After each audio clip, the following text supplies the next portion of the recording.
2020. It is 9:30 a.m. This is a special meeting of the Los Angeles Board of Police Commissioners. Madam Secretary, please call the roll. Good morning. I'll call the roll.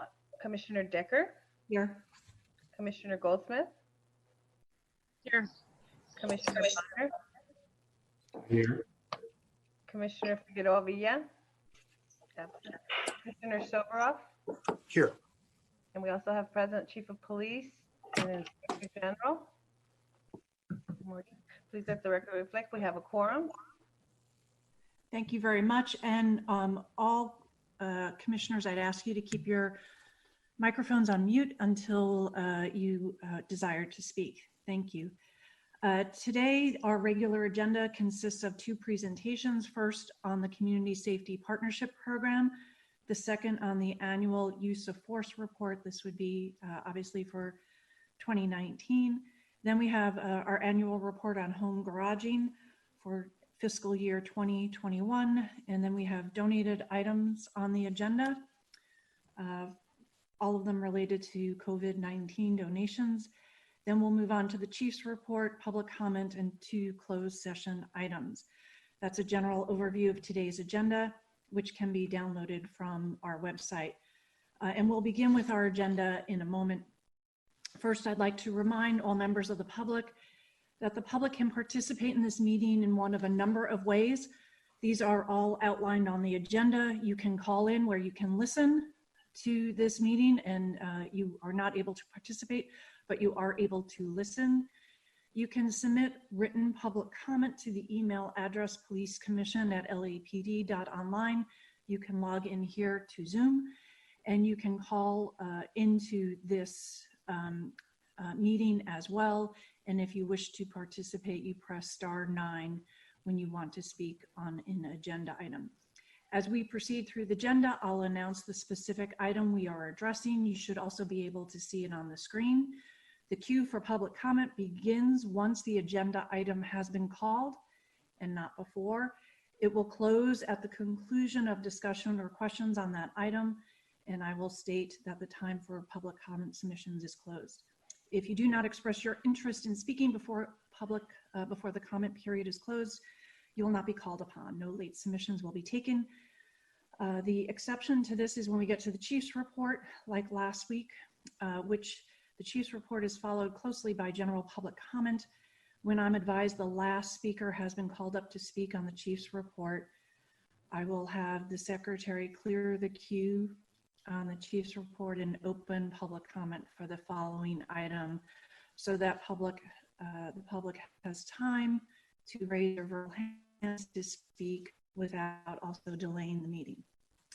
As we begin today's meeting, I first would like to thank again all the community organizations and the individuals who made presentations to the Commission on the CalGang database at last week's meeting. I recognize to prepare presentations takes time, effort, and coordination. And all of the presentations, all of them, were very informative and insightful. Thank you again to all of those who participated. Part of the effort of having these presentations was also to begin the Commission's process of our next steps forward. Last week, I did describe all the actions, the requests for reports that the Commission has previously asked for, and I'm not going to repeat that today, but I will add a little bit of specificity on the timeline and our plan for the weeks ahead. I've asked Mr. Tiefenk, along with Commissioner Goldsmith, to schedule another meeting to hear from additional community organizations. We welcome input on which group should speak.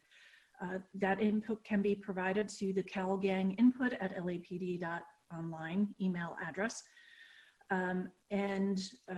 Commissioners, members of the public can all provide their input. We expect to have that meeting on June 9th. I know a number of invitations have already been issued. I don't want to yet say the different groups because we haven't heard back from any of them. So we have, however, issued a number of invitations. I've also asked for time to be set aside at a June meeting for law enforcement to present, address their use of the database, how they have used the system, and the value that they see in the database. That presentation, as I said, should also be made in June. The audit division, as I mentioned last week, has been working on a number of audits. I hope those audits will be ready for presentations in early to mid-July. And again, I'll ask Mr. Tiefenk to coordinate that so that we can get those schedules. So all of these meetings I expect will take place in the June to July timeframe. I have spoken with the Office of Inspector General regarding all of the requests we have made of them to prepare a report for us. It is expected that that report will come in September. And that while I think we all recognize that seems a long way off, we do want to ensure that that report is thorough and addresses all of the items that we requested. But because the length of time of these reports, some which will take some time to get back to us, I'd like to also ensure that the commission moves forward a bit faster on at least some items related to the database that I think are coming increasingly clear to us. So Chief Moore, with that, last week we all heard testimony from community groups, but we all have also been reading other reports that have been issued on the database, and two issues stand out. One are the process for entry into the system and then the process for removal from the system.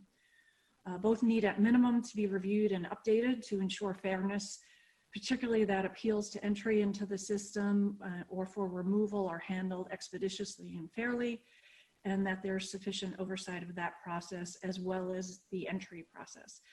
So with the concurrence of my colleagues, I'd ask you to review that part, the current administrative order, and present any modifications that you believe are appropriate when the audits come back for review to this commission in July. I should add that this process of reviewing the admission and removal from the database does not include any additional action that the commission may want to take after we receive all of the reports. I'd like to remind the public that you can send any comments on the CalGang database to the Police Commission at calganginput@lapd.online. Do any of my fellow commissioners have any comments before we move on the agenda? Seeing no one unmuting their microphones, we will move on and begin our agenda for today. Oh, sorry. Can I jump in? Can people not hear me? Sorry, there may be a delay on my end. Can somebody wave? Okay. I just want to thank you for that and for requesting more swift action on the issues that were raised with the greatest level of concern and clarity from the presentations that we heard, and appreciate the chief's coming back at that and just re-emphasize what you said, that this does not preclude the commission from taking additional action at any time to make further reforms to the database, including exploring the possibility of some type of alternative.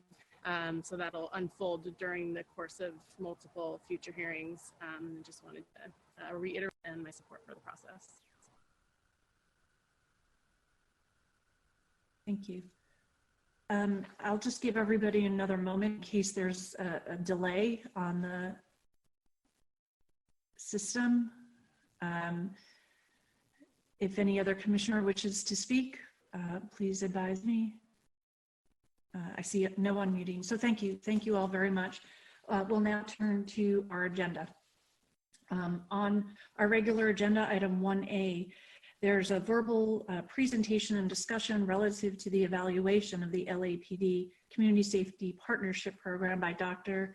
Georgia Leap. Madam Secretary, I believe Dr. Leap is joining us today by Zoom, and that she has a presentation to make. If you could both bring Dr. Leap up, and I understand she has a PowerPoint or slides that she would like to present to us as well. And we just need a moment to get that to the screen. Dr. Leap, are you with us? I am with you. If you can I saw you join our meeting. Yeah. Okay. Let me. Yes, we can hear you. Thank you. Thank you so much for joining us today. We truly appreciate it. I understand you'll be making a presentation, so I'll turn the floor over to you. Great. Good morning, everybody. and talk with you about the Community Safety Partnership and the evaluation that our UCLA team did. And I think there's no time like the present to get started. So next slide.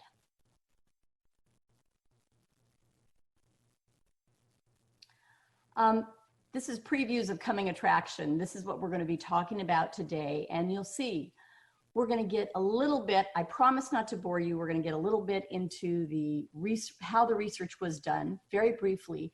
And then we're going to get into the heart of the matter. We're going to talk about the key findings, the challenges, and our key recommendations, as well as the blueprint for the future. I think the most valuable part of our discussion is going to be the questions that you raise and the comments that you make. So next slide. Before we get into this, I want to first acknowledge our funders. We had tremendous funding from outside entities. They are listed here. I also think this is important to emphasize because it means there was not $1 from the LAPD or the LAPD Foundation that supported this research. This allowed us to be totally objective. Hopefully we're that anyway, and also did not take away from any of the LAPD or the LAPD Foundation budget. Next slide. Commissioner President, may I make a comment, please? I think Commissioner Soboroff wants to make a comment. Yes, sir. You're recognized, Hi. Mr. Sober. Okay, thank you. Although the Weingart Foundation was one of the contributors to this, I sit on the board of the Weingart Foundation. I was not involved in the Weingart Foundation being solicited or volunteering, I don't know. And I did not vote on Weingart Foundation participation in this situation. Thanks. Thank you, sir. Dr. Leap? Thank you so much, Commissioner Soboroff. The other list of names I want to make note of here were the individuals who served as our advisory committee. And I want you to see that even though it was the UCLA evaluation team, we also had a member of our crosstown rivals, USC, sitting on the advisory team. I also want to emphasize that we did have participants from John Jay College, as well as Susan Lee, the Chicago Deputy Mayor of Public Safety. We very much wanted to have a national representation on our advisory committee because, as I'll speak more in a few minutes, this is in fact something we believe will stand as a national model in terms of law enforcement. Next slide. So here's what our goals were. The first was really to take a look at if CSP works. Is it effective? How is it effective? And then we also wanted this evaluation to live. We wanted to have value beyond the research. Because of this, we also sought to set up a blueprint, how the key elements of this model can be implemented nationally. And I won't get into that in depth, but I will be able to point you to where that is in the evaluation. It was very, very important in both of these levels. And we really set out to take a look at if this model works and how it works. Next slide. Now, in designing the evaluation, we wanted to look at the impacts and we also wanted to look at the challenges. It wasn't enough to say, what are the outcomes here? We also needed to say, how have these communities reacted? How has law enforcement been challenged? And I'm going to talk very briefly about, and I promise very briefly, about the measures that we used. Next slide. Before I talk about how we did it, very quickly, I want us to note what our primary research questions were. The overarching concern was, does the community safety partnership really impact crime? Does it make a difference? And within that, it was equally important to ask, what are the residents and also what are the police officers' perceptions, feelings, reactions, accomplishments, all of these What were they? And beyond that, how does CSP really affect how both officers and residents and others perceive their sense of safety? How does it perceive their sense of what's happening with crime? Next slide. Now, I also want to reinforce something here. We went beyond what you do with research. We wanted to make sure that this evaluation was community-based.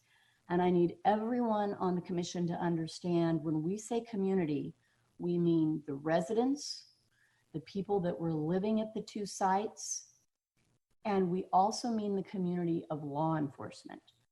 The community also includes nonprofits, community-based organization, stakeholders, policymakers. So please don't just think of community as a residence, although that's the core. We're also talking about community as it embraces all the other groups that I'm talking about. Next slide.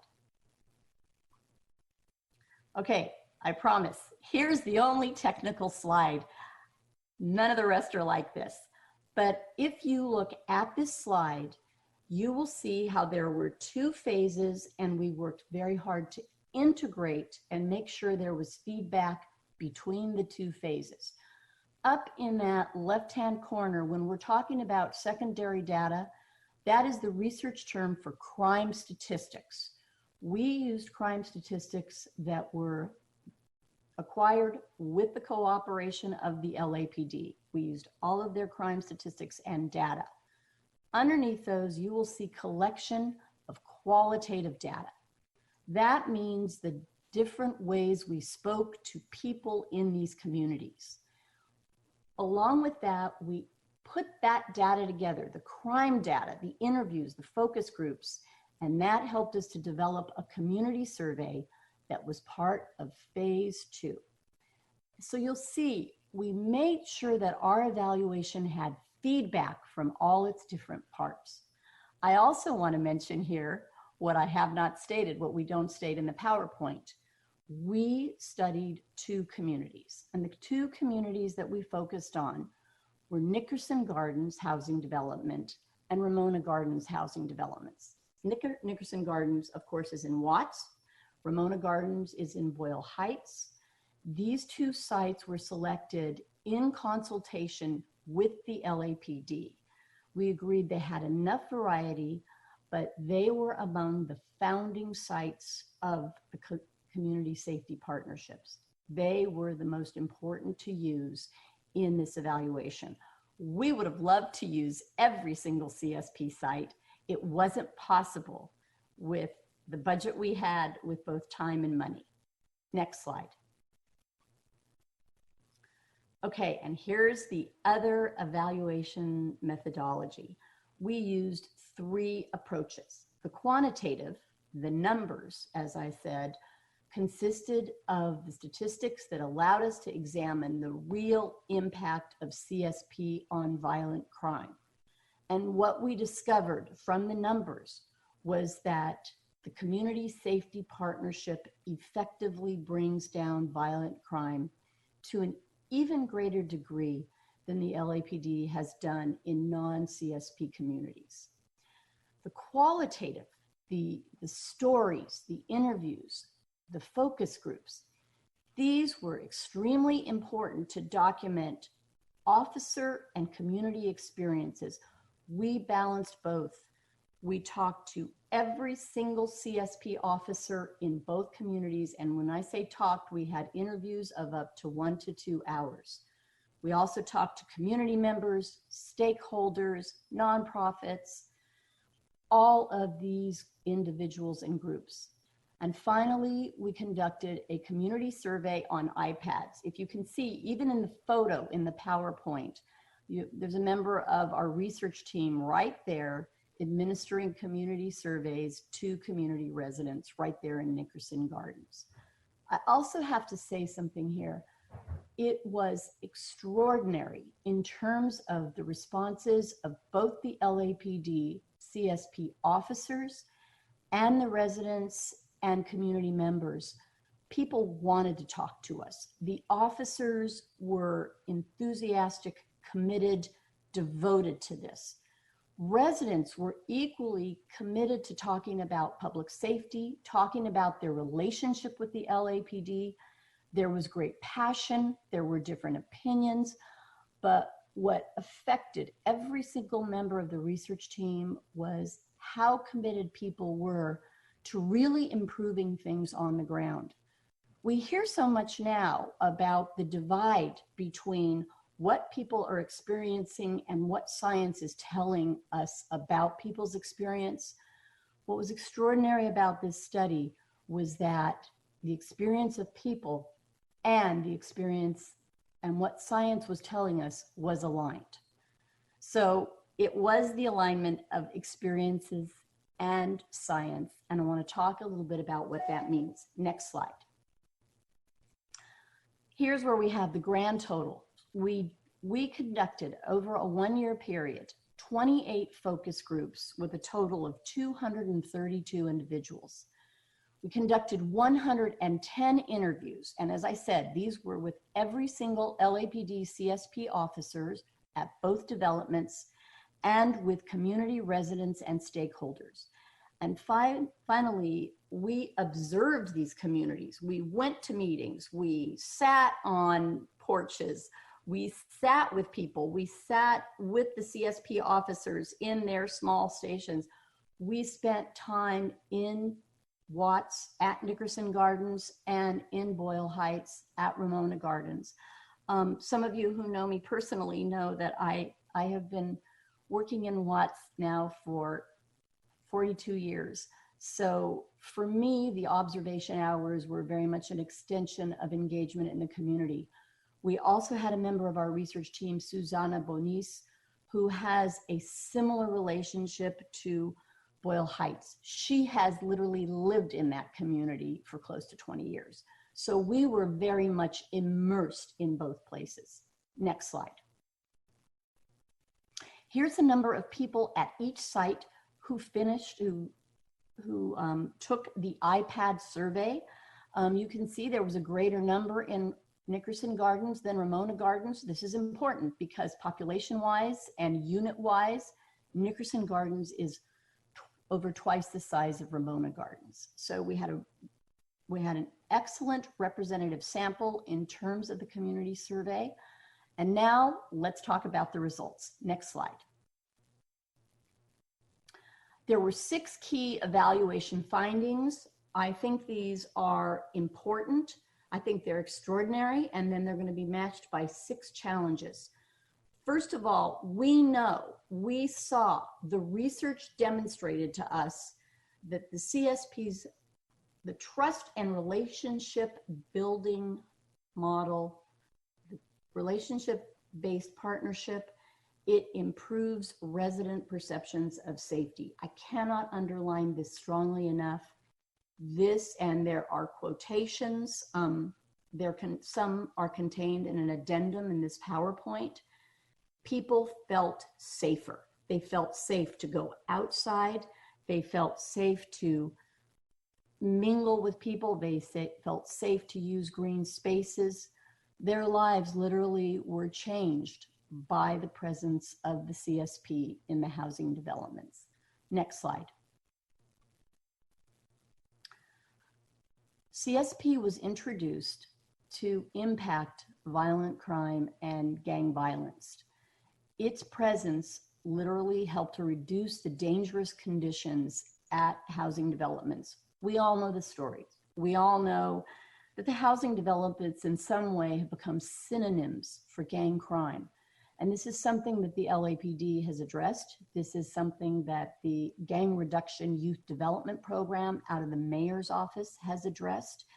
And CSP was an important factor and added value, and also did something unique in terms of helping to reduce gang violence and the conditions that give rise to it. Next slide. Now, there was a quantitative analysis. I promise for any of you that really want to dig into all aspects of the quantitative analysis, There's an entire chapter devoted to this in the report. I also have some addendum slides dedicated to this in the slide deck. I'm not going to get into it. I will tell you that there was a very, very careful analysis of all the LAPD statistics. And what Dr. Jeff Brantingham, who is a quantitative genius, did was he developed something called a synthetic control group. And the straightforward way I will describe what the synthetic control group is, he created a virtual control group so that he could have a model that matched the housing developments exactly, except it did not have CSP. It was identical to the housing developments, but no CSP.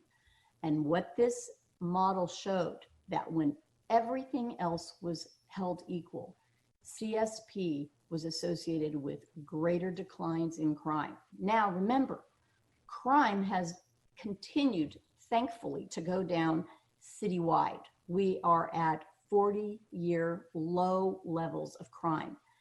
In addition to this, CSP quantitatively drove crime even lower. But if I may quote Dr. Bob Ross, who is the executive director and president of the California Endowment, he talks about numbers and stories. It's not enough for us to have crime statistics.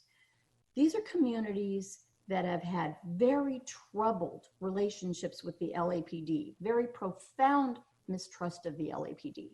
And that's why we've got to get into the next key evaluation finding. Next slide. I think I need my next slide. Is that okay? Great. Here's the key 5-letter word, trust.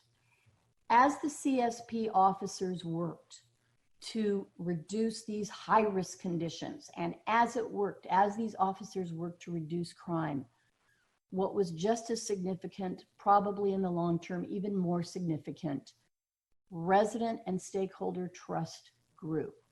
And I cannot begin to tell you how many times we heard stories from people who said, I didn't trust it, I didn't believe it, I hate the cops, and this changed my attitude entirely. And they did use the word hate. Hate, mistrust, uncertainty, and it's not perfect. There's more to do. We're going to get into the challenges.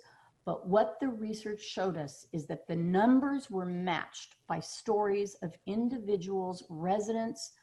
The majority of residents, by the way, who we interviewed had lived in both housing developments over 10 years. These were individuals that were not newcomers. These were individuals that had seen the history, some of them longer than 10 years. And they talked about how their relationships were changing, how trust was growing, how the entire interaction between law enforcement and community members had altered. Next slide. Now, I think as we are all living with the pandemic, I think this slide is especially important to call your attention to. CSP was certainly developed as a model to confront the issue of gang violence, but its limitation is not narrow. It could be extremely useful for epidemic crises, including homelessness and the pandemic. This is also why it has relevance as a national model. It is as much applicable to communities that are not troubled by gang violence, but have other epidemic problems. I think about the opioid crisis in the flyover states of America, where it is especially profound. This is the type of approach that is useful. This is the type of approach that is appropriate. This is the type of approach that represents a new and important paradigm in law enforcement. It has now become a cliche that we cannot arrest our way out of the problem. But if we cannot arrest our way out of the problem, whatever that problem may be, what is the way that we're going to use? What is the methodology? And CSP is something, quite honestly, that the science shows is effective in addressing epidemic problems. Now, it is not all sunshine and roses. And that's why I want to get into the challenges. Next slide. So I had many discussions with the chief. He was extremely open. I have to also really thank Chief Moore for giving us unrestricted access, being supportive, opening the door to us in terms of finding out everything we could about the implementation of the CSP model. There were the incredible findings I have shared with you, and there are just as meaningful challenges, 6 of them, that I am now going to share with you, and then I will move to recommendations. First of all, there was, as this states here, there was a lot of confusion among everyone about the CSP model. There were differing interpretations, they overlapped. Everyone understood it was about relationships. Pretty much everyone understood it was about building trust. Nevertheless, there was tremendous confusion, and officers, residents, and stakeholders alike want a way out of this confusion. They want a documented model. Now, I will already share with you, in terms of this first challenge, Chief Moore has appointed both a steering committee and an internal action team to begin to look at issues related to this and other challenges. And we'll get to that in the recommendations. But this was clearly a major challenge. Next slide. Now, whatever understanding of the model, what occurred was something we called weakened fidelity. And here's what weakened fidelity means in plain English. Not everybody stuck to the model in the same way. Now, we know this happens. We know, I've been teaching at UCLA 28 years. Every year we get a list of what we're supposed to include on our course syllabus and what we're supposed to teach in our classes.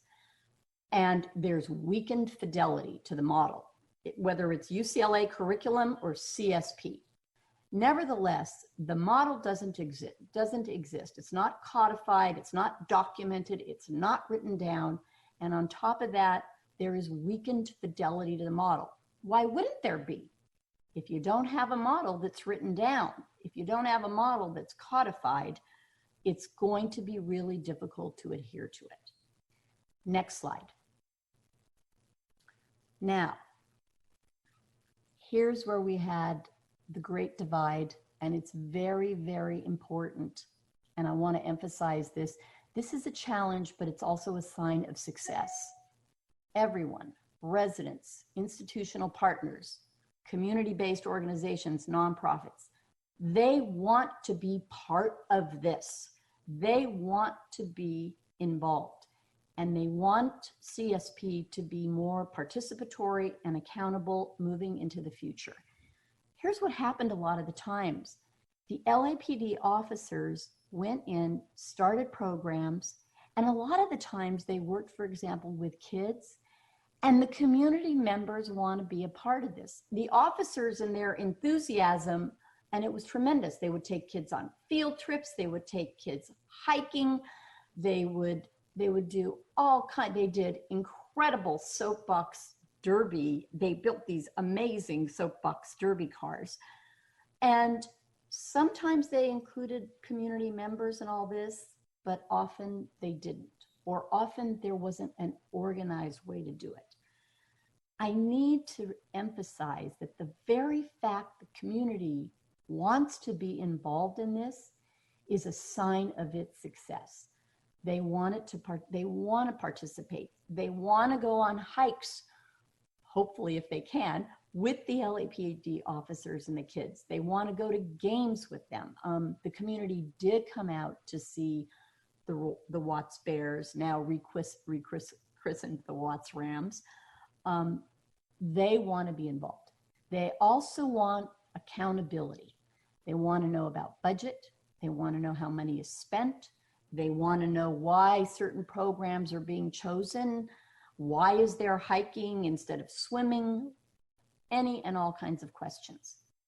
The point is, the community wants to be involved, and we need to find ways to involve them. Next slide. Now, alongside their wish to participate, we've got to really build up and fortify and improve the collaboration. As I said, for the best of all possible reasons. It was not negative, it was not controlling, it was out of enthusiasm. Sometimes the LAPD officers were not as collaborative with the community as they could be. Now, I also want to emphasize, this is also because CSP officers had a lot of moving parts, had a lot of plates in the air, whatever you want to use to describe it. And this is still a new approach. Once again, though, the community wants to collaborate, and we've also got to build community capacity. We've got to build leadership in the community, because we want the residents, we want those community leaders to be able to carry on the work of the CSP officers. I'm going to use another cliche, that it takes a village, and that's what we're talking about. Next slide. We do need an organizational center.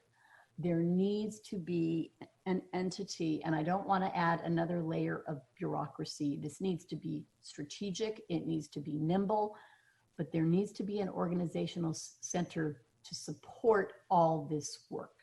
And that is something that is also part of a national blueprint. You've got to have coordination. Next slide.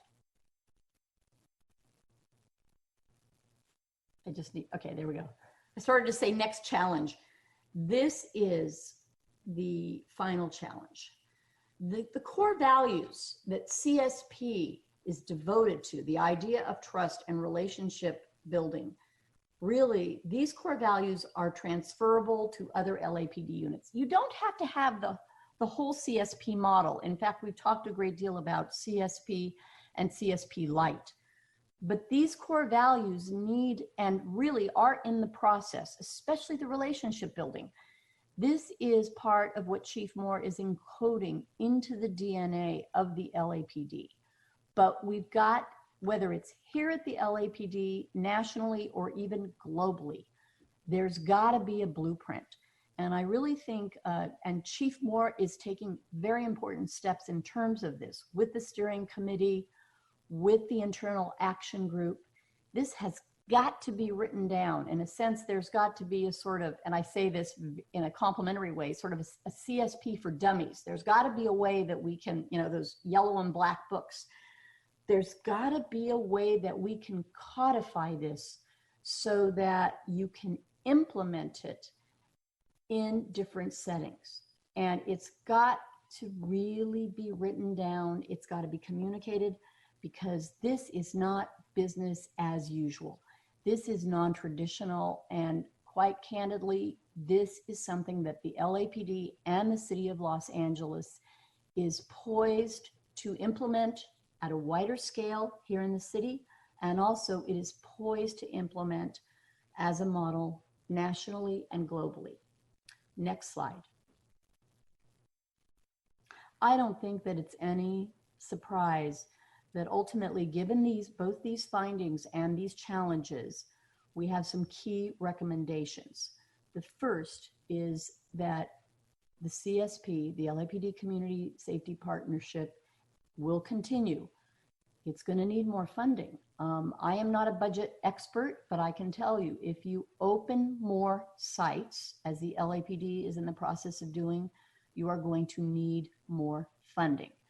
Now, we all know we are in a time of tremendous budget pressure. I think there has to be flexibility in the city budget for this. I also think that there have to be institutional partnerships, public-private partnerships. I think the research, for example, was an incredible example of this. Foundations and other private partners, private entities, want to be part of this kind of work. And you can see, we recommend that there's increased LAPD training. Training is integral to this, along with investment and engagement. Next slide. We need to have collaboration. It is a sign of the success of this model that the community wants to be involved. But to keep the trust in place, to make sure that trust maintains and grows, there's got to be collaboration. The other thing is, if we have a template for collaboration, if we emphasize collaboration, then you've got a template for when there's other crises like the pandemic. And dear God, I hope we never face a pandemic again. But other crises like homelessness, here's the truth. We've got a model. We don't have to reinvent the wheel. You can go to CSP and say, okay, gang violence is diminishing, but we have a tremendous problem with homelessness. Let's take this CSP model and see what we can do with it, as we're still looking at gang violence, but also how can we use it to deal with homelessness? Next slide. So here's something you all probably already know without my saying it.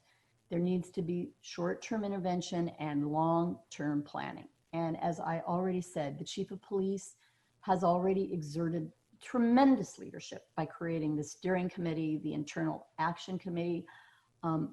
I am thrilled that we are part of this. The UCLA research team is represented on it, and there is very much, really ideally, the kind of feedback you want to see between the evaluation results. So for example, when Luann Pinnell calls me from training and says, okay, what does the training manual need? What can we talk about from the evaluation? Where's the blueprint? We've got it. Next slide. So the blueprint for the future. In both the executive summary and in the long 200-page report, we have 45 additional recommendations. I promise I don't have an additional 45 slides. We're almost finished here with the formal presentation, but we do have a blueprint for the future. It has 7 separate areas. Here's the first 3. There's got to be a model written down. There's sort of got to be the Rosetta Stone that we all refer to. We've got to work hard. Already the LAPD has been very, very effective at CSP officer selection. I can tell you, I have learned of what occurs in the interviews with potential officers. Frankly, the officer selection process is a blueprint I would like to take to every university, medical school, and law school in terms of determining people who have a real passion for change, for ending crime, for making life better in our communities. Selection and training is critical to the viewpoint, to the blueprint. The third of the 7 areas, oversight and accountability, and real accountability. Nothing static that's just about numbers and charts. Accountability where we get constant feedback from officers as well as from the community. Next slide. We need to keep determining the impact. This was a huge undertaking. There does not need to be an evaluation like this every single year, much as I'd like to do it. We do need to have evaluations like this every 3 to 5 years, and we do need to have yearly surveys. Chief Moore has been very proactive about this. He and I have already been in discussions. I think it's going to be any kind of determination of impact. Because the other thing is, if you're not making an impact, it helps tweak things and make them better. Programming. There have been some tremendous youth programs developed by CSP. However, we also heard from communities that we need programming with harder to reach groups. It was great with children up to the age of 13, but residents talked to us and said, we need programs for youth 13 to 17, the hard to reach. We need more coordination with GRID. Programming is going to be an exciting and important part of CSP moving forward as much as it has been in the past. 2 more items. Number 6, the relationship within the LAPD or the relationship within any law enforcement entity. CSP can't be seen as social workers with guns. That's not who they are. And they need to be brought in. It has to be integrated in any department it works within. They can't be denigrated. It can't be said, oh, they're not doing the real police work. They are doing the police work that impacts crime and changes lives. And finally, the very obvious, but I want to point this out, institutionalization, making CSP a permanent part of law enforcement, making relationship-based policing a permanent part of the law enforcement, not only in the LAPD, but nationally and globally. Okay, next slide. So I'm going to turn it over to the commission or anyone else that has questions or comments. I do want to say that on the slide deck, which can be made available, there's about 40 extra slides. Now, that's because this has been and is a remarkable approach. And I literally, when I put the slide deck together, I said, great, I've got 3 hours worth of presentations. And even though Commissioner Decker said I could take as long as was necessary, I do know there's things other than CSP to discuss. But out of my tremendous enthusiasm, I have included the other slides for your reference. And now I really would like to turn it over to Commissioner Decker and the Board of Police Commissioners. And I'm happy to answer any questions. Hopefully I can answer any questions you may have. Thank you, Doctor. We very much appreciate your presentation, and I will note that we did ask you to focus your remarks in about 30 minutes, and you did so. So thank you very much. I have a few questions. I actually have a lot of questions, but I'm only going to ask a few at this moment, and then open it up to my fellow commissioners. And apologies if this is not exactly in, my questions are not in any particular order. First, I do note one of your recommendations was to have a separate CSP division within the LAPD.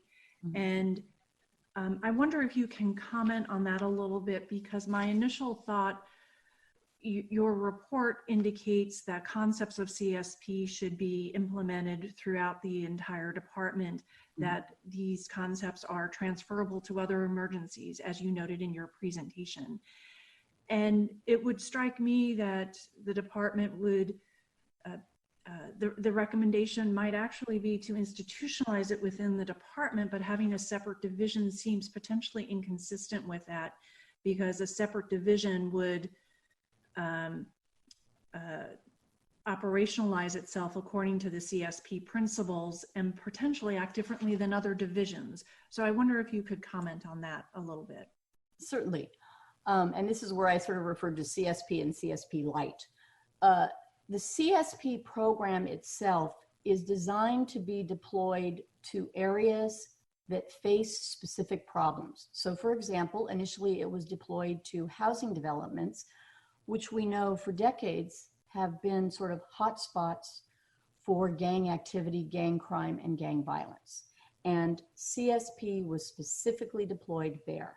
Now, a CSP division would oversee all of those specific CSP programs. It would be in charge of the officers. It would be in charge of the programming. It would be in charge of community collaboration. All of the things that I discussed in the challenges and also in the subsequent 45 recommendations. It would oversee the specific CSP program. It might also, and it would also work very closely with training. The overall CSP elements should be in every single division, but the idea of the CSP division would be it would oversee the specific CSP program. So let's say, for example, it's going to be addressing homelessness in the future. That division would oversee all CSP efforts where there is homelessness. And by the way, it would do everything from soup to nuts, everything from, it would oversee selection and training all the way to monitoring and accountability.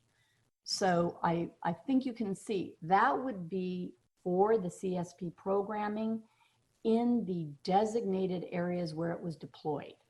It also would oversee how the elements of CSP were both trained, explained, and reinforced throughout the entire LAPD.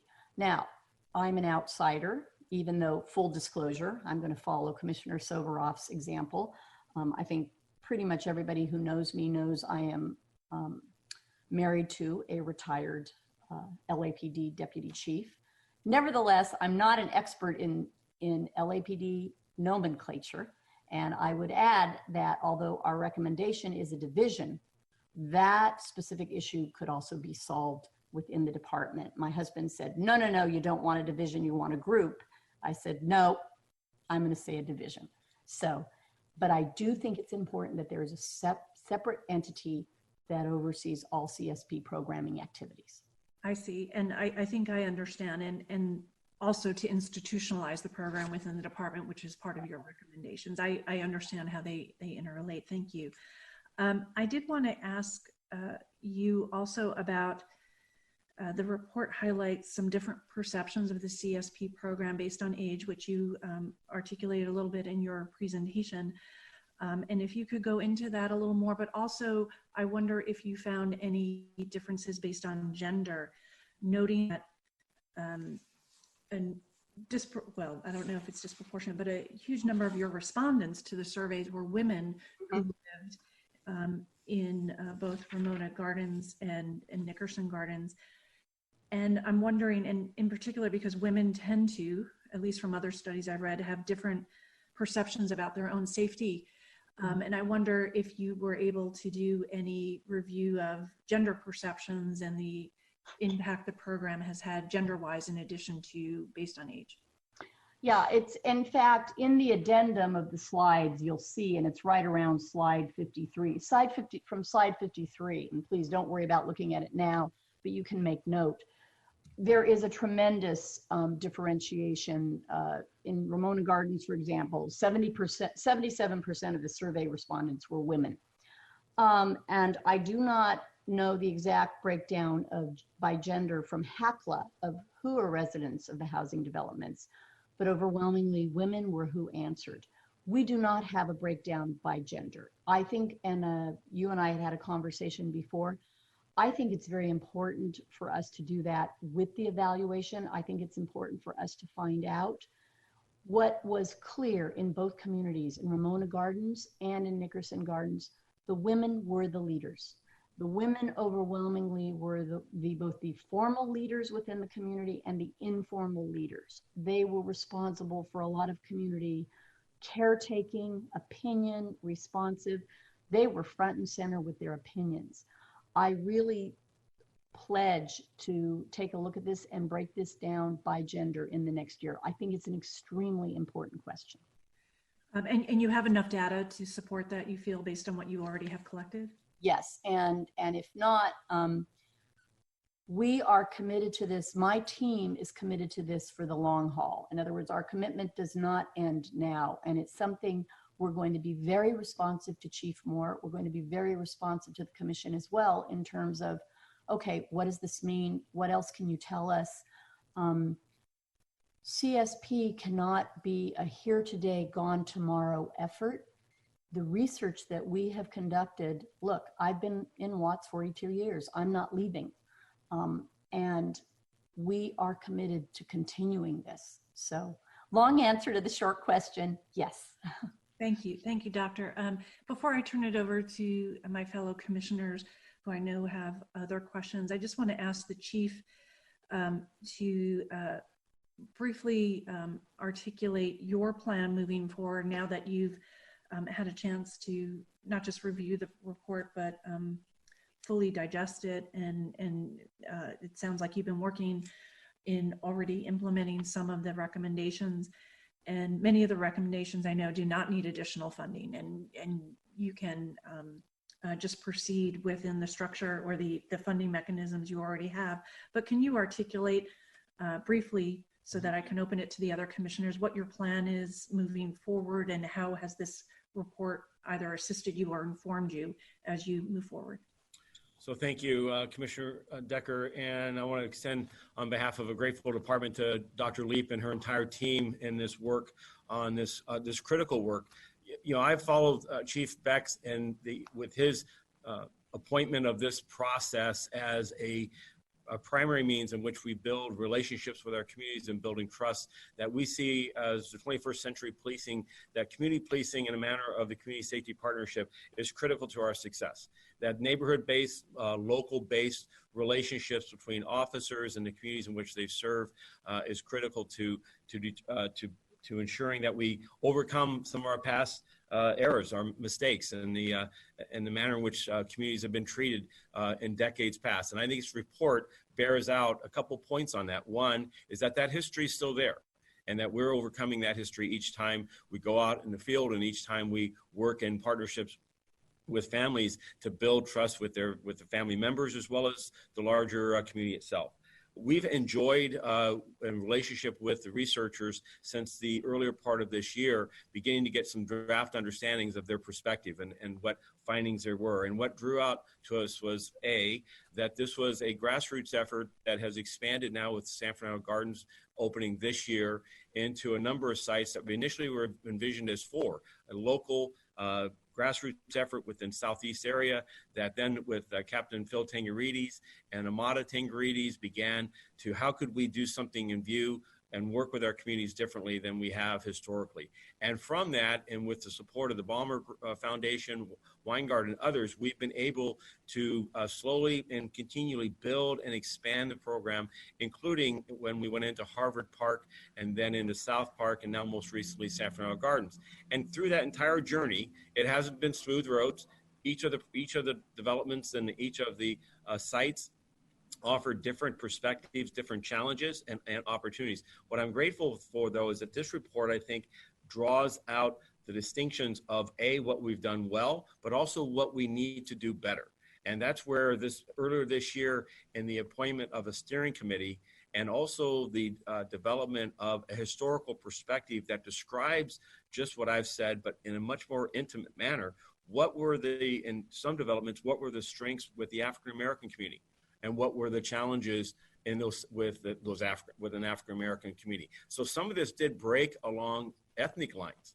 And as Commissioner Decker, your earlier remark about the gender differences, we've seen gender and the importance of gender here as we go to build relationships. What is the importance of women and the family that are led by women as to the relationships and their perceptions that law enforcement, the LAPD, is there working with them rather than telling them or dominating this? How are we bringing them into an ownership of this effort of building trust? So the steering committee, this pandemic has interrupted it because it was meeting on a biweekly basis in person, doing the hard work of just how do we get away from just being overly programming and truly build trust. The memorializing the history. We brought back then now retired Chief Phil Tangarides to be part of that conversation with Sandy Jo MacArthur, former Assistant Chief, with members of the CSP teams from in the geographic areas, as well as UCLA researchers, of how do we go back to where this began? And what do we show in 2012, 2014, 16, and so forth, what this history was? And because we've seen that what is a CSP officer, that everyone knows it, but yet they can't define it. And we need to be able to define it. And we need to be able to define what a supervisor does, because it isn't just going out and organizing a baseball game or a softball or youth programming. It's the hard work of building trust in communities one door at a time. And what has been a positive attribute of COVID-19 has been the reaction of, because we've had to stop doing the youth programming, the CSP officers are now in those communities and are not distracted by the youth programming of what they would normally be doing.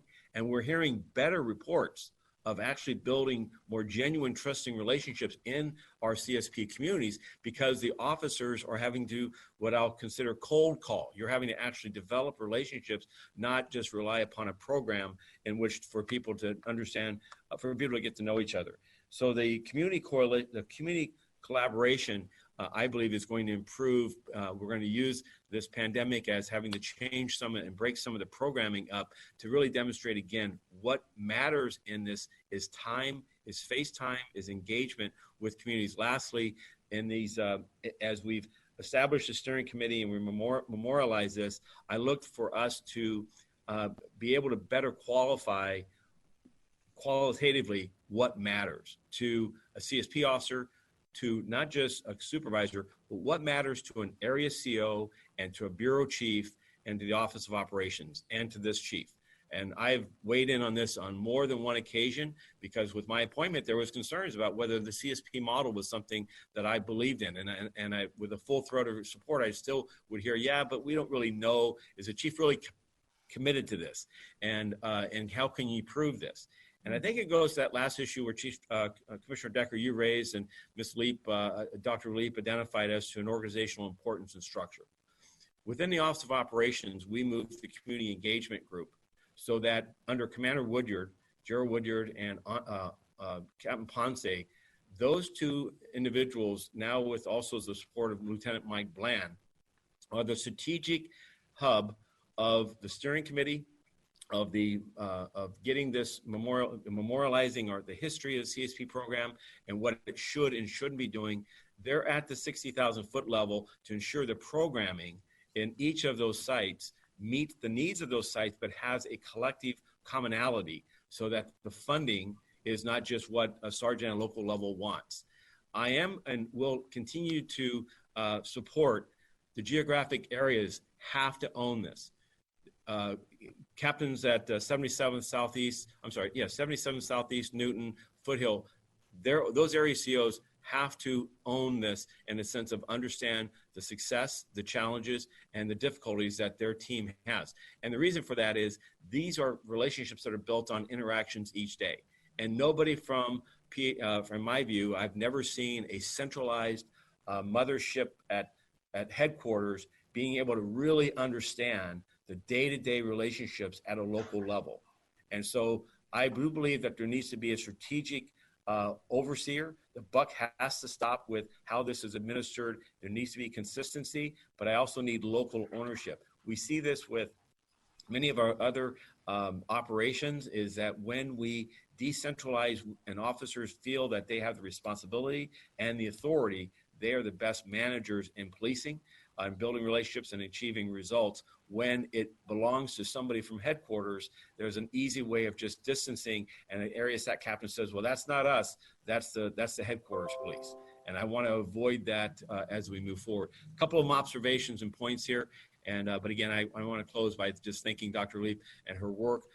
The design of establishing a synthetic control group, I think really was one of the first in its kind that I've seen in policing to really identify a like versus like, and yet at the same time, how do you not impact that comparison other, that synthetic group, and drag them down by not giving them resources because, well, we want to have a control group. We need to have the placebo.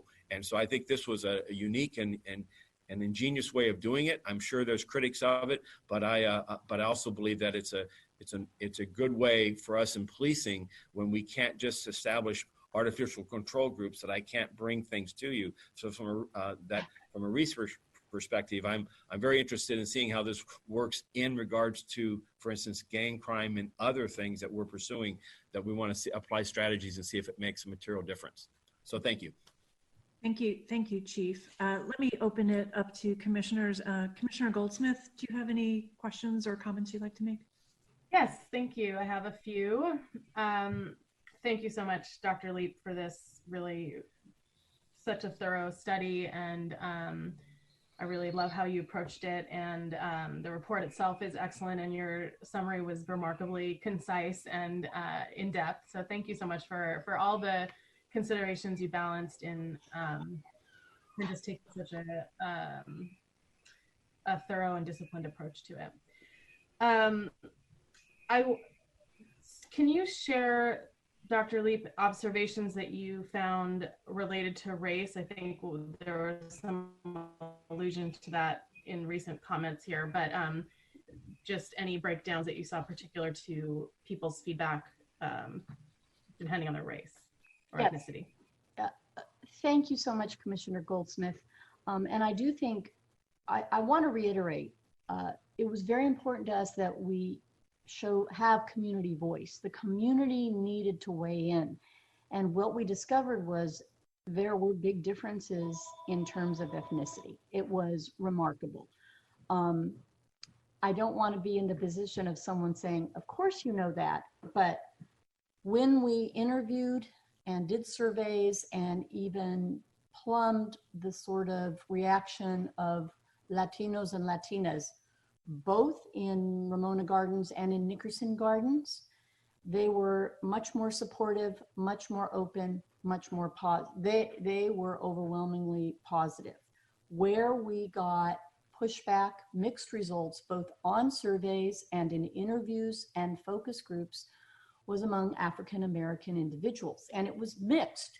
I want to emphasize it, they were supportive. There were many that were supportive, not as many as among Latinos and Latinas. And we didn't just say, okay, you don't like it so much. In interviews and focus groups enabled us to say, why? Why do you feel this way? And it should come as no surprise because African Americans have had the most tumultuous history. They have, excuse me for saying this, they have suffered at the hands of law enforcement. And by the way, not exclusively at the hands of the LAPD, but we're all too well aware of all the incidents that have occurred over decades. And there are many individuals who carry this history and this mistrust. And these are the racial and ethnic lines. It divided down. This is the history. This is the reality. What was interesting is even those who were what I would characterize as skeptical in interviews and in focus groups, what they said was, we're just afraid this is going to be another program that goes away. These communities have been the victims of bureaucratic hit and runs, and I don't know, and programming hit and runs. I know of no other way to put it to you. There's been lauded programs that came in and said, we're going to change things here. They want to believe in CSP, but it is literally the teeter-totter of past history, CSP. And so I would say they're not against CSP so much as they are doubting. And that's where the trust comes in. And we deliberately designed this report. We did not do a review of all the past incidents that have occurred. You know, we did not do the greatest hits or the worst hits, so to speak.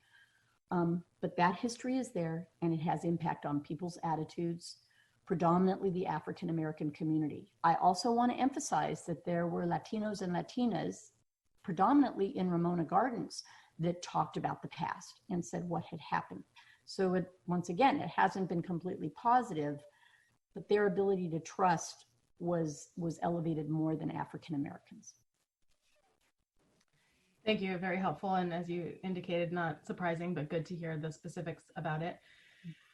And I would just, want to acknowledge and add that as we hear every week in these meetings, and certainly, I hear out in the community frequently, especially from African Americans, although from people of color in general, that it's not just the history, right? It's the current day incidents of disturbing incidents of police brutality, of officer involved shootings, of stops concentrated in, heavily in South LA of Black and brown, especially Black men and boys.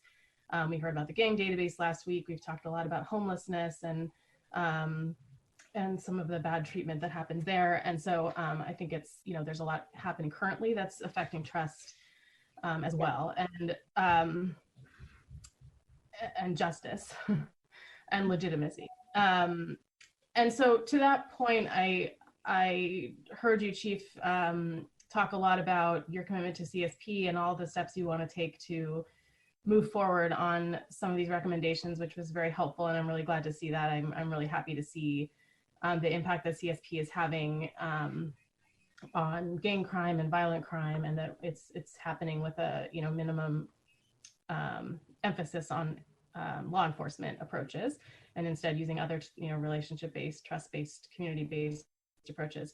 But I'm curious, Chief, if you could say a little bit more about your how you're thinking about some of the key steps that you want to take in terms of thinking about how to use the principles of this model and spread them throughout the institution of the LAPD in practices across divisions. You alluded to it, but would like to hear a little bit more of some of the key steps you want to take to do that, and any additional reflections you have on the value of that approach institutionalized throughout the department.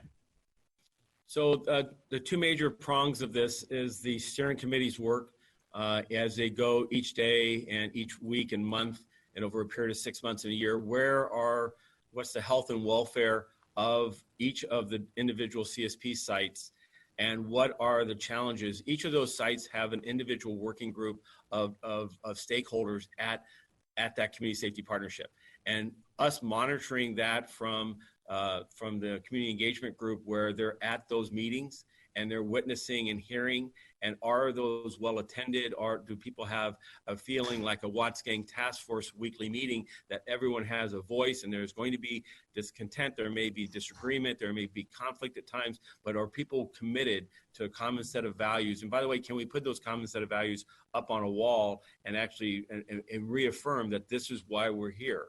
And so when there's a distraction because something ill happens inside a CSP site, that the model isn't suddenly swayed and now it's going in a different direction.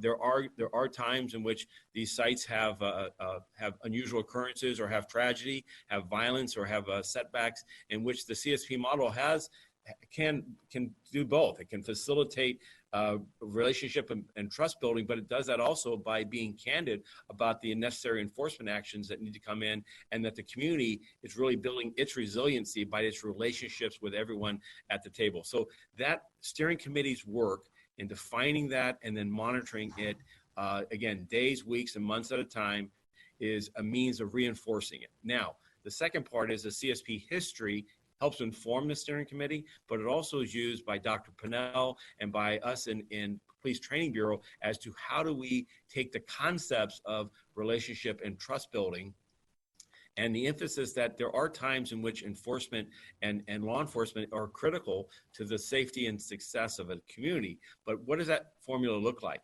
And so it doesn't have, and this is where our work with Harvard Park and South Park were particularly important, because they're not tied to a housing development.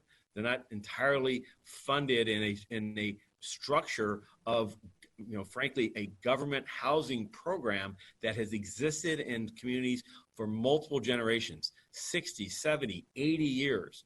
And in that, I think that we also, inherit with that a different kind of perspective, that those are different challenges to overcome than a community of South Park. That may extend 2 or 3 blocks in all directions around that park. So the effort here is to get the steering committee to ensure that we have the improvements that this plan noted were needed, that the day-to-day actions within the community safety partnerships, these programs, are realistic, that we make course adjustments. Everyone's not meant for this. There are people that get selected to be a CSP officer that we've already seen over the course of this history. It's time to leave. If you were seeking the added rank or the pay grade, or if you thought this was the hottest ticket for the department as far as where your future would hold, it is, but you're not performing, you're not complying, what your vision of what CSP should be doing doesn't match ours as a department. And so we've had that deselection, but the steering committee's help that when we have a command of a change of a command. I cannot keep area COs forever. Phil Tangery is a perfect example. He was there for 10 years or nearly 10 years, and then he became a commander and a deputy chief.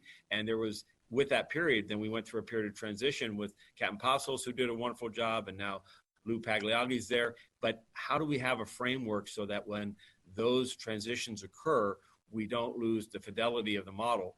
And we're going to have to build trusting and meaningful relationships with communities that have a certain distrust because of what Dr. Leap said. Is there's been a lot of times we come in with the latest model, and then 2 years later, we have to have a new model. We can't rely upon community safety partnership. We need to call it something different and go in a different direction. So those are some of the tactically is steering committee work, good hard work of understanding where each of those programs are grading at, and what their what their strengths and weaknesses are, and then materially, more broadly across all of the department, how do we inform strategically our training so that the 21 areas, our senior leads, our P3s, the basic CAR understands, the area CO can look at what's been learned from the Community Safety Partnership of how would we expand a neighborhood-based program in your most troubled community that has had the most lasting distrust of law enforcement. What is the next micro opportunity that an ingenuity of 21 different area COs can bring to the organization without starting over and starting from day one? What can we learn from what we've learned from CSP? Thank you, Chief. I assume we will request some report backs at the end of this conversation, but just flagging it now in response to what you just said. It sounds like you're at the beginning of throughout the department, as you just said, and so, or did you not know? Oh, You're coming in now. Okay. In any case, it would be great to have you come back. You know, we can negotiate the time frame, but you know, something reasonable, maybe 3 to 6 months, to hear about the steps that have been taken to consider how that might be, those practices might be institutionalized throughout the department, the early, you know, reflections, analysis, any practices that may have been adopted in terms of training, which you mentioned, or others. But just so that we can keep some transparency around and engagement around the department's evolving work to incorporate these concepts across the department. And I, you know, I'd be interested in some specific, like, I think for sure, you know, gang violence would be an obvious, places where there's a lot of gang violence would be an obvious place to transfer it to.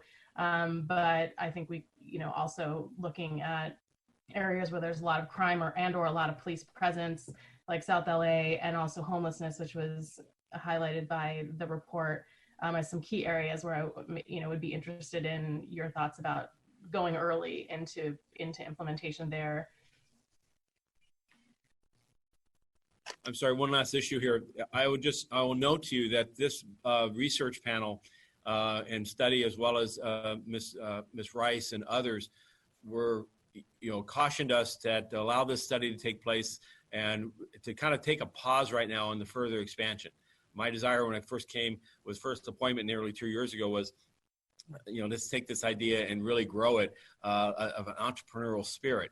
And they cautioned against it strongly, because they felt that we needed this study to kind of use as a benchmark, if you will, of where we're at, and before we continue the expansion, to ensure quality, to really ensure that we're the fidelity to this model. And by the way, what is the model? So I think that, you know, we were able to get San Fernando Gardens, got that established, but I would look to study this report this year, to spend time to get attention to the very issues that the report found in our existing sites, and then begin the process of, towards the end of this year, towards next, as to where that next spot, where is the next neighborhood for this. While at the same time, again, I think the benefit of this program is that I would hope that, you know, 5 years from now, as we look back, we see the tenets of this program in just neighborhood policing and just what we're doing in geographic areas, without, you know, not necessarily calling it a CSP, that it has the tenets of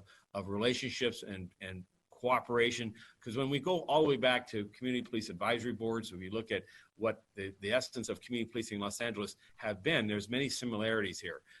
But I think the focus and the attention on this is where the results are different.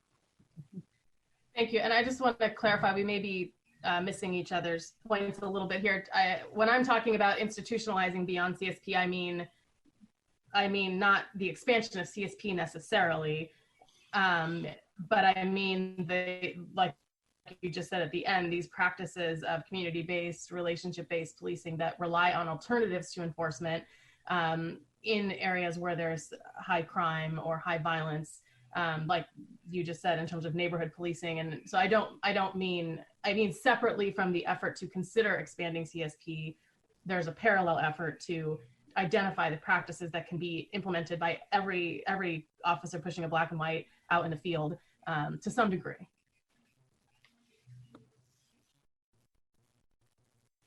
Thank you, Commissioner. No further questions, Commissioner Goldsmith? Okay, and by the way, it was my intent at the end to request a report back in 6 months with the department working with the Community Engagement Committee, which I believe you are on, Commissioner Goldsmith. We'll get to that in a moment. Commissioner Soboroff and Bonner, do you have questions? Commissioner Soboroff, do you have, oh, Commissioner Bonner does. Why don't you go ahead, sir? Thank you very much. Thank you, Dr. Leap.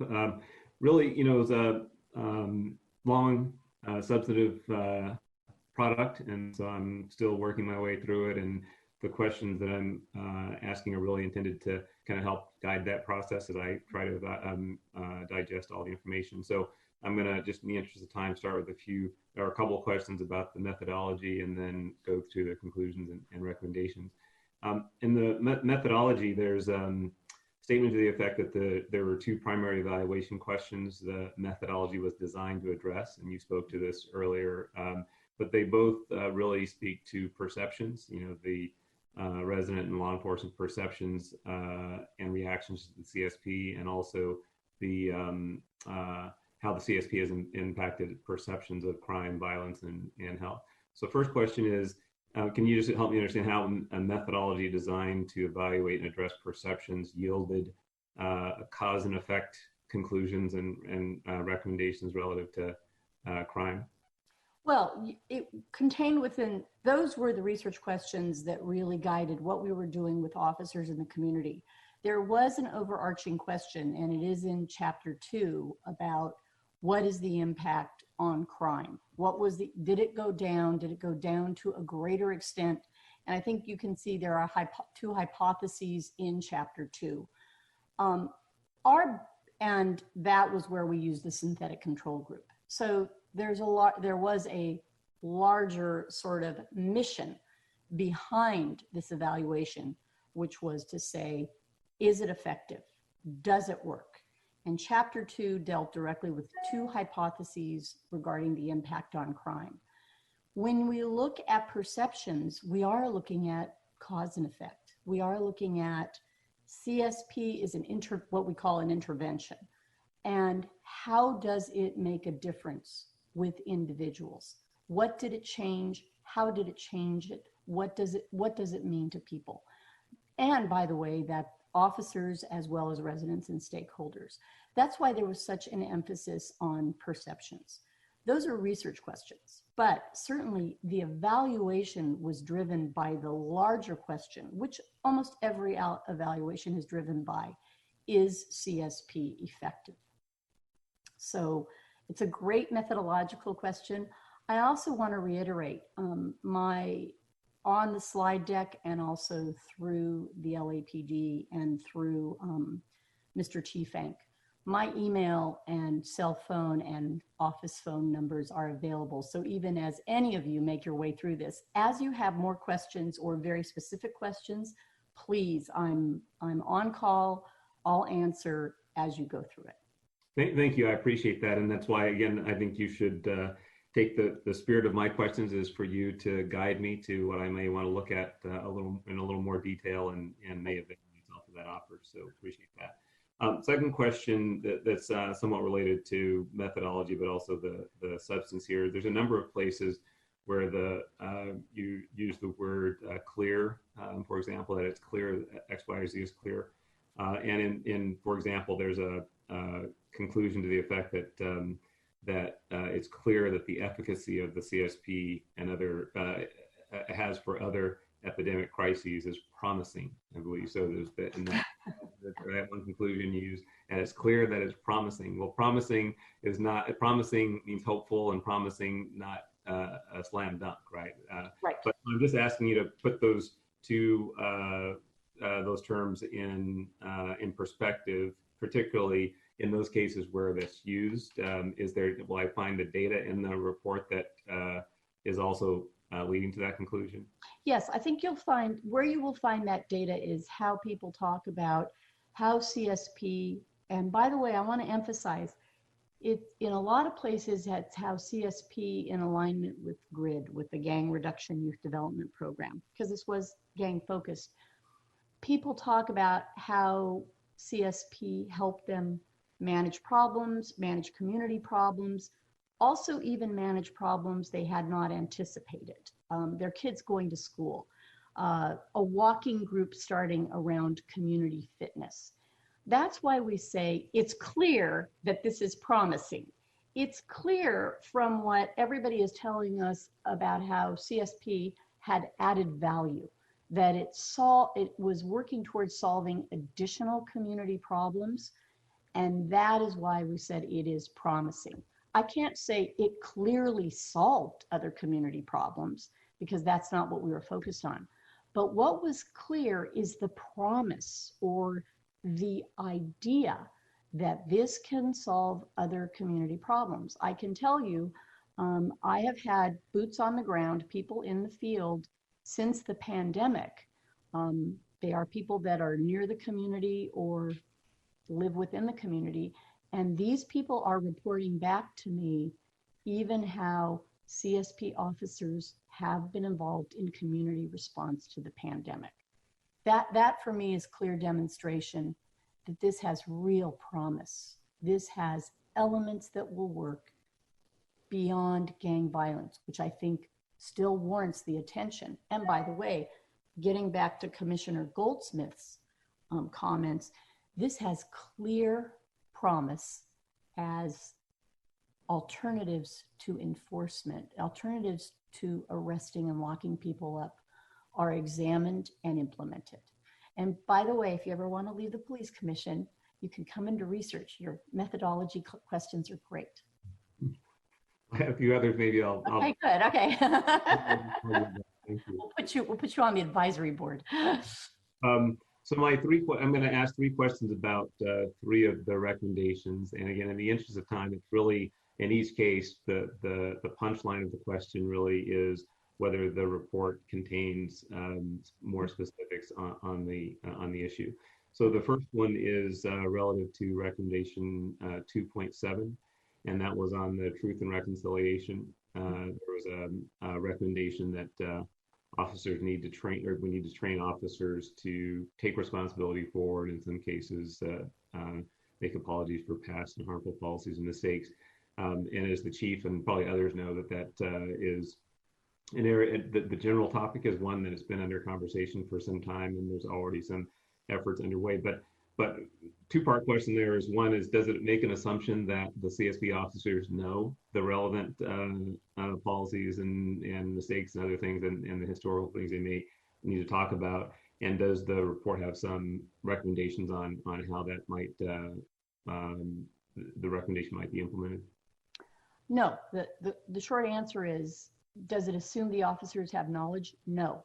And interestingly, to that point, as part of the steering committee and as part of the internal action team, we've already had extensive conversations with both Commander Woodyard and with Dr. Pinnell over in training about how to train and teach officers the history, the real history. You know, it's hard to think, it's hard to recognize that there are officers and residents and stakeholders that don't have this knowledge.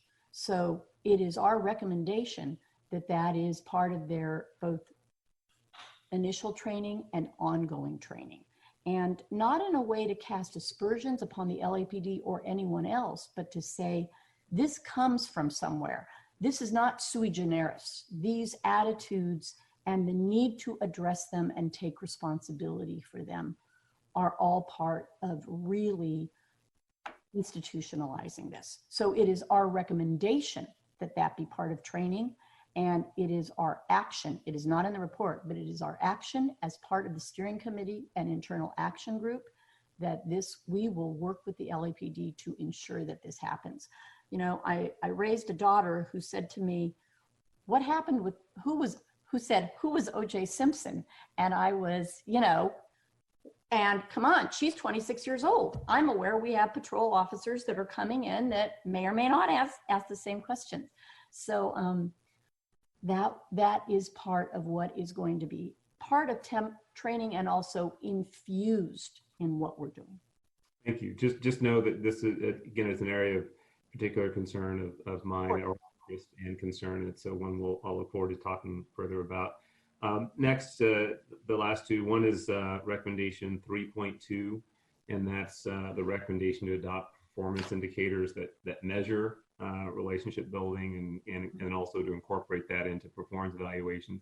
Again, another line of conversation that's been underway, and so it piqued my interest. Is am I looking here? Am I going to find some suggestions as to how this might be done, or is that still work that we'll still need to do? That is not just work that needs to do. That is work that is being done. Once again, under Commander Woodyard. I wanted to do everything in this 1 year. That was one of the things that I felt this evaluation would inform. The other thing is that is very much something that needs to be done with the community and with the LAPD, putting their input together and creating those performance indicators. So no, it is not in the evaluation intentionally. It is something we are working on and will continue to work on, as I said, both with the LAPD steering committee, internal action team, and with community input as well, because we can't design the indicators in a bubble. The community must and will be part of this. Excellent. Thank you much. And you can just add that also to the list of something that we'll be discussing in the future. And then lastly, on recommendation 5.7, and this was also an issue that's been discussed or is being discussed in a number of contexts.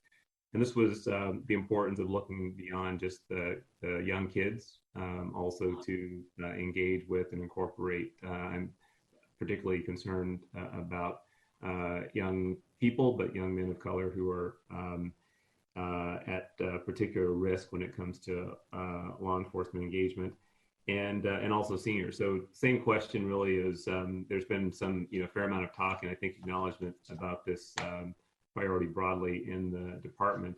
Or will we find further recommendations based on the surveying that was done? No, you've got all the recommendations there. When that recommendation is part of what's come from the confluence of the data. You have noted something that's a particular hobby horse of mine. And I think I noted it previously, that there are individuals that say the hard to reach kids, we need to get to them.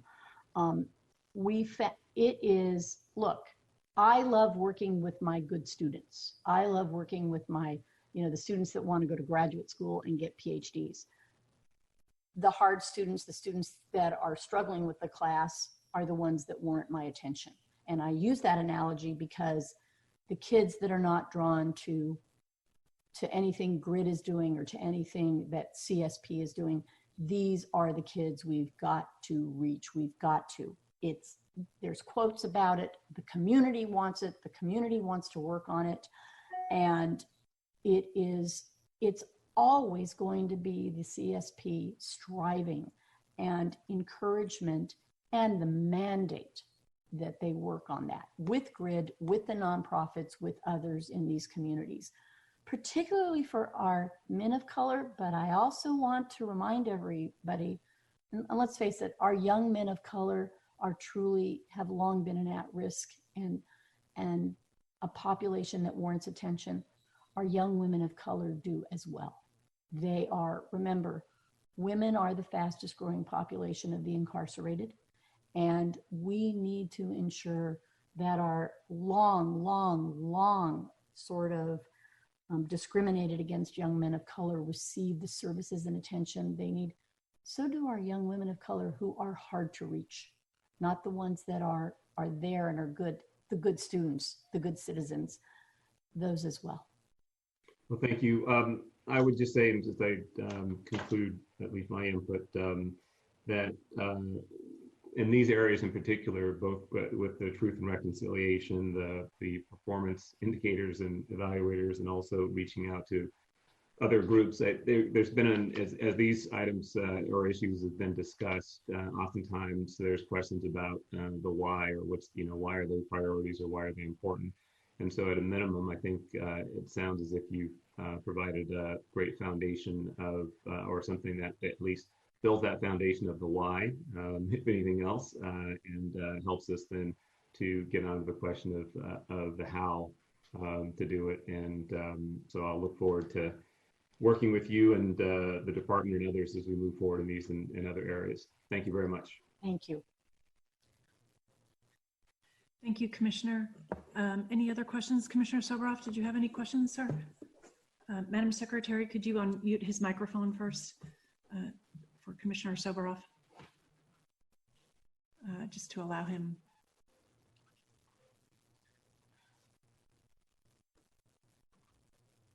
Trying to unmute him, but it's not unmuted. Okay, There you go. How's that? terrific. Please go ahead. Okay, good. I think an advantage of going last in a discussion like this, I had a series of 16 questions and observations. I read the report carefully. All 16 of my questions have been answered, and my observations have emerged. So I'll summarize in a period of a few seconds. I found the report, which I read carefully, and have been a supporter of the report from Connie's first discussions of it. The report I'll summarize it as validating in the past and challenging in the future. Promises come along with challenges, and there are a lot of challenges. I think that a couple of people that haven't been mentioned that have been involved in this deeply were the good folks at Homeboy, and also Jerry Chaliff, who has been a friend of law enforcement and a foe of law enforcement all over the country for all over decades. And my conclusion is that that your first page of those who participated in this has room for more to participate. I like the way you said that you had your phone number out there, because I think that you will hear probably in a very few minutes from different members of organizations or different communities that may entirely agree or entirely disagree, may entirely respect or may entirely disrespect. Yes. But I think that they all have a voice, and I think that it is important for the CSP program that works to listen to all these voices and to pull out the things that will help in the future challenges. And I want to thank you for all you've been doing on this. Thank you so much. And I also I do want to address who you brought up, because the names are there in the advisory group. We had originally asked Father Greg Boyle, understandably because of Boyle Heights and Ramona Gardens, to be part of our advisory group. But I think, as everybody is aware, he is tremendous. He was, until the pandemic, on the road, constantly speaking, talking. And he did send his associate director, Hector Verdugo, who lived in Ramona Gardens and was a former gang member in Ramona Gardens, and gave us incredible advice in terms of this report, and was on the advisory board. I cannot agree with you more about Jerry Chaliff. I had a wonderful exchange with him, and he was part of the advisory board. He was sort of the godfather in all this. And I had this wonderful exchange with him where he said, Georgia, they want to know if it works. Just tell them if it works. And I wanted to say, but Jerry, research is more than that. And he was a rabbi or godfather or whatever you want to term it. And I so appreciate your remarks. Community voice is essential in terms of this work, in terms of this evaluation, in terms of CSP. And I want community voice. Anyone who knows me knows I am not a researcher in my office. I love UCLA for giving me a home, but I'm rarely there. I am in the community, and I learn the most from the people who are opponents, foes, adversaries, or loyal critics, whatever you might term them. And I appreciate what you're saying, and I'm expecting a lot of texts and emails, and that is a vital part of this process.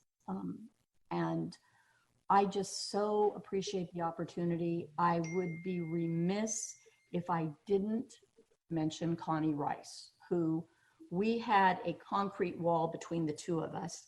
I didn't speak to her and she didn't speak to me during the entire evaluation.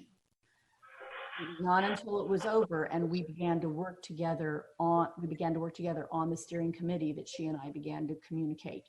Nevertheless, she has been a guiding force behind this. I think Chief Moore will agree with me. She wants the best for the communities of Los Angeles, and she wants the best for the LAPD. And I don't think it's an understatement to say that without her, I do not believe much of this would be happening. So she is part of this too. Thank you. Is that it, Mr. Soboroff? Yes, thank you. All right, terrific. And unless there are additional questions from commissioners, I see no hands or efforts to unmute. We'll turn to public comment. Madam Secretary, please close public comment. How many speaker cards are there? We have 16. Okay, please proceed with 2 minutes on the clock for each speaker. Thank you. The first speaker is the caller ending in 1403. Yes, good morning. Thank you for letting me speak for 2 minutes, even though there's 16 speakers. I had a chance to look at the report. It's a wonderful report. It's full of all kinds of wonderful fiction. And I like reading fake reports, how lovely things are. But the reality is, when you go to Facebook and Google, and then you go to YouTube, you see LAPD officers continuing to punch unarmed black men in front of Latino churches. What a shame. Is that in the report? I thought so. I hope we pay the researcher triple overtime, and I hope also that you get the money from the federal government as a FEMA grant so we can rip off the federal taxpayer for these reports. And I also like Grandpa Stevie Soboroff and his questions. And yes, the lady, she will get phone calls from people in the community, but I won't be able to call because my minutes on my prepaid plan are only down to about 25. And I have to spend those 25 minutes listening to all the... From the topic here. Call the next speaker, please, Madam Secretary. The next speaker is caller ending in 7388.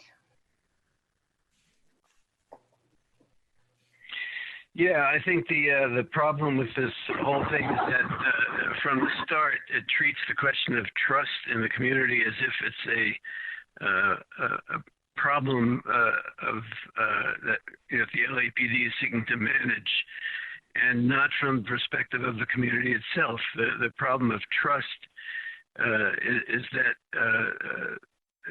the community has learned some very, very hard and bitter lessons over a very long time about the role of the LAPD in enforcing a situation that causes harm within their own community. So I think that the fundamental basis of this whole study and approach is essentially a PR approach, as opposed to actually fundamentally dealing with the issues that the community is concerned about. And I think that that was portrayed throughout the presentation as the orientation that's being taken. It's you're trying to sell something to people and trying to find ways to do that. And I think that that entire approach is not going to lead to any success. You have to look at the fundamental aspects of the problem, and the mistrust is based on the fact that it's not just misconduct by the police that's the problem, but it's the conduct of policing and the role that the police play in this society, not just in those particular housing projects, but in the city as a whole and in the society as a whole. And the approach that you take to that is not going to lead to any kind of success in actually resolving the problem the community faces. So I think that, you can put up all the charts you want and describe, the outcomes that you're trying to achieve. But if the approach is wrong to begin with, you're not going to lead to anywhere positive. I think that the underlying basis of this is the idea that community-oriented policing is part of controlling the thinking of the community. And that's not the role the police should be playing. Thank you. The next speaker is Sherry Barone.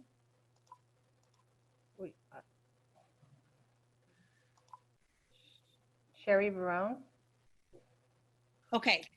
It seems to me that this program is based on the presumption of guilt and assigning collective criminality to the community. It also seems that this is giving money to the police rather than investing in the community on the front end. And it's withholding the money and only giving it to the police. And I wonder, why do the police assume to be the almighty people who know what the community wants? I know you said you did the research in the community, but it seems to me that resources could be better spent rather than given to the police in investment in education and community build and community businesses. And this is all based on the assumptions that the police are the great white hope. And it kind of reminds me of the saying, to give a man a fish, you feed him for a day. Teach a man to fish, you feed him for a lifetime. They don't need the police to give them anything. They can do this with the needed resources. And I also take offense to what Dr. Leap's definition of what constitutes a good person. I think it left out a lot of other good people. And that's it. Thank you. The next speaker is Audrey George.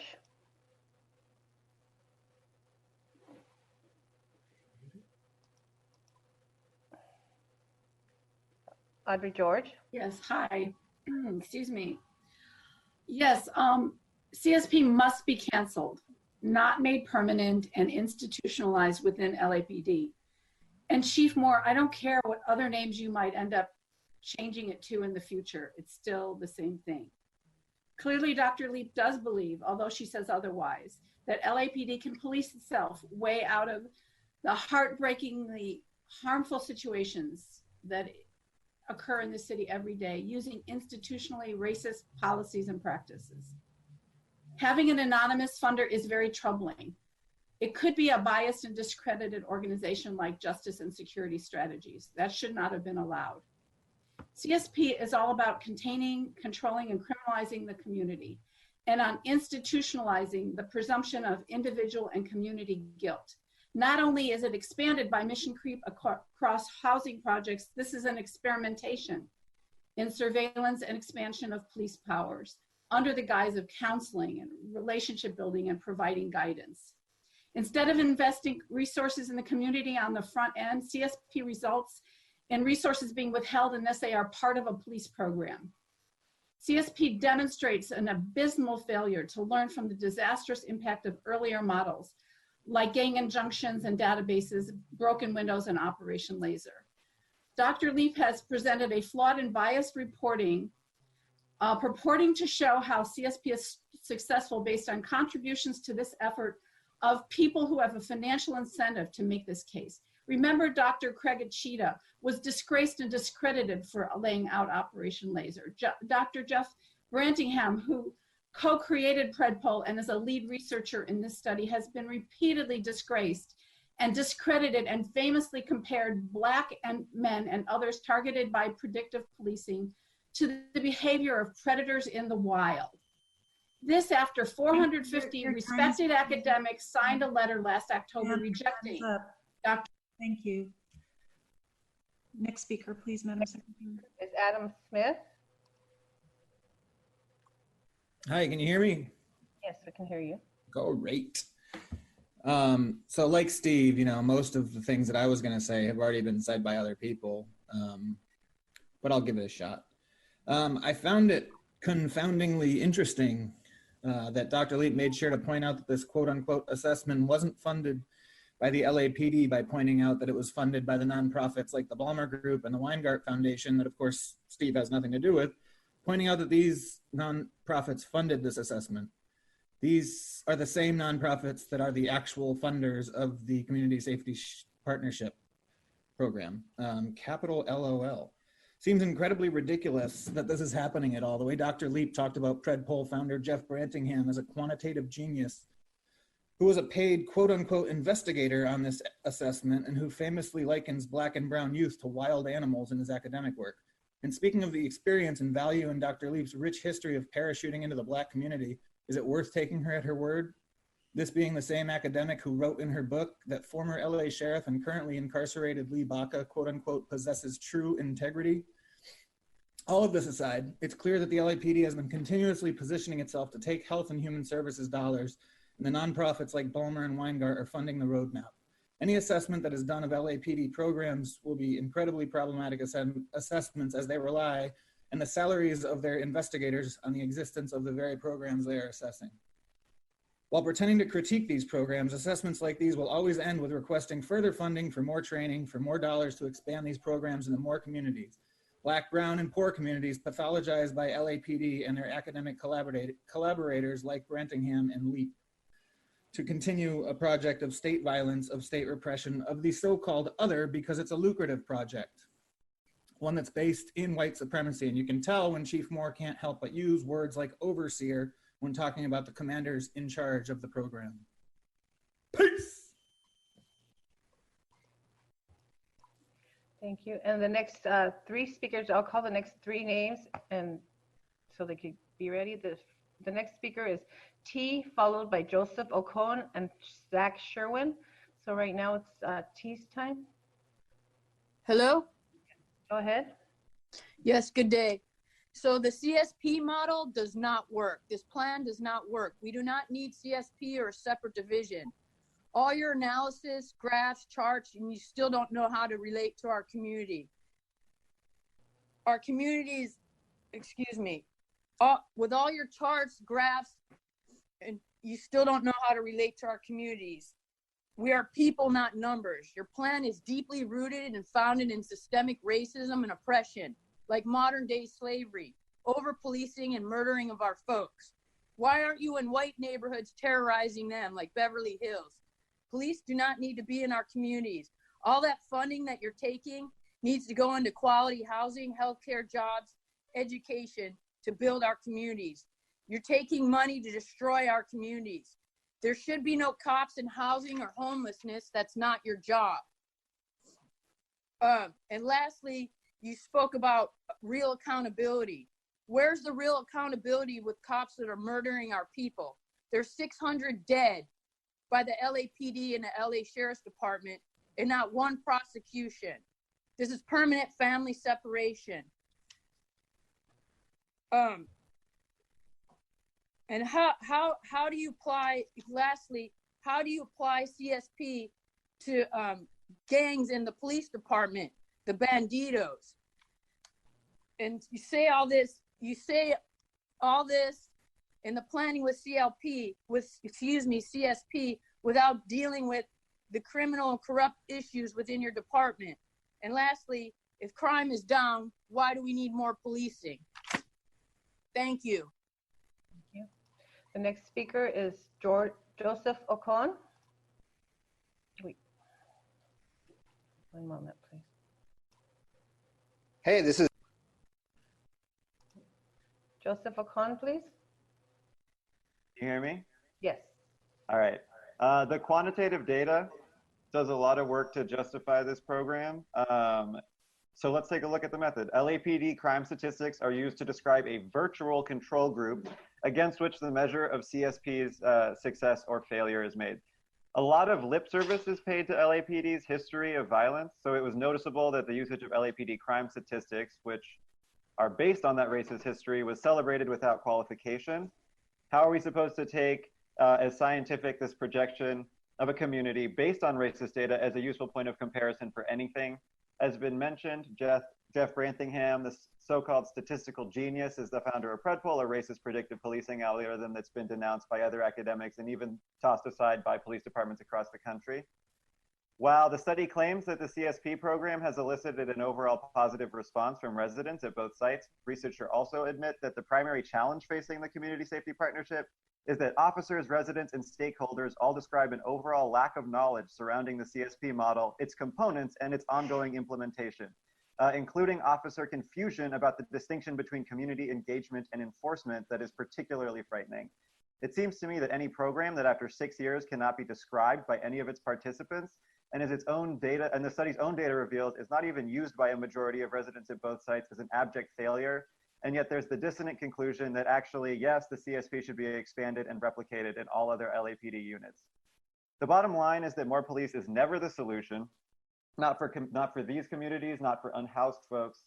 Chief Moore often says that he doesn't want the LAPD to do work it isn't designed to do. Of course, there's no reason to take him at his word. The LAPD's primary function seems to be to gradually replace all other social services with itself. Empathy, trust, transparency, and accountability are incompatible with the purpose of the police. How else can we explain why officers Ryan Lee and Martin Robles still have their jobs after the murder of Grishario Mack was rolled out of policy by this commission? How else can we explain why Officer Frank Hernandez, who brutally beat an unhoused man in Boyle Heights last week, is still on the force after 3 separate officer-involved shootings? Thank you.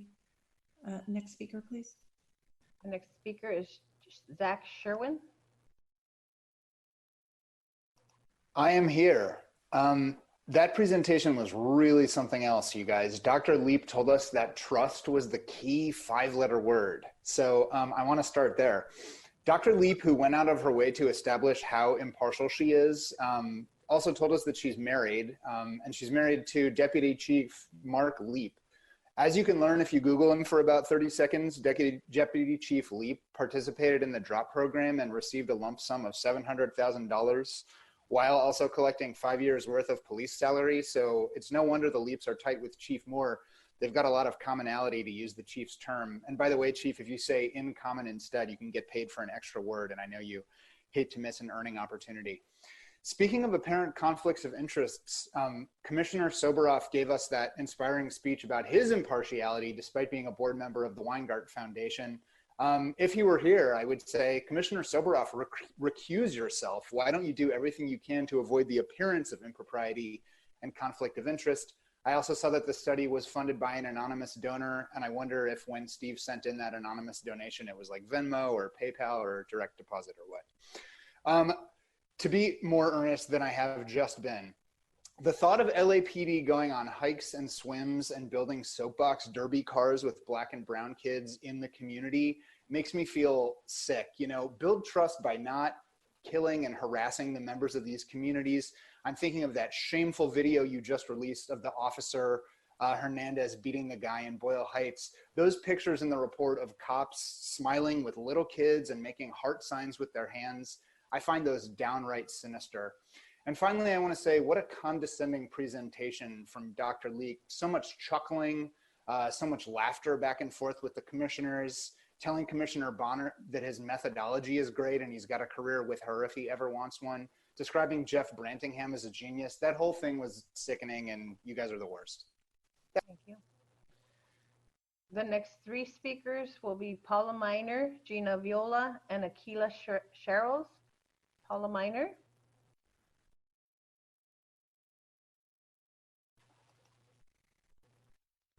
Paula Miner. Yeah, I'm trying. Okay, there you go. Did I do it? Yes. Okay.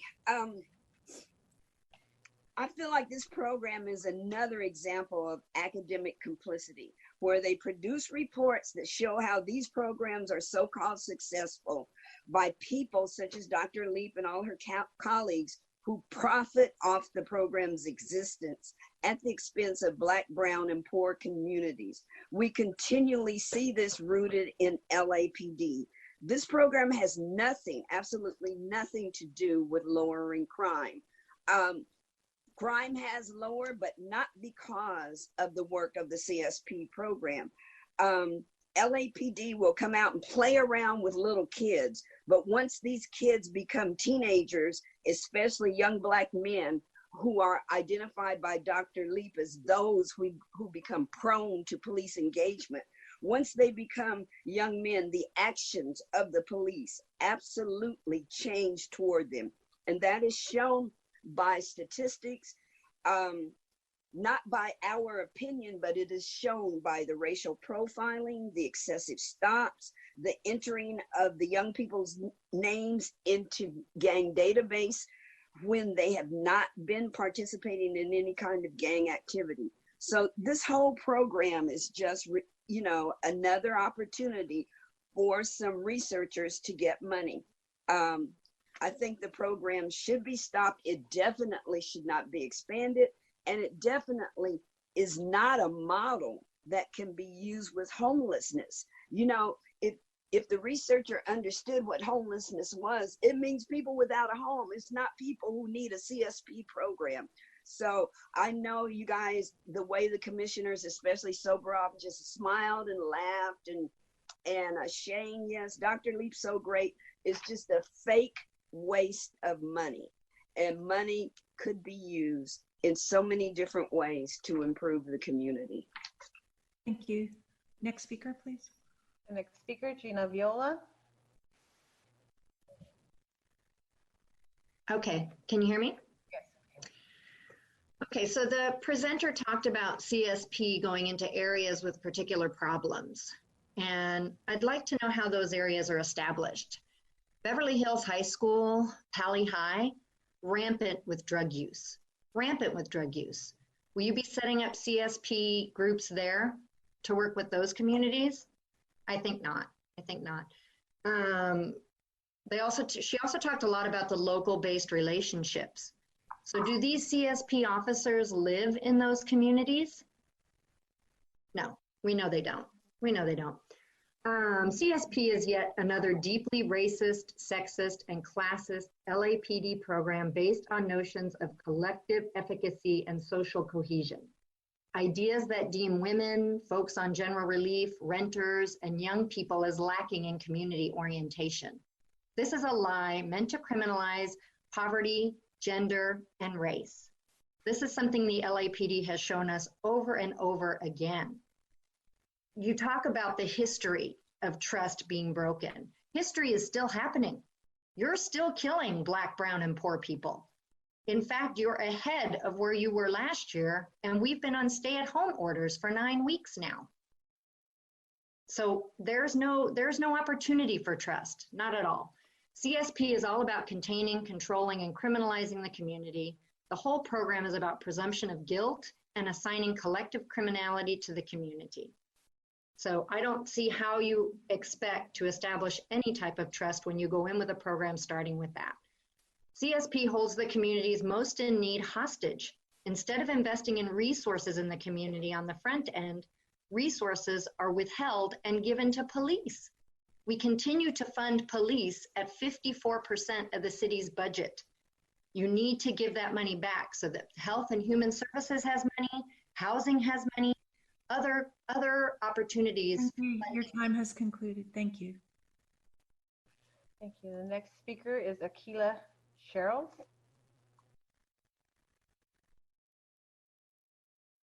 Yes. The success of CSP, it's rooted in partnership. You know, the success of CSP in Jordan Downs a few years back, 3 consecutive years in a row of 0 homicides. I mean, I applaud that. But this work wasn't done as a standalone work.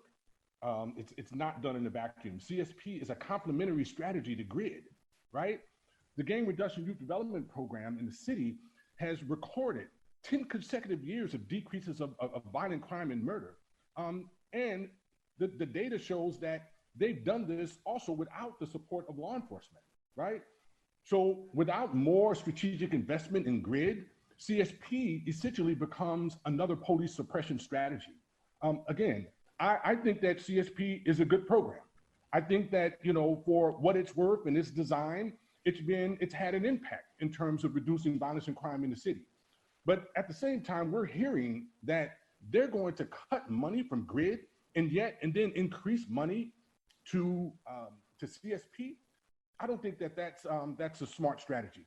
I think that we need to increase the amount of money that we're investing in community-based public safety initiatives like GRID, because the data shows that in 2015, when we had the spike in violence in the city, in the 23 grids across that's funded across the city, violence was down 10%, you know, in all of the grid areas, even though violence was up in some of the key cities, you know, in the key neighborhoods across the city.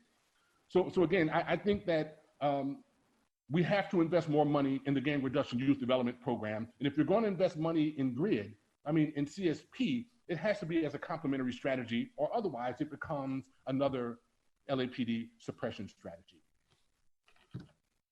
Yeah. And the next three speakers are Hamid Khan, Jamie Garcia, and Shelby Farrell. We'll begin with Hamid Khan. Hello, can you reset my clock, please? In 2 minutes. Okay, thank you for doing that. So much has been said, and I think what we are not getting to address is the operationalization of this program. And when we look at the timing of 2011, and when we look at Jeff Brantingham making his move after working on a whole bunch of counterinsurgency programs in Iraq and Afghanistan and building the Predpol model on that, along comes human terrain modeling and also forecasting gang violence. So this is something that has been in the making for several years. And what is happening is now operationally and tactically speaking, that we are now moving full on as a counterinsurgency force. This is exactly how the policing has been happening in South Central Los Angeles, in Boyle Heights. This is a replication of previous failed programs like Weed and Seed and Broken Windows. And then we again see this whole deep academic complicity playing out. We saw the discredited moves made by George Kelly and all in Broken Windows. We saw Craig Uchida come in. We saw Jeff Brantingham come in. And now Georgia Leap is selling us all this bullshit snake oil about this program. That's gonna uplift lives. I mean, this is really nothing more than a counterinsurgency program, and we have to be very, very careful.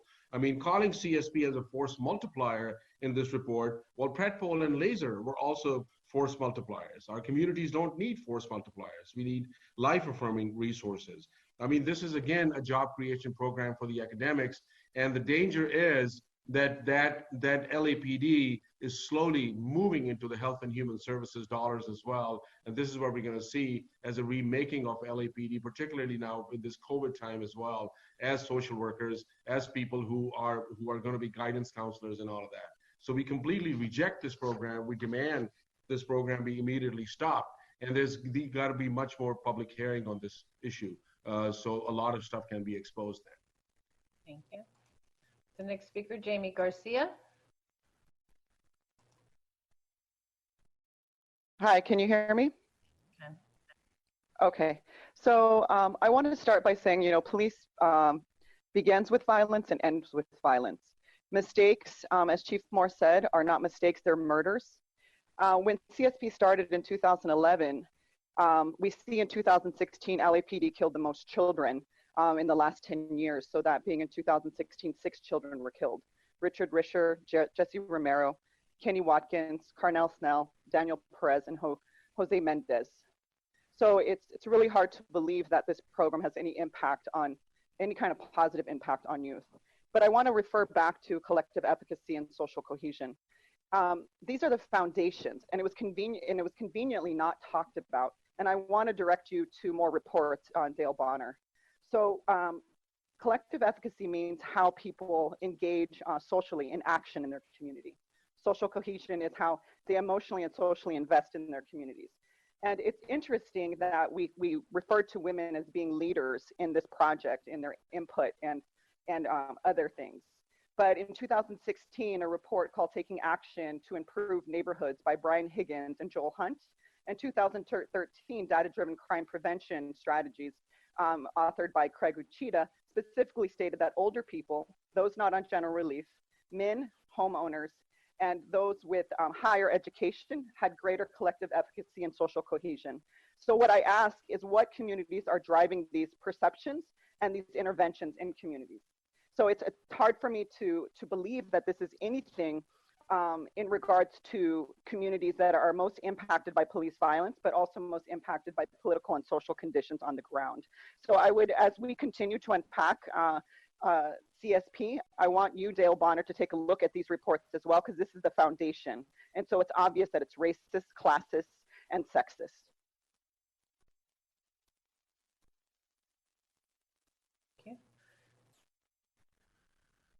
Madam Secretary, the names of the final 3 speakers, which brings us to the 16 you said. Yes, the final 3 will be Shelby Farrow, Baba Akili, and Melina Abdullah. Shelby Farrow, go ahead. Can you hear me? Yes. Cool. So this is obviously a pet project for Steve, so I'm going to direct my questions to pretty much everyone else. And also, the comment on grid is kind of illuminating maybe why someone would be so desperate to put out a pretty shoddy research paper when there's budget stuff going around, but I'm not quite sure what's going on internally. Some question on the report. What do you fellows and ladies and everyone believe is qualitative and quantitative? What do you believe that means? And do you feel that the data in this study is actually appropriate for those titles? They call their quantitative data based on a synthetic control group, which literally means it was make-believe. So I don't know how you can say that's quantitative. The qualitative data was for only 6 years. And do you think that's a valuable data set? The conclusions from the report seem to be that in a community, some form of safety/community group is good. So I don't know, put in more rec centers, put in more tutoring centers, like it, all the conclusions from it were basically, this needs to be done with the community. Well, the worst thing is that people don't feel involved in the community. So how do you personally reconcile that obvious logical fallacy? One of the lead researchers created PredPol, so you know, you guys can think. Let's see, what else? You call them at-risk youths, but at risk of what? Being arrested, being killed by you, you're the risk. Let's see. Oh, and I mean, you got, like I said, you can trust this like little report from Steve and UCLA if you want, even though she said she's not a researcher and has a PhD, which means that she can't accurately analyze research either. So you can like trust it if you want, but I hope you know that if you're not academically inclined and you showed this to anyone who I would think you'd respect, they would probably laugh in your face because it is so shoddily written and proposed. That's all. Thank you. The next speaker, Baba Akili. Good morning. Social workers with guns. That is what effectively this is. And the two don't mix. And you can tell the level of ineffectiveness because when you get to young people 13 and plus, the distrust begins to come back in. So yes, you can have police playing with young people 8 and 9, but then as they become and enter that realm, their interaction with police is negative. This is not the role of the police, first of all. Secondly, this is quality of life issues. That why do we need police acting as social workers? What we need is a sufficient safety net. What we need is an investment in the people in those communities. And what we need is less policing. This is more policing with a public relations twist to it. So I would hope that that we not go down this road and use this term partnership, which implies some level of equality when all the resources are on the police side. There are no resources that are coming from the community side. So this is, I think, a good attempt at public relations. It sounds good, but in the end, what we really need is a real set of safety nets to deal with the issues of poverty, healthcare, and ill housing that currently exist in our communities. And this doesn't do that. If anything, it takes away resources, time, energy, and resources away from the critical needs, the quality of life issue needs that we have to fight for. And after this pandemic and we move into a recession again, you can see and bet that it's going to be even worse. And it won't be a need for social workers with guns.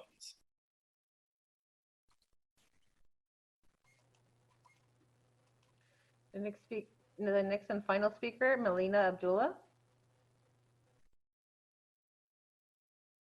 Hi. I want to just kind of lift up something that you all acknowledged last week, which is the erasure of Black voice. I want to remind you that it's a very colonial practice. When we look around the Zoom and add Georgia Leap to the mix, or lack of mix, all of you save one is white. And so what does it mean? As a researcher, we often talk about what it means to study upon versus study with communities. There's a whole body of literature on decolonization of research, and I suggest that Georgia Leap read that literature. It's important that communities research themselves. People with those experiences and connections that aren't forged just out of research do that work. And so prioritizing Georgia Leap as this kind of white savior scholar who knows all about housing developments is hugely problematic. I also want to lift up that police are not equipped, nor should they be, empowered to do everything. If you talk about houselessness, if you talk about resources, we need those entities to provide that. We need housing for houseless people. We need community workers to work in communities. We need youth workers to work with young people. And then finally, this idea of building trust. It disregards what was shared last week, that LAPD has not proven itself to be trustworthy. And so when we think about that long history of corruption, but also current practice of corruption, the idea that trust should be built is hugely problematic. Fix your practices and maybe community will trust you. I think they should, and I think most Black people think that we should not trust police, hence the quote-unquote skepticism of Black participants in the study. Thank you. Okay, we have no other speakers. Thank you. Chief Moore, I would ask that you work with the Community Engagement Subcommittee to determine the nature and extent of any report back to the Commission. The next item on our agenda, our regular agenda items, item 1B, is the department's verbal presentation and discussion relative to the 2019 use of force and year-end report. And just very briefly to the members of the public, the process that we are using is similar to the process we've used in years past. The report, I believe, has gone online now. Is that correct, Mr. Teefank? It is online. At this stage, we're just going to hear a presentation from the department providing an overview of the contents of this report. And next week, after the public and all the commissioners, I should say, have the time to review this, what is approximately a 400-page report, we will go into more detail on questions. Of course, if there are questions today, commissioners can ask them. We will have public comment, but we have an opportunity to go into more detail next week, as everyone has had a chance by that point to review the report. And my understanding, Mr. Teefank will correct me, this is the process that's been used in the past to ensure the report gets out and that we comply with the Brown Act. Mr. Teefank, did I generally describe that correctly? Madam President, you did. The report should be online momentarily if it's not available now at lapdonline.org. Very, very well. So the commissioners, the public will hear the overview of the report. I should say only 2 commissioners have received the report to comply with the Brown Act, but I think even those of us who received it need much more time to go through all the details that are provided in it. So with that, let's turn to the presentation. And I take it, since Chief Grimala has joined us, that Chief Grimala, you'll be making that presentation. Yes, good morning, President Decker. Thank you for the opportunity to be with all of you and also with the community members who may be watching. Today's presentation is intended to be an orientation, an overview, and a context building general foundation to the total review of the department's annual use of force report. And Ms. Decker, you stated that it is just shy of 400 pages. I'd also at this time like to take the opportunity to thank Critical Incident Review Division for their year-end report work product and their diligence. Part 2 of this presentation next week will go into specifics and an analysis of major points, identified trends, and issues. Now we'll be placing the PowerPoint on.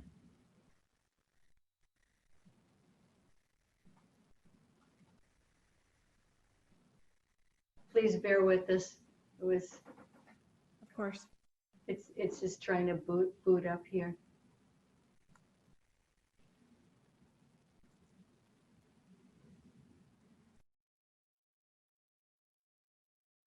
Could Madam Secretary, could you please give us the rights to enter so we can post our PowerPoint? A moment, please. We'll do that. Thank you. I believe Commissioner Decker would need to promote you to co-host. I don't think I have that ability to my knowledge. Give me one moment and let me speak to Mr. Tiefenk. I don't think I have that capability. Thank you very much.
Chief Grimala, can you try now?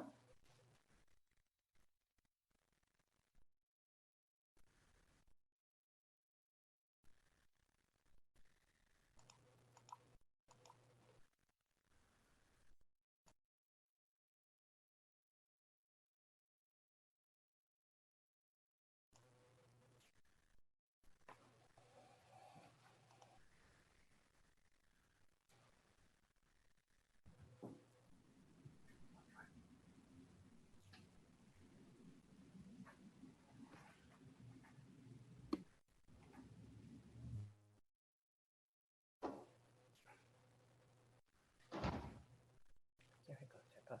Yes.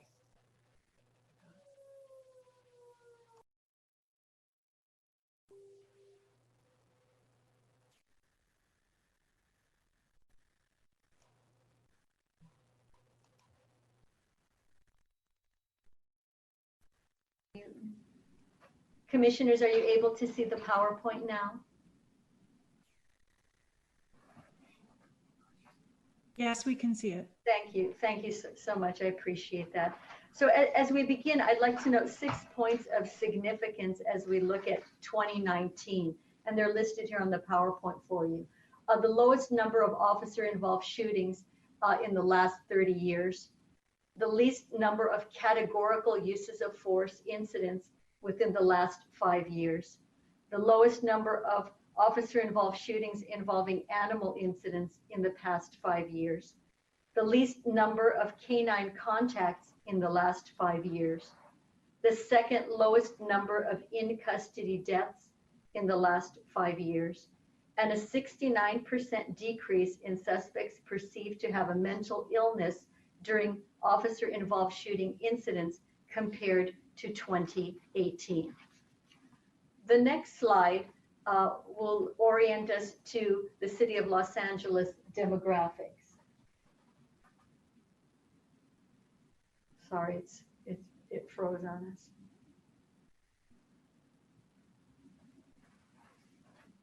And as we look here, just to give a context for this discussion, 3.99 million residents within the City of Los Angeles, living within 468 square miles. Los Angeles being California's most populous city and the second most populous in the entire nation, just following New York. And you see in the bar chart at the bottom of the screen, a breakdown in the percentages of groups within our population.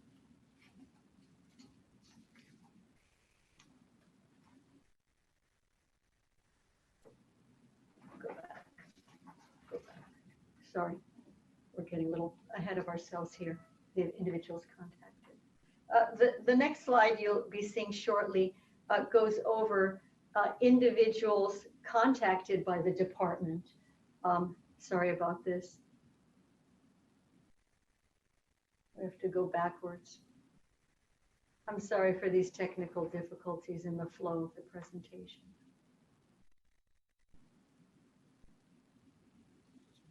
No worries. In the future, I think it might be easier if the department gives the board secretary the presentations so that if we could, yes, if we could go to slide number 4, and that'll be individuals. Okay, we'll be back in a second. Right here should put us. Okay, no, is it going? Yes, Madam Secretary, are you able to take control of the screen? I am not. I would need you to send me the. Okay. Okay, we're going back. I'm sorry. Again, I apologize for this. Okay, one more slide. One more slide back. Okay. One more.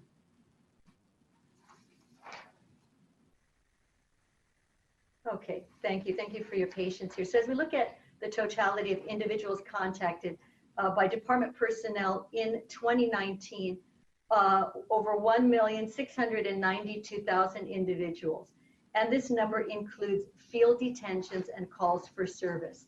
As we look at 2018, compared to 2019, we saw a decrease of 62,131, or 4% of those contacts.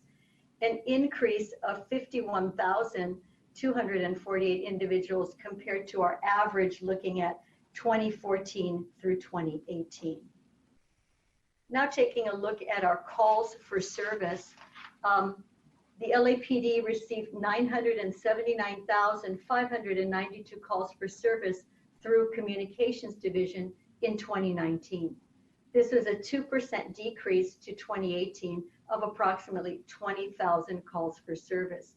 Yet overall, when we look at the aggregate from 2014 to 2018, it was an increase of 50,416 calls. Now looking more closely at police contacts, the chart you're looking at right now breaks those contacts down into 3 major evaluation areas, and that is arrests, use of force, and officer-involved shootings. For context, we've defined what public contacts are there at the bottom, and public contacts are comprised of calls for service and field detentions. So as we look further at this slide, in the area of use of force, of the 1,692,351 contacts, both categorical and non-categorical use of force in totality occurred in 2,375 instances. And this would cover everything from firm grip to the most serious uses of force that the department personnel engage in. But with specificity to officer-involved shootings based on public contacts, officer-involved shootings occur 0.001% of the time. And this is down 21.1% from 2018 numbers. Looking at crime statistics with particular note to violent crimes, I just wanted to share some information again for context as we do not only this part 1 but part 2 review of the year-end report. And in 2019, there were a total of 29,963 violent crimes which occurred throughout the city of Los Angeles. This is a slight decrease of just 0.5% compared to 2018. 1312 or 5% less violent crimes compared to the 4-year period 2015 through 2018. And we break it down into some of the major crime categories. Of note, homicide, we had 1 incident of an increase from 2018. But when we talk about crime, I want to just briefly review what we talk about as far as part 1 and part 2 crimes. And part 1 crimes are defined by the FBI's Uniform Crime Program that classifies the following offenses there to your right as part 1 crimes. And that's criminal homicide, rape, robbery, aggravated assault, burglary, larceny, motor vehicle theft, and arson. So in 2019, the city of Los Angeles experienced 122,517 part 1 crimes. This was a 6% decrease over 2018 and also a decrease of 209 compared to the annual averages we looked at from 2014 to 2018. Now we just want to give an overview of what part 2 crimes consist of. And again, we use the FBI's Uniform Crime Reporting Program that classifies all violations of state and local laws that are not specifically identified as they were in the prior slide of part 1 offenses as part 2 crimes. And some examples are simple assault, forgery, embezzlement, fraud, and criminal threats. We also wanted to give an overview that looked at other city comparisons. And we looked at 5 agencies in this report to see where the Los Angeles Police Department found itself situated. So we looked at Houston, Chicago, Phoenix, and New York City in comparison. So Houston experienced the highest violent crime rate in 2019. And we looked at, just for the public's awareness, for the commission as well, what the general population is there of 2.3 million, and also the number of sworn department personnel they had, and they're at about 5,200. As we looked at Chicago, they experienced the second highest crime rates. And again, we look at sworn of 12,400 and their population of 2.7 million. Los Angeles and Phoenix both experienced the third highest crime rates. And LA sworn, as we know, 10,080 in 2019. And then we looked at Phoenix of 2,900 and their population of 1.6 million in comparison to us. And of course, New York City experienced the fourth highest with their sworn police department membership at 36,863.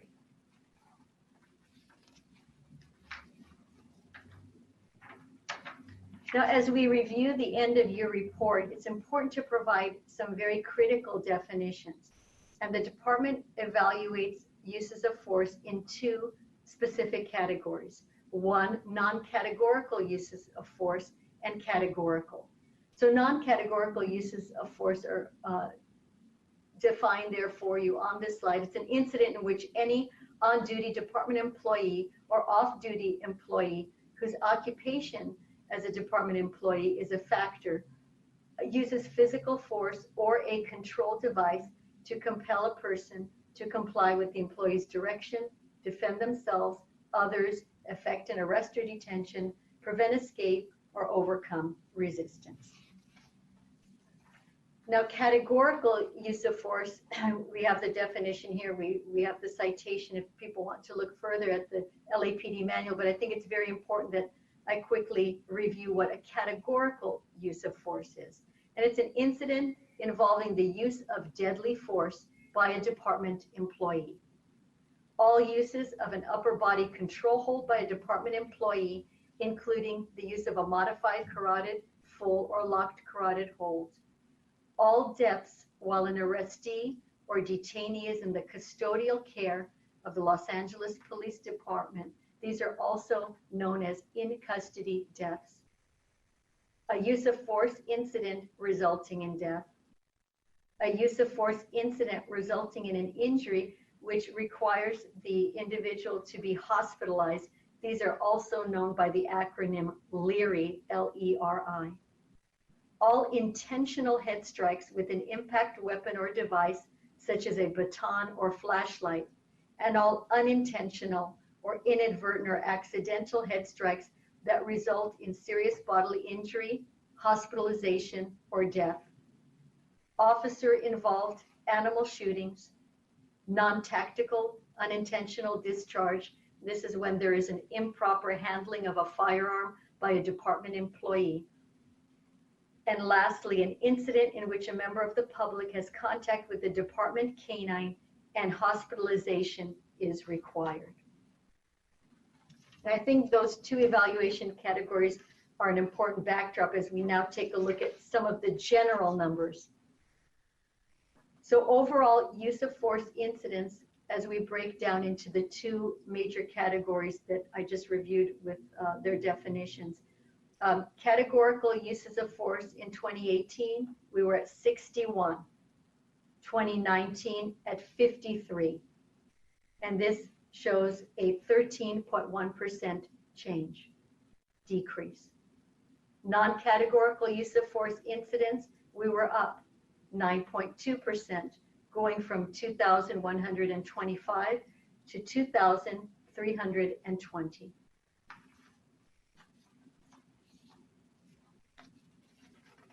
As we take a look at non-categorical use of force incident totals, we take a look at 2018, again 2,125, and 2019, 2,320, which equates to an increase of 195 non-categorical use of force incidents within 2019. The 5-year average was 2,063.6. Now, looking at categories within non-categorical use of force incidents, we categorize them by the type of force used. And the two areas of note you'll see as you review the numbers is the use of the 40mm less lethal launcher increased considerably by 29%. And that was as more people within the department received training in the less lethal launcher, which included recruit basic training courses. So our folks coming out of the academy were added to the department employees that were trained in the use of the 40mm. It is also seen as a more accurate, a less lethal impact device. And also of note, we look at the taser and we saw a decrease of 32 uses or deployments of the taser. As we look overall at the type of force and the type of tools that are listed to the left, most have an effectiveness range in deployment of approximately 53 to 56% of the time when they are effective. Also of note, you can see OC spray, which is our pepper spray, has a very low frequency in use. There's a couple factors for that. The maximum range of the OC or pepper spray is 12 feet. It has sporadic effectiveness depending on the incapacitation or the fact that a suspect may be under the influence. So officers tend not to deploy OC spray as we add other options to the non-categorical use of force agenda. Now we turn to categorical uses of force in a little bit of a deeper dive. And again, 2019 had the lowest number of officer-involved shootings in the last 30-year history of the department. So now we take a look at more specific categories regarding weapons with which suspects involved in an officer-involved shooting were armed. So I think this slide is somewhat self-explanatory. I think of note, as we look at firearms, we see a decrease there. As we look at edged weapons, a very slight decrease of 1. But we look at the totality of officer-involved shootings, and we are down 7 over the prior year.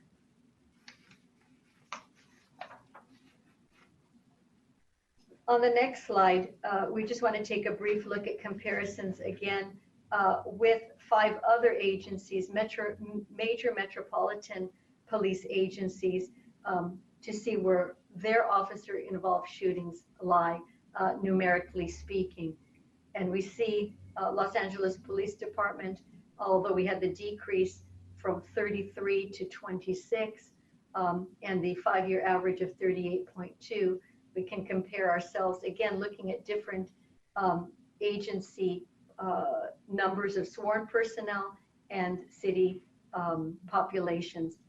We were followed by Chicago, the Los Angeles Sheriff's Department, New York, Houston, and then Philadelphia.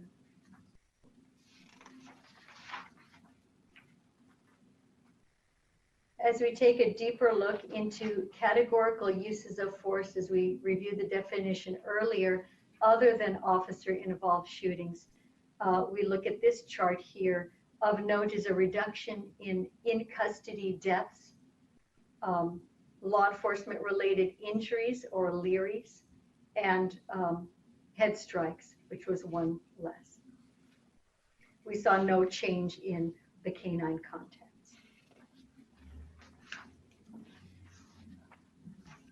Now we wanted to turn our discussion to a look at the mental health crisis within the city of Los Angeles. And the second part of the end of year report presentation will go into more detail about department training and approaches to interacting with those within our communities who are currently homeless.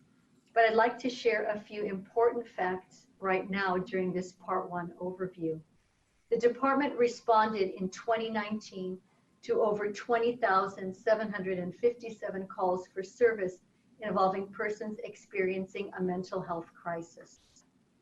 The Mental Evaluation Unit responded and handled over 7,873 of those calls. And that's with our SMART team, which has a department employee, a sworn employee, and a partner from the Department of Mental Health. Approximately 6,281 of those calls resulted in a 5150 Welfare and Institution Code hold. Over 800 cases were referred to the Case Assessment Management Program, also known as CAMP. And CAMP works with those individuals who are homeless on the street in a mental health crisis, or those who are not homeless, who have more than 8 calls for service, either through the LAFD or the Los Angeles Police Department, where we believe more intensive interaction with the Department of Mental Health should be taking place. And we do enjoy a very robust partnership with the DMH and continue to appreciate their support. I think lastly on this slide, and of important note, is that approximately 456 weapons were seized citywide per 8102 of the Welfare and Institution Code. And this is when a person is being held for 5150 of the Welfare and Institution Code, and they are in possession or have access to or control of a firearm. We usually try consent, but if consent is not possible, we obtain a warrant. But I think that's very important for folks to see. Next is just a homelessness synopsis and also a look at our interactions with the homeless and non-categorical use of force incidents. 36,165 is the approximate number, and again, very approximate number of people within our community experiencing homelessness. We received this information from our department homeless coordinator's office, and that's part of the Mayor's Unified Homeless Response Team overall oversight of homeless projects and our stakeholders within those projects in the city of Los Angeles. Of the 36,000 or so homeless, 27,000 are unsheltered. 3,500 reported to be victims of a violent or property crime, and 5,707 were either arrestees or reported as suspects of a violent or property crime. When we look at these very disturbing numbers, we look at non-categorical use of force incidents and the interactions with the homeless population. And 812 of 2,400 suspects involved in non-categorical use of force incidents were perceived to be homeless in 2019. This is an increase of 2% compared to 2018. And it is also a 7% increase over the years 2015 to 2018 in the aggregate. I'd also now like to take a look at homelessness and categorical use of force. And we will have a larger and more in-depth discussion again in part 2 next week, but just to provide some initial context as people are reviewing the very voluminous end-of-year report. As we look at officer-involved shooting suspects who are homeless, 6 of the 26 total suspects, or 23%, involved in officer-involved shooting incidents were homeless. This is an increase of 12 percentage points from 11% we saw in 2018. As we look at officer-involved shootings where someone was struck by gunfire, 5 of 21 involved in homeless individuals were involved in the OIS hit incidents in 2019. And this is a 9 percentage point increase compared to 2018. And in officer-involved shootings where there was gunfire, but no one was hit by gunfire, 1 of 5, or 20%, of those individuals were homeless. As we look in other categorical use of force categories, in custody death, 1 of 3, or 33% of suspects involved in an in custody death situation with the LAPD was homeless. And law enforcement related injuries, this is one where uses of force resulted in a person being hospitalized. 2 of 4 suspects involved in Leary incidents were homeless. And there was 1 incident involving a carotid restraint control hold in which this individual was homeless, and in head strikes also 1 incident in which the individual involved with the police was homeless. Important as we look at the changes in the numbers, either increases or decreases, is training. And the department's commitment to continuous improvement, advanced training, and evaluating additional de-escalation tools, techniques, tactics, and communication methods remains a primary focus for the Chief of Police, our training group, police training and education, of course, this commission, and the Inspector General. And as we know, there's never enough training, and the department's ability to continue to be and need to be introspective on this critical trust building issue remains at the forefront of our minds. As we discuss training and in the context of use of force, I just want to point out something very important. In every evaluation of use of force and throughout our training regimen, we look at the evaluations in terms of the PATROL acronym. And the PATROL acronym represents our de-escalation model to which every use of force is evaluated and held. And it's the backbone of our use of force training. And PATROL stands for P for planning, A for assessment, T for time, R for redeployment and containment, O for the ability to bring other resources to bear, and L for lines of communication. And on this slide, I just want to highlight some of the important training with regard to use of force, which the department undertook in 2019 or continued to undertake vigorously in 2019. So the instructional design unit of the training group identified a total of 70 courses into which tactical de-escalation and tactical communication were incorporated department-wide. This includes 61 of the department's lessons plans for those courses which have been updated. And there are remaining courses and lesson plans that are in progress and looking toward those updates. In 2019, 697 LAPD officers completed the MHIT training, the mental health intervention training, which brings the department total to 3,085.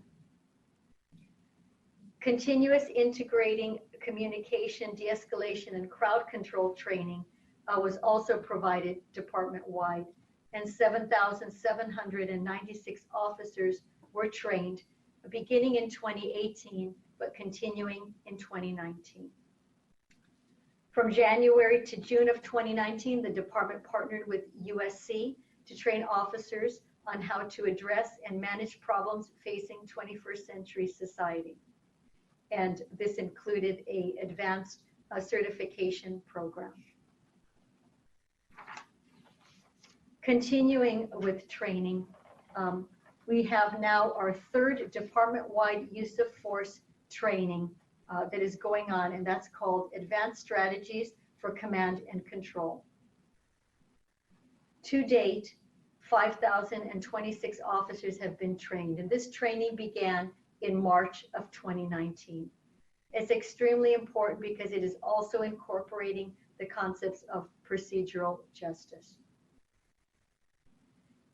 In 2019, we also called back department employees for police science leadership courses, and to date, 379 officers have come back, were introspective on what they experienced out in the field, how training and use of force affected their tenure of 2 to 3 years, and there was a reevaluation and a training program that accompanies PSL 1 and PSL 2.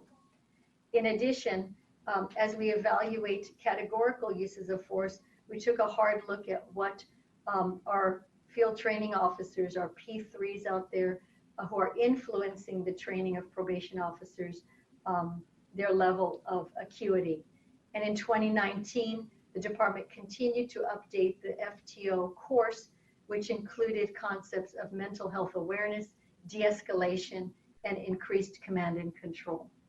Also, it included public trust components, constitutional policing, fair and impartial policing, and an LGBTQ cultural competency piece as well.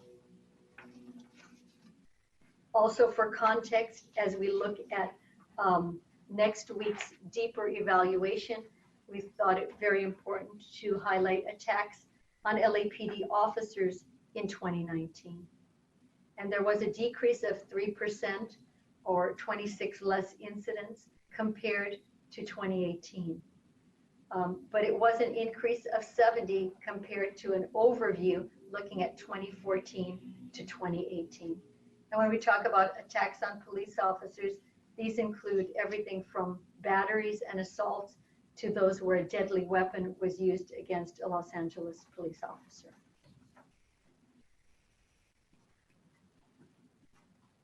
The next slide looks at less lethal and non-lethal deployment in 2019.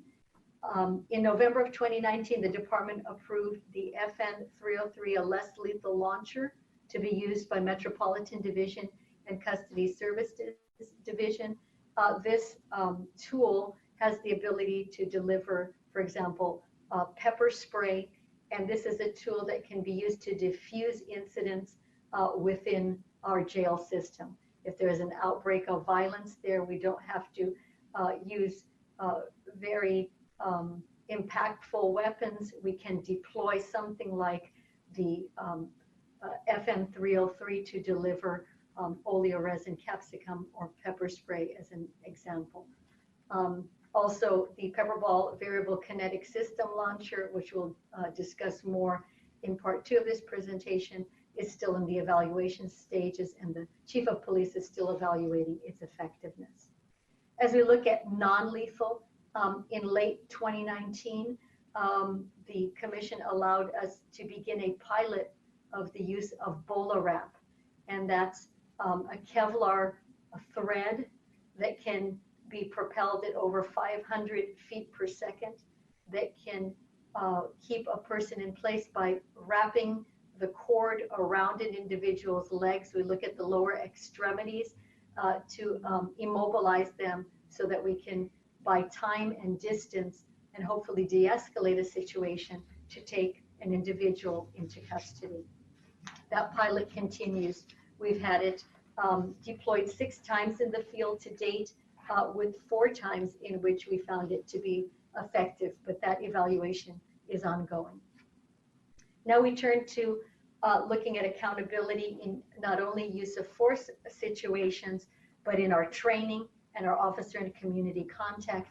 And it's important to note the importance of technology, both body-worn video and the digital in-car video system. So in 2019, the Los Angeles Police Department generated a total of over 4 million individual body-worn videos and over 894,000 hours of video. We also released 36 critical incident community briefing videos that have generated over 700,000 views. As we close out the presentation, it's kind of where do we go from here, looking at future initiatives and some key takeaways. So I'd like to briefly discuss these with you. Just a few slides prior, we discussed the revision of the field training officer and supervisory schools. Again, Chief Moore wanted to ensure that procedural justice concepts are infused throughout both FTO and supervisory school training. This will include watch commander school training. Also within 2019, especially the tail end of it, taking us into 2020, the department was appreciative of the collaboration with community groups and organizations on Assembly Bill 392, which amended our use of force policy. Procedural justice training, the bulletin has finally been codified and it has been disseminated throughout the department. My thanks to Dr. Luann Pinnell for being able to capture not only the concepts of procedural justice, but active ways that our department employees can carry that out. The next point is the beginnings of a working group. So we say it's in development on examining LAPD history and putting it in a training mode that will be woven throughout the Recruit Basic Training course and every lesson plan throughout the department, so that the LAPD will never forget its history, never forget the impacts its history has had on its communities, and understand how that impacts their ability, the officers' ability to work with our diverse communities and the things that we still must overcome. Of note here, I want to thank Commissioner Bonner and Chief Moore for helping me and many others within the department start to visualize what the working group will look like. And the working group will consist of community members who will help us to craft what training will look like, how it will be carried out, and how it will be incorporated within all aspects of the Los Angeles Police Department.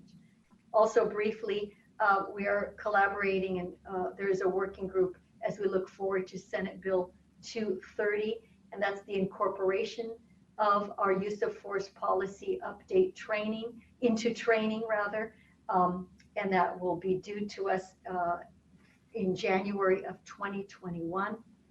Command and control training continues. The BolaWrap pilot continues.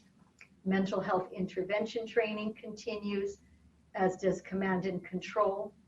Also, for the members of the public's knowledge, we have a use of force subcommittee, and that is comprised of 1 to 2 members of our police commission and the Office of the Inspector General, as we collaborate, review, and try to make improvements to all of our use of force policies, as well as the development of new policy.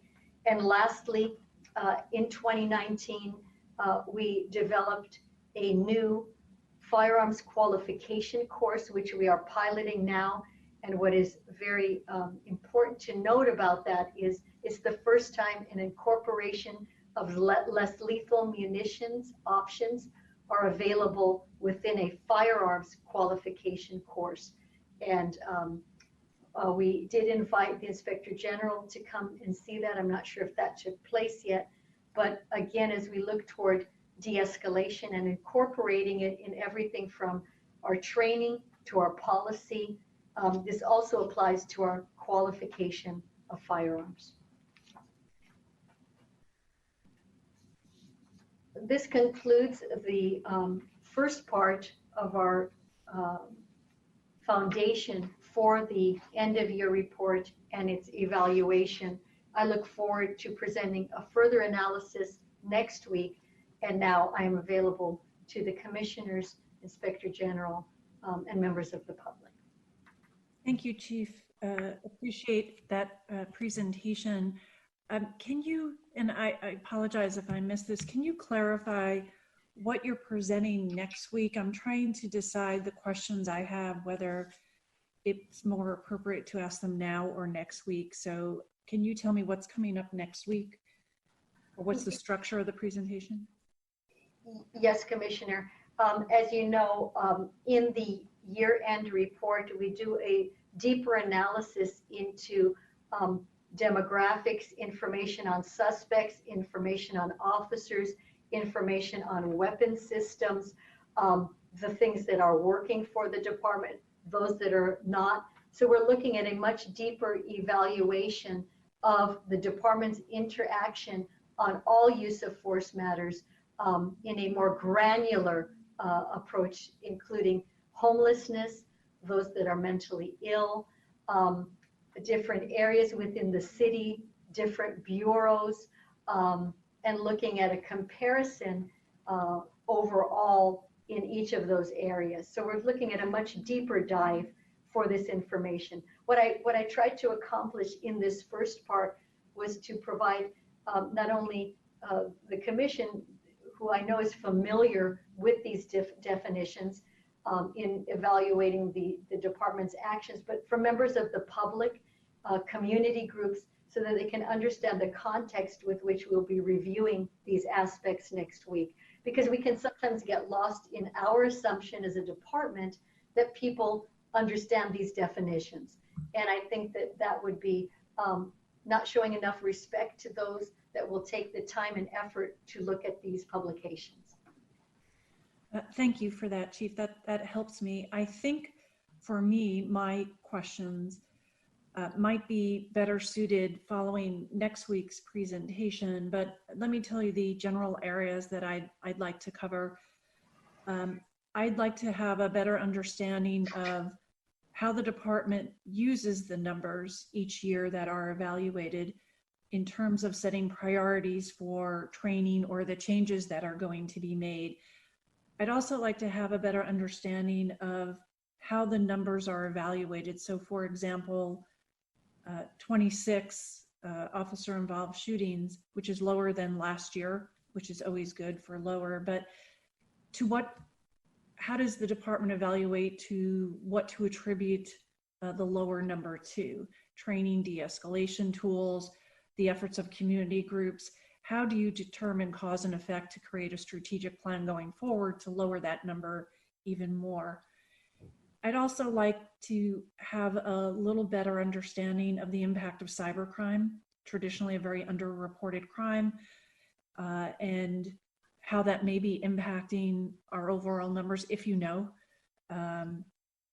It's hard to identify, I understand, but given the prevalence of cybercrime, particularly right now, I'd like to see if we can start developing a better understanding of the impact that might be having on the crime numbers. And then I think I'm going to have a question, well, I will have a question for the Inspector General's office. I know earlier this year we had talked about review by the Inspector General of non-categorical uses of force cases, and I'd like to just get a better understanding of when the Commission might be able to expect that report. And I assume it would be after the CalGANGS database report, but at the same time, just appreciate having a better sense of the timeline that may be involved with that. With that, I think I'll turn it open to my colleagues on the Commission to see if you have questions you want to ask directly. If you want to wait till next week, I leave that to you. There certainly was a lot in today's presentation that may prompt questions, but I leave it to your individual judgment. Let me just take a look. Commissioner Bonner, I see you've taken your microphone off mute. I take it you have some questions, please, sir. Thank you. And I will also defer most of my questions for next week, but for the benefit of getting going, I've got a couple that I want to just ask you if you either know now or you can just send me, direct me to these areas to look at offline. And by the way, one first question, if you know, given the report we just had, were there any uses of force at any of the CSP sites, as far as you know? That I cannot definitively let you know right now, Mr. Bonner. So I'd have to get back to you next week. Okay, so that's just, and the others maybe as well, but it needs to add that to the list. I did want to, I don't know if you have available, Chief Kamala, the executive summary. Yes, I do. And there's some graphics on pages 28 and 29 that I needed to make sure that I understand. And 28 and 29, they both, 28 addresses categorical use of force, and then across both pages 28 and 29 is the information on the 26 OISs. So in the upper right-hand corner, or I guess at the top of page 29, there's a graphic there, and I can't tell whether these are the data here on the ethnicity of suspects and officers, if these relate to the total categorical uses of force or only the OIS stats. Yes, it's the total categorical uses of force. Okay, so and just so I'm reading this correctly, then when I add this up between looking at the black and brown numbers and the other, so that's like 96% of the categorical uses of force involved non-white residents, almost 100%. Am I reading that correctly? Which table are you looking at, sir? Are you looking at? I don't know if you can see this in the camera, but in the upper right-hand corner here, there's this circle. It doesn't come clear with the background here, but there's a circular set of circles there that are titled the ethnicity of suspects. And yes, yes. So that is correct. Yes. Right. So I'm just doing the math, yes. and So I want to make sure I'm reading that correctly. So we'll have some questions along those lines next week. And also relative then to the use of force, or excuse me, the OIS numbers, I think from last year, there's some other information in here that that also provides reports on the data relative to the commission's adjudication of those OIS matters. Is that accurate? That's in the full body of the report?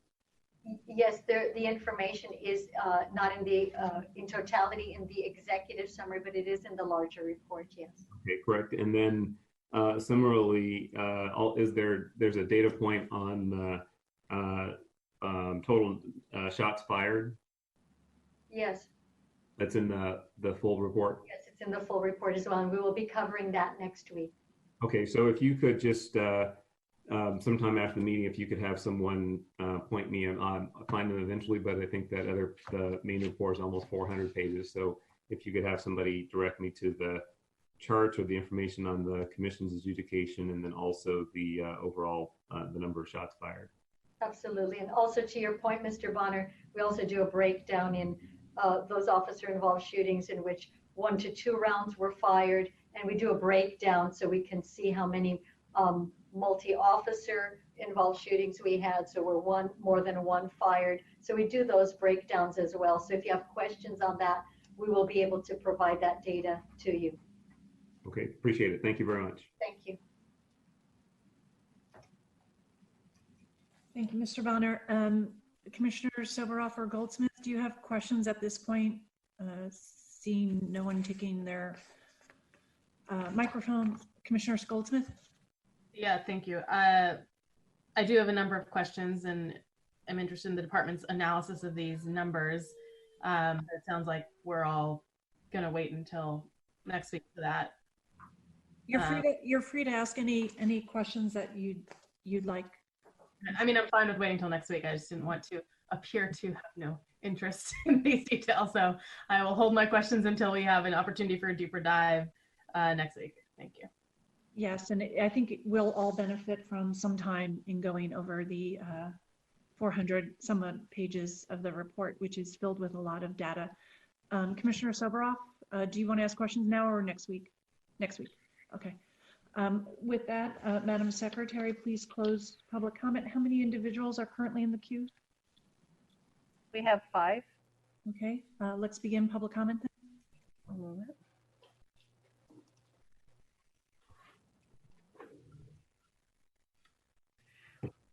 We have T followed by Zach Sherwin, and the caller ending in 1403. We'll begin with T. Hello? Yes, go ahead. Okay, thank you. So use of force is like CSP. It's also founded in systemic racism and oppression, further perpetuating modern day slavery, terrorizing Black and brown communities. We never hear about the use of force or implementing measures like this in white communities. There is no de-escalation in Black and brown communities, only the highest level of deadly use of force, in which it has escalated during COVID-19. Crime is down, but the use of force is up. LAPD and LASD clearly are not equipped or capable of dealing, nor should you be dealing with houselessness or mental issues. Clearly, you're not equipped because we saw in the case of Grishario Mack, you murdered him, and officers Ryan Lee and Mark Robles still have not yet been fired, yet even though that shooting was found out of policy. Or in the case of Brother Africa, who was unhoused at the LAPD, also murdered. And yet there's no accountability for these officers or the LAPD's ability to address its own corruption and constant abuse of power. People are being killed every day out here, and it seems it's not adding up. It contradicts your report of saying that these incidents are down.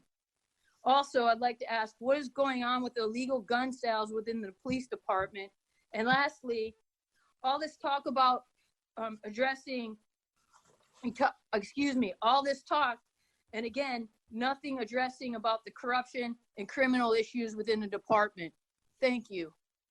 Yeah. Thank you. Madam Secretary, if there's a problem with the timer, can you please speak up and let me know? I saw something was going on during the last speaker, and I allowed that speaker to continue to the conclusion of remarks, but please let me know if you're having trouble with the timer. The next speaker is Zach Sherwin. Yep.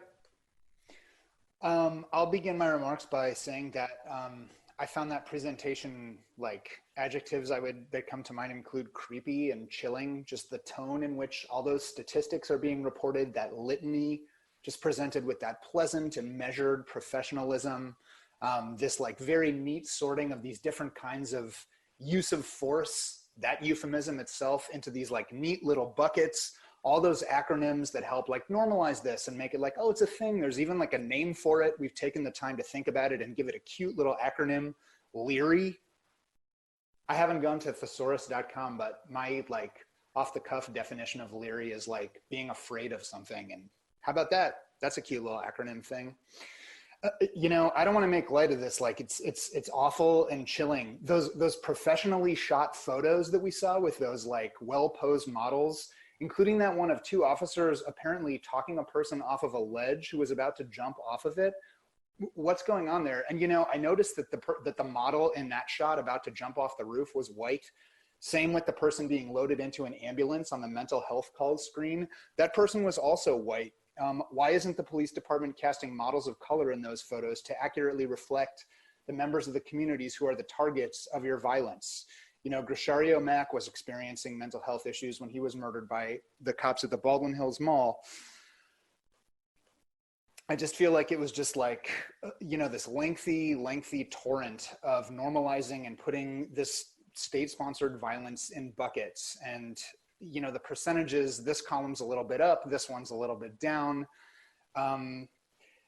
I just feel like you can crunch these numbers any way you want and present the statistics in ways that make you look the most favorable. But at the end of the day, the fact is that the police department is killing people of color, in Black and brown and poor communities in disproportionate numbers.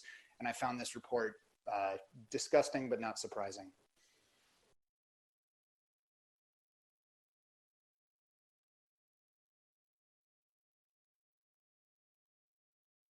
Yes. Thank you, Mommy Beatrice Jermala. What a wonderful report talking about the comprehensive beating of the homeless and de-escalation tactics at the same time. And I like the pretty pictures. So nice that you can load somebody in an ambulance rather than shoot them like usual. Thank you for that. And also taking out the photographs that I have on my phone of cops taking out those wonderful black sticks and beating people over the head. Yes, we don't want to see the commissioners look at that. It's a nice report. Part 2 will be coming up next week. Part 2, I'm going to be co-writing part 2. Thank you, Beatrice. I'm almost done with it. And it doesn't take me long to write my reports about LAPD. And I know that everybody's waiting for part 2. I know the questions will be lengthy. So my report will begin with the musical Fuck the Police and a link to NWA. And you will enjoy the music while seeing the video presentations. I'm being paid $100,000 from a FEMA grant. Again, thank you to Mr. T. Fang for all of his help and support. Now, as far as the 9% increase in violence against the homeless, have you seen some of these homeless lately? Well, they're agitated. They need to get housing. They're not very happy about living in those portable tents. They want. Next speaker, please. We have one more speaker. We have Adam Smith.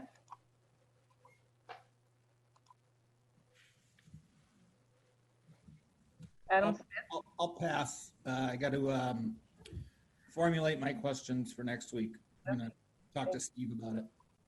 Right. And is that it, Madam Secretary? That were the speakers? All right. Then we will hold that matter or recall it next week. It will be on our agenda again.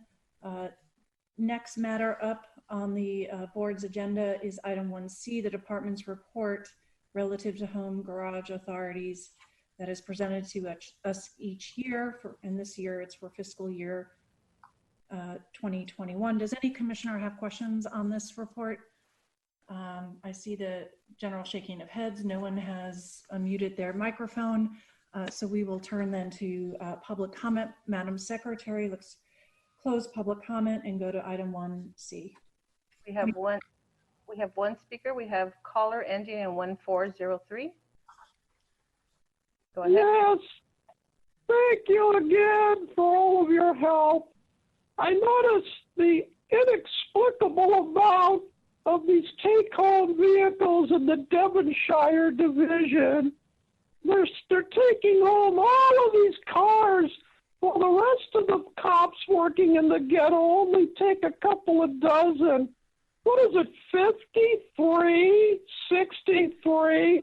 All of these people working out of the Devonshire North Valley division need to have these cars house garaged. Why? Why? And the answer is, if you look at the footnote, Mr. Bonner, at the back, you'll see that these cops in the North Valley are using them to shop for groceries. Yes, that's an important function, essential grocery shopping for their families. So yes, I support that.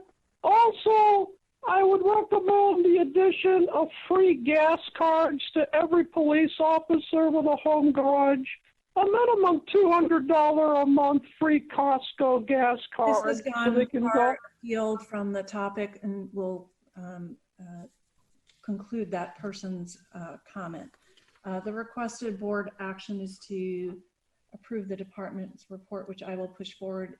All commissioners, can you please unmute your microphones?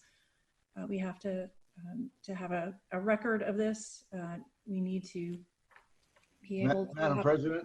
Yes. Madam President, if I may, I believe the department had a technical correction on one of the numbers. I'd like to confirm that if we could before we took the vote. Okay, if you could confirm that. In the meantime, is this going to take, how long will this take, Mr. Tiefeng? Mr. Tiefeng? Yes. How long will this take? Should I move on the agenda? I would take and just vote on the matter as it is. If we have to bring it back, we'll bring it back. But I was told that the department was going to make a technical amendment. Is Ms. Sauer in the queue and available to come forward? I see Ms. Sauer there as a, Madam Secretary, could you elevate Anne-Marie Sauer? I believe she just got elevated.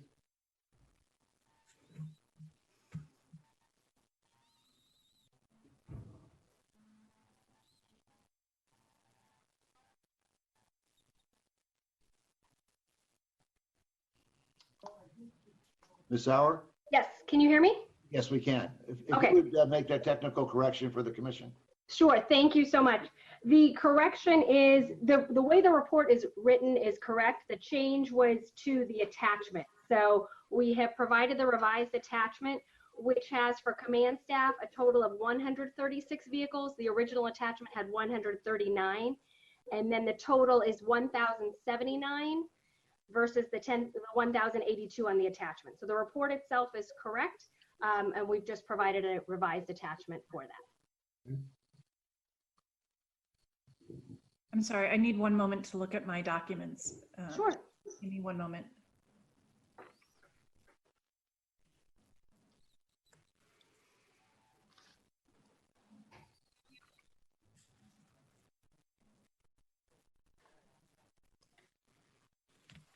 Okay, I see what you're referencing. Thank you. Thank you, commissioners. Are there any further questions or any further issues, Mr. Tiefeng? No, ma'am. I just felt we get that corrected today rather than continuing the item or bringing it Thank back. you. Thank you. Commissioners, any questions? If everyone can take their, unmute their microphones. I'll move that matter forward. Is there a second? Second. Second, all in favor, please say aye. Aye. Opposed? No opposition, it passes 4-0. Thank you. We'll move on then to the department's report, item 1D, various donations related to COVID-19. Members of the commission, do you have questions of the department? No. No. Madam Secretary, is there public comment on this matter? And close public comment, how many people are in queue? 3 public comment cards. We have Paula Minder, Isaac Fairfield, and the caller ending in 1403. Paula, please. Hello, can you hear me? Yes, go ahead. Yeah, my comment is, as with all donations, should be identified. The source of the donation should be identified because of all the potential and alleged conflict of interest. So yeah, that's my comment on that item. Okay, thank you. The next speaker is caller ending in 1503. 1403, I'm sorry. Oh, okay, yeah. Okay, thank you. Yes, I looked at the donations for masks and hand sanitizers. Yay! So thank you for these giveaways. We need the LAPD to receive as much free shit as humanly possible. Let's add gloves and also a water tank truck with a large sprayer. I've been asking for donations for that for a long time for the department. You've gone far afield from the issues before us. Please stay on topic. Yeah. I'll conclude your Okay. Don't do that, Mommy. I don't want to be cut off again from my Mommy Decker. Now, I know I have COVID-19 masks.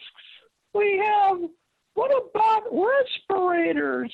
In case any of the cops wind up in ICU, can't one of you rich donations? Gone far afield. I'm going to conclude your remarks. Next speaker, Madam Secretary. No, Mommy!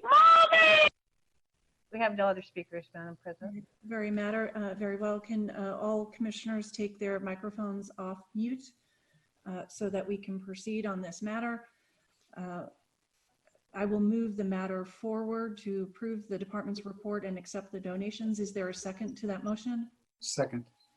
All in favor, please state aye. Aye. All opposed? No opposition. The motion passes 4-0. We now turn to the report of the Chief of Police. Chief. Good afternoon, everyone. And Commissioners, thank you for your patience today. We had a lot of substantive reports, and I know those are long presentations, but I also want to say thank you to again, I said earlier, my thanks to Georgia Leap, but I'll extend my thanks to Chief Kamal and her team. Assembling that use of force report is quite an ordeal. I think it's the 400+ pages are representative of a body of work that is critical that we get in front of the public. I appreciate your time this week in analyzing and conducting your own review. And I look forward to next week us talking about the very issue that you asked, which is how do we evaluate this data, both categoricals as well as non-categoricals, as we determine how to lessen the instances of resorting to force, deadly force and other force as we go about our work. Now, in the interest of providing responses to various inquiries that have occurred in previous weeks, I'm going to talk about a couple matters that have I've heard repeatedly questions from the public sector, and that is first regarding the LAPRAC investigation. This is a Los Angeles Police Revolver and Athletic Club investigation involving the theft of 32 firearms and what the status of that investigation is. As you have been previously updated, 21 of those firearms to date have been recovered, and we also arrested Archie Denonis, who is an assistant manager working for the Los Angeles Police Revolver Athletic Club, a private organization that oversees the Academy store. That investigation has resulted in the identification of a current LASO deputy as well as 4 department employees who purchased firearms allegedly from Mr. Duenas and are currently under investigation as to whether or not those purchases were improperly done. And was paperwork filed as required? Did they comply with the federal firearms laws as to the purchase and securing of those weapons? The department employees, as I've said, are currently assigned a home pending that investigation. And this investigation is done both in concert between the Commercial Crimes Division as well as ATF. That's a criminal investigation to those firearms and everything that followed those firearms, including subsequent transactions or sale or movement of those firearms to other individuals, as well as an administrative investigation being conducted by our Professional Standards Bureau into any acts of misconduct that the 4 identified employees may have been involved in. So at this point, I don't have the completed investigation. I do look forward to us completing this investigation in a timely fashion and determining the actions of our officers, of our employees, whether they amounted to any criminal actions and or if their actions constitute misconduct. As this continues, I will update the commission with the outcome of that last matter there regarding these 4 employees. Last week, there also was questions regarding the testing of COVID-19 and its availability of a resource within our jail system. As a reminder for the members of the public, the department operates a pre-arraignment jail custody facility in different portions of the city where we physically book and will house arrestees pending their arraignment before the criminal justice system. And looking at the availability of testing those individuals that are arrested, the city and the department are pursuing the acquisition of a COVID-19 rapid testing system. These systems allow for the voluntary taking of a test by an arrestee that would allow the system to, within 15 minutes, determine whether or not the person is in fact testing positive for COVID-19. That test is critical to us in that it comes back timely, which will allow us to provide for proper isolation and ensure medical treatment for the involved arrestee. The county jail currently tests all of its arrestees and inmates, those individuals that are transferred from LAPD custody following their arraignment.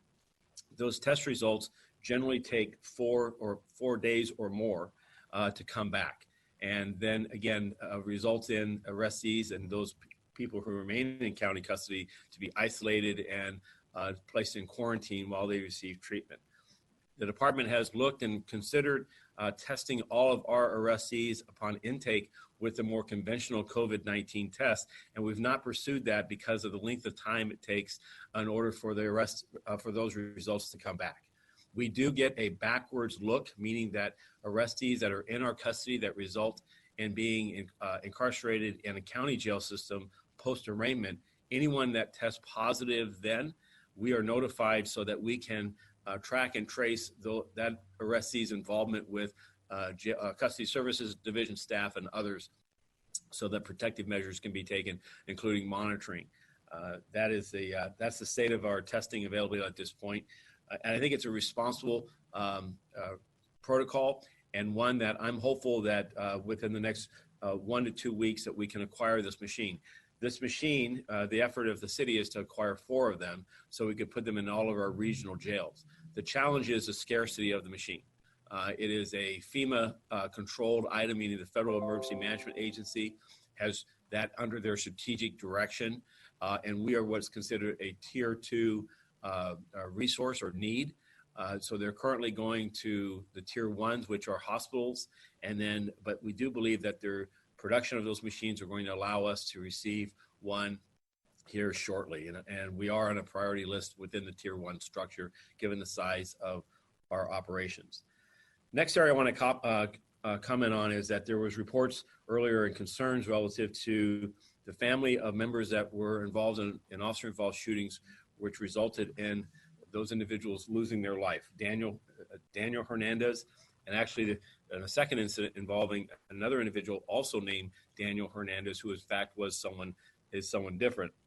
In both those instances, our family liaison section were assigned, responded on the dates of the officer-involved shootings, and conducted extensive outreach involving both parents as well as siblings of these individuals, and have continued to maintain their connections with these families and efforts to facilitate the release of the decedents to them for purposes of burial and upon completion of the coroner's investigation. The coroner's protocols do not allow family members of decedents to have viewings or have access to the decedents and the coroner's office. That is actually prohibited by their policy. And so the family's ability to actually visit or come along, accompany the body is limited to once the individual is decedent is transferred to the custody of the mortuary service that the family chooses. So that is where those are at today. In one instance, the family has selected a mortuary and making provisions for the transfer of the decedent. And the second one, while the decedent is available for to be transferred to a mortuary the family's choosing, as in my last report or last update to me of this, they have yet to choose that location. I wanted to provide this information because the family support and family liaison unit is an important element of the department as we come and have instances involving a death of an individual in our custody or as a result of police action. It's critical that those families and survivors of those individuals have an understanding of how the investigation, both the department investigation, district attorney's investigation, how the review and adjudication of those matters before this commission are done, but also and as importantly is the role of the coroner's office, the role of the department, the interface, and how we can help support the family as in their efforts to transfer those their loved ones into the care of a mortuary service for burial.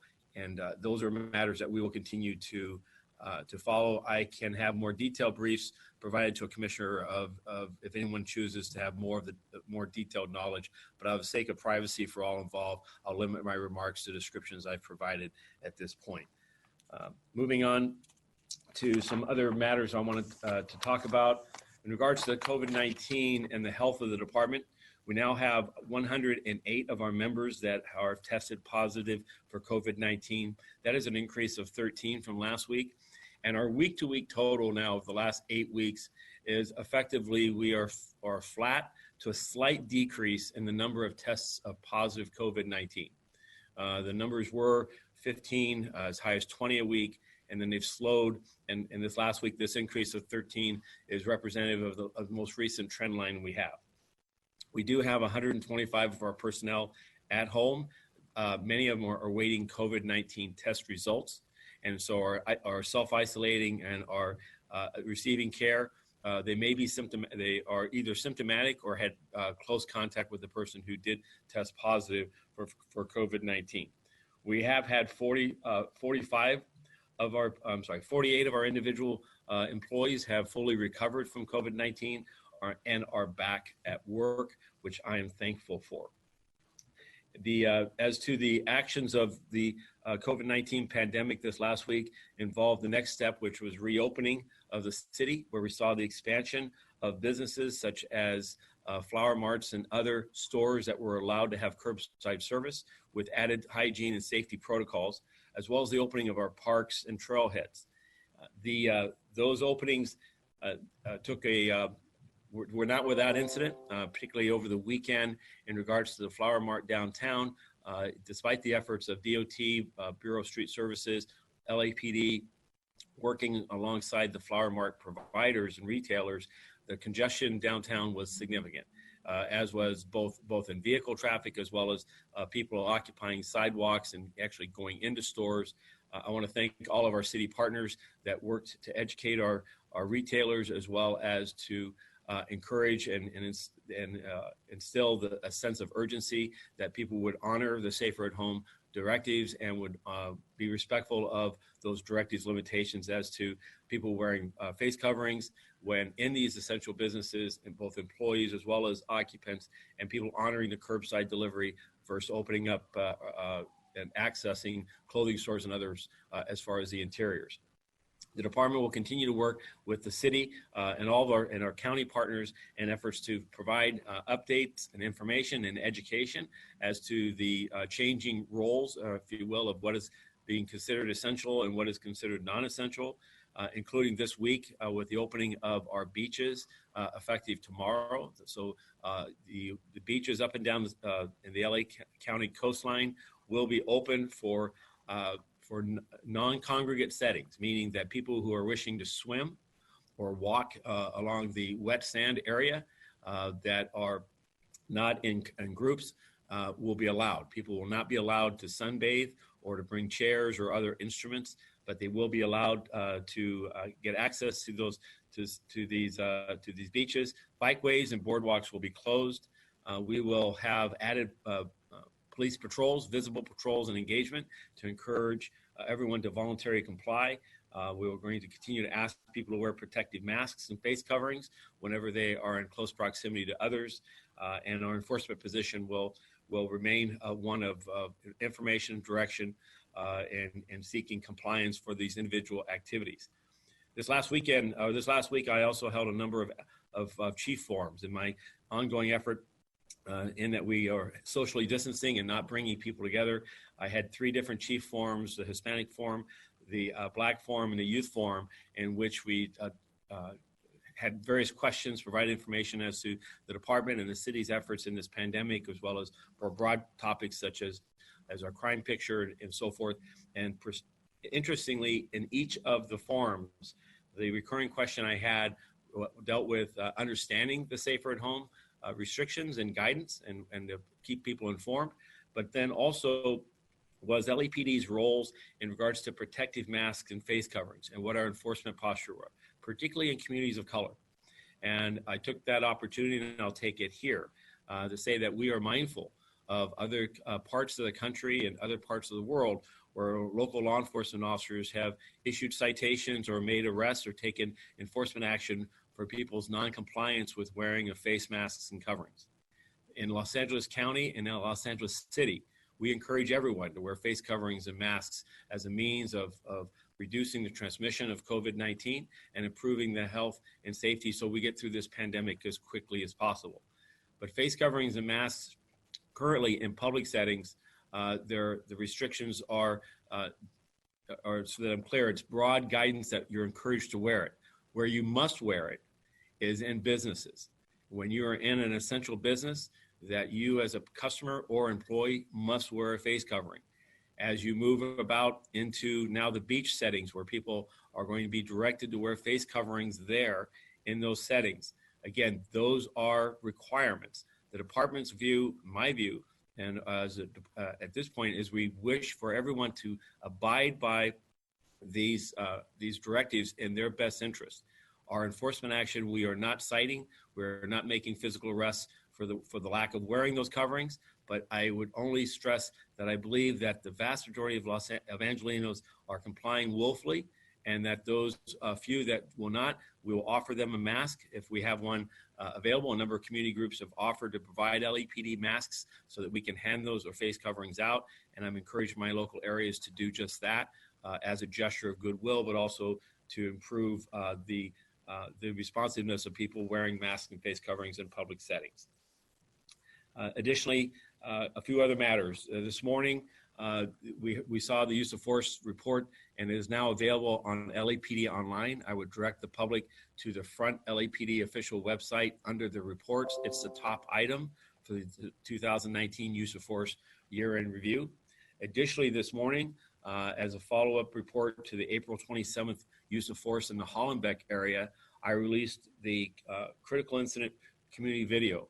And this critical incident video is as a reminder, the 27th of April, 2 officers encountered a trespass suspect, and during that encounter, an altercation occurred, which was captured by a community member, or images of that was captured on a community member's cell phone video, and that video was discussed in this commission meeting last week.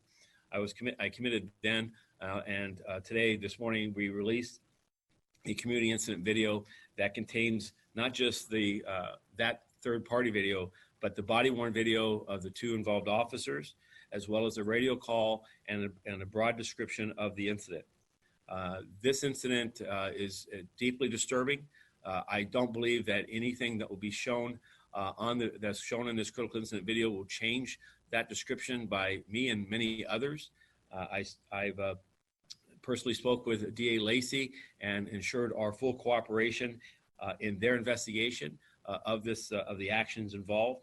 And I'm committed to completing our investigation by the end of this month and delivering our investigation as to the officers and everyone's involved actions as to this incident by June 1st. The interviews and actions to date involve 15 interviews of various witnesses, including the officers that were present.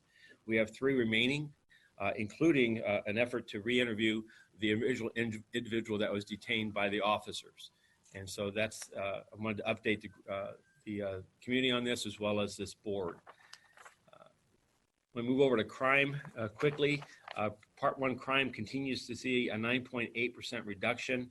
We're down 16.8% for the same period last year during this COVID-19 pandemic. We see reductions in violent crime as well as property crime, with the exception of motor vehicle thefts and 2 additional homicides this year versus last. However, I wanted to bring to the board's attention, this last week we had a very disturbing week, a troubling week, where in South Bureau we saw a rash of shooting violence involving a high number of victims, and as well as both young and old.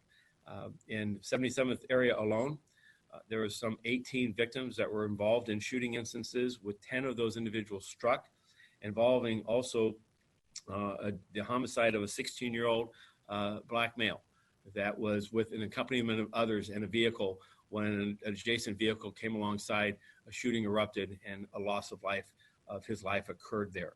Southeast and Southeast and Southwest divisions, also in South Los Angeles, saw lesser but still concerning levels of violence. And our analysis of this violence is that it primarily appears to be turf issues or disputes between street-level gangs going back and forth on social media, and then resulting in shooting violence in the street, many times involving individuals who may have associations with other rival street gangs, and in other instances, no evidence of any association with any type of a rival, any type of a dispute or previous dispute, and just simply targeted for being on the street at that time in that place. This was deeply disturbing to us. We have continued in our efforts of working with the Gang Reduction Youth Development, our outreach, our intervention workers, as well as a number of community meetings to talk about this, to talk about the information that we have, and also to identify vehicles and individuals we believe responsible, and to take and to do everything possible to get those individuals off of the street. I want to thank Commissioner Bonner for attending this past yesterday, our most recent crime briefing on the status of crime, not just in South Los Angeles, but across the city. And I can assure you that under the leadership of Chief Arcos and Chief Scott, particularly in South Los Angeles, that this is a daily initiative with the CSOC to understand and identify those responsible for this violence, and to also work and to see that the staffing and resources that GRID has is ample, and that they have the ability to be in the street and be in our communities in an effort to lower the tension between these rivals. So I will keep this commission updated as we move forward in our efforts. And then lastly, relative to deployment numbers, the efforts of maintaining patrol numbers in our areas has been focused so that on this type of a surge in violence, that we're not tasked with a number of other COVID-related responsibilities. So the staffing within our gang enforcement details, the staffing in our patrol resources have been maintained to give them every opportunity to be present, to have a high visibility, but also to identify those responsible for this violence. Moving through the rest of my numbers, there was no officer-involved shooting this last week, so our numbers are at 9, remain at 9 officer-involved shootings this year versus 7, so that's +2. over a 4-year average, we are down 26%. We have had 3 fatal officer-involved shootings this year. That number was 4 last year. The 4-year average at this time is 5.5. In custody deaths remain at 1 this year versus 2 last year. The average is a 4-year average is typically 2. Traffic collisions have continued to have an overall reduction. However, we have seen an increase in the level of fatalities, primarily due to speed.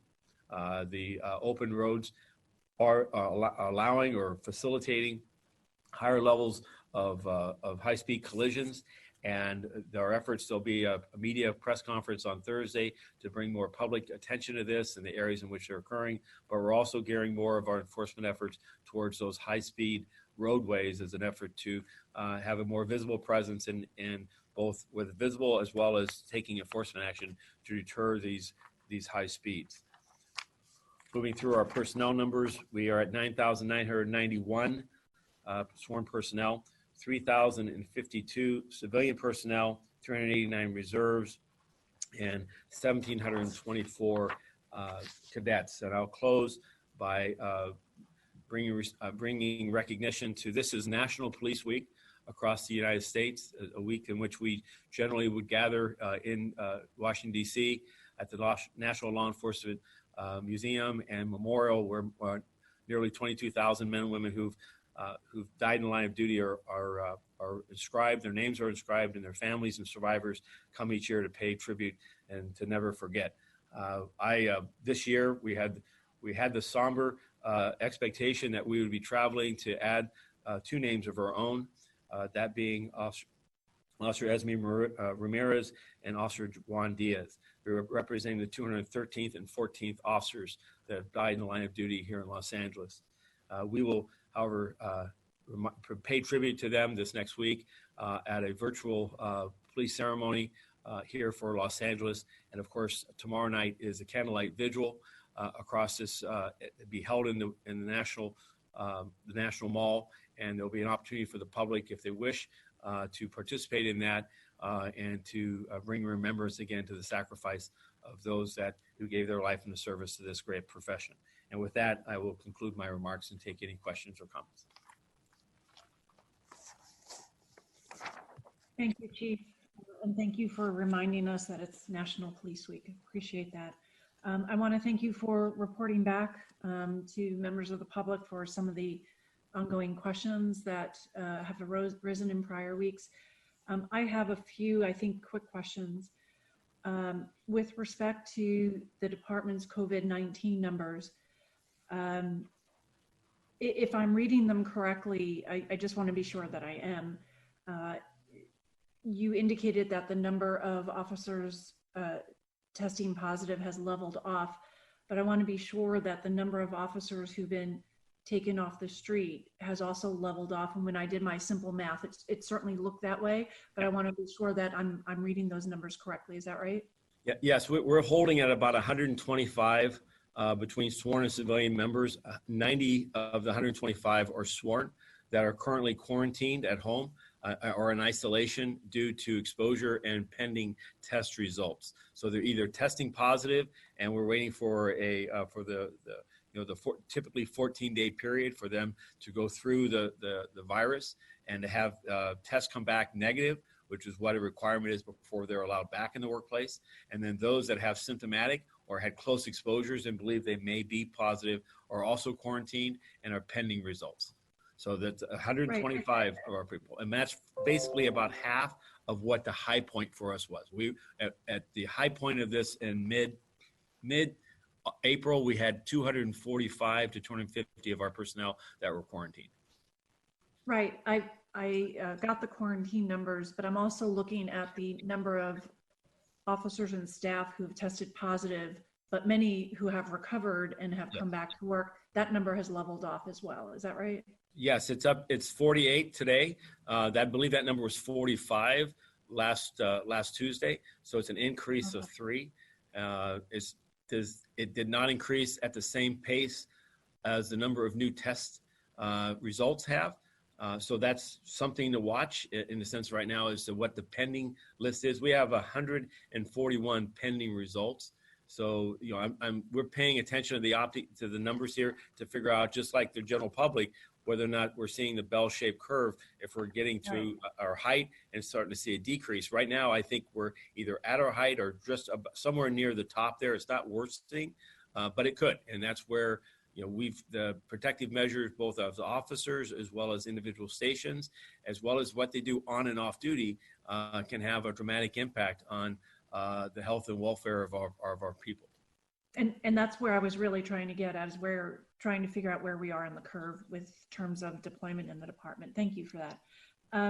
I'm turning then to the critical incident information, which was disclosed, I think, prior to the commission meeting, so I haven't had a chance to look at what was released. But I was a little confused when you said that your investigation will be done by June 1st. Which investigation is that? Is that the internal investigation, the investigation that'll be presented to a prosecuting authority, or an investigation that will be coming back to commission? I'm a little confused on exactly what.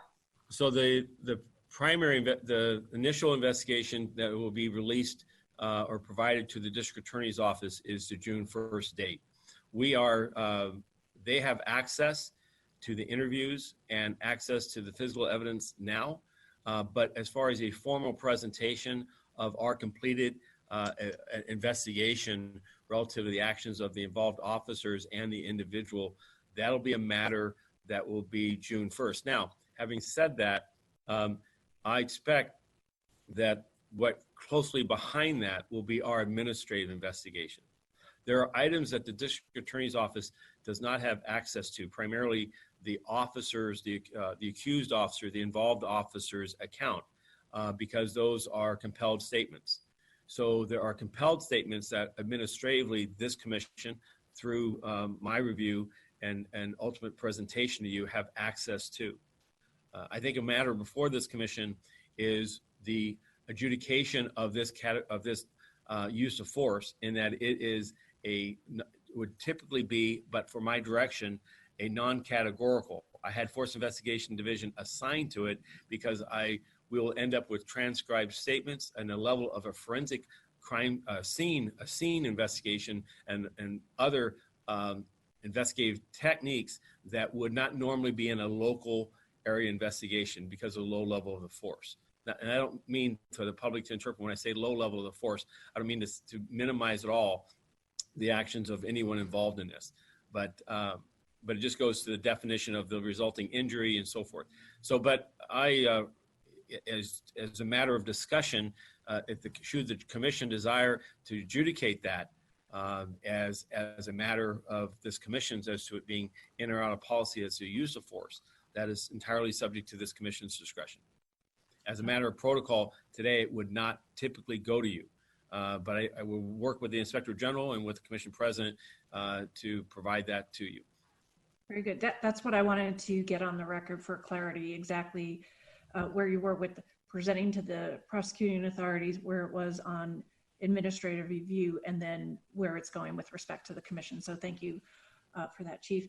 I want to turn to, I think, two other matters. Earlier today, there was a member of the public expressed concern about the cutting of grid funding. And that was the first time that I had heard about that, but I know the city is in its budget cycle, and the city is having some budget challenges that have been obviously made public. But I hadn't heard specifically about grid being cut, and I wonder if you have any information about that you can share with us. Yes, I spoke with Ms. Tremblay last week, hearing some other community references to contracts and provisioning for grid representatives.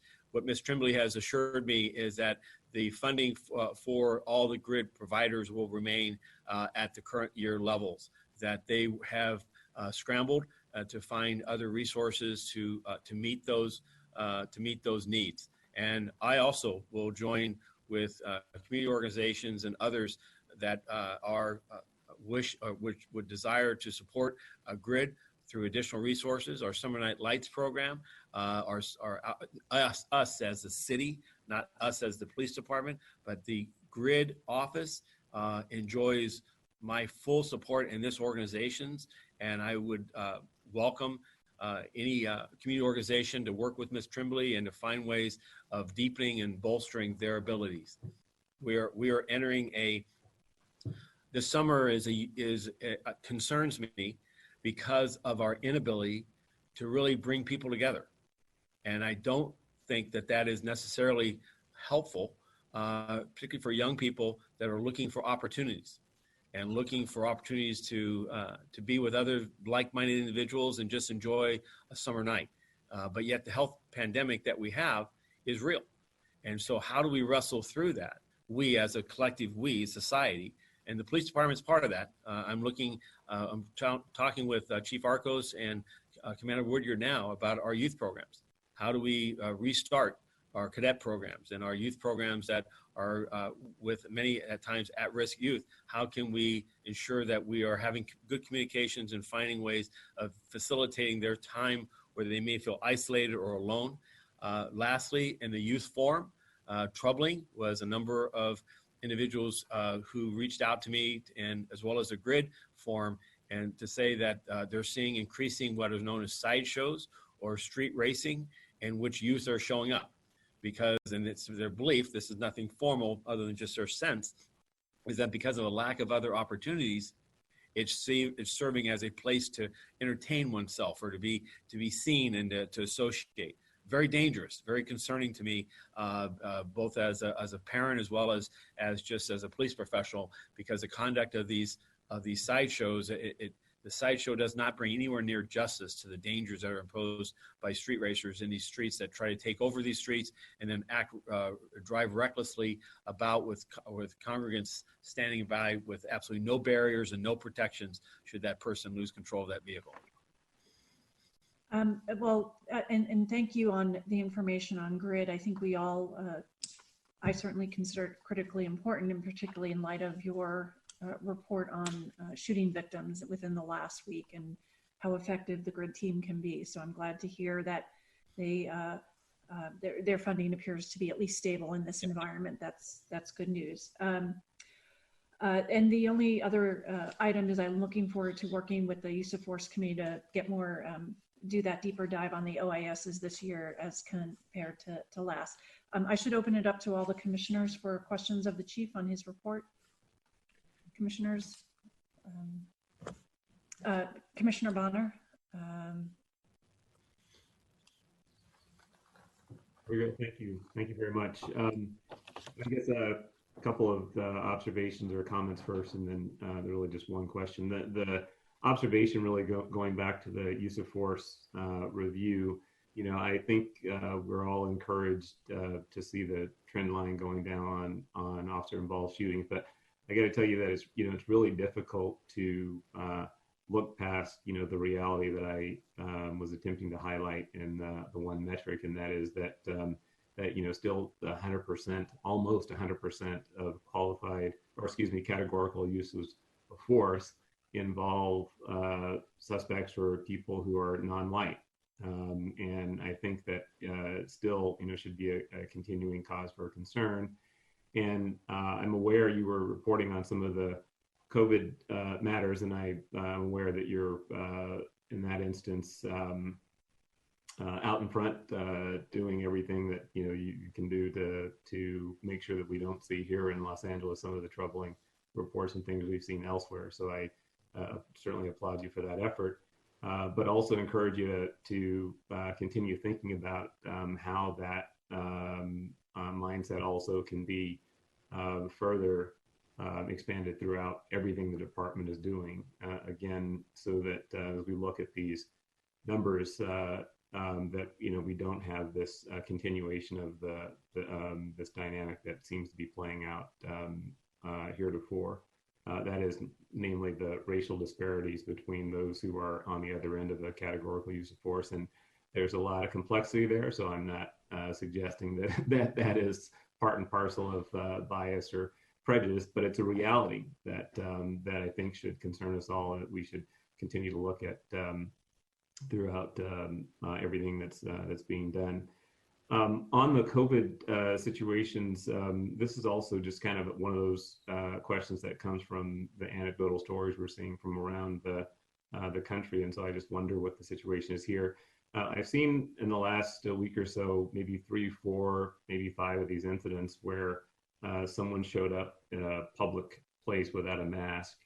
And for some reason or another, it seems that when they're asked or confronted about wearing a mask, there's a tendency to respond with violence. You know, you saw the security officer who was shot in a store the other day. We saw the person who was pushed into the pool or the puddle of or the body of water. Somebody else the other day was beat up for just so. Do we have any information yet as to what it is that I don't know if who's going out in public without a mask? There's probably no rhyme or reason to that. But what is it about the propensity to react to the violence when you're being asked or encouraged to fulfill your social obligation? Well, I'm thankful that it's a minimal, that it's not been the majority or even a high number. However, just this last week, we had 2 men who walked into a store in the Valley and were told that they'd have to leave because they weren't wearing masks, and brutally assaulted the security guard as he was being as they were being escorted out of the store. I'm thankful for both were identified, both have been arrested and brought before the criminal justice system. The senselessness of that is there stress? Is there an obnoxiousness of some individuals? Yes, I think on both those.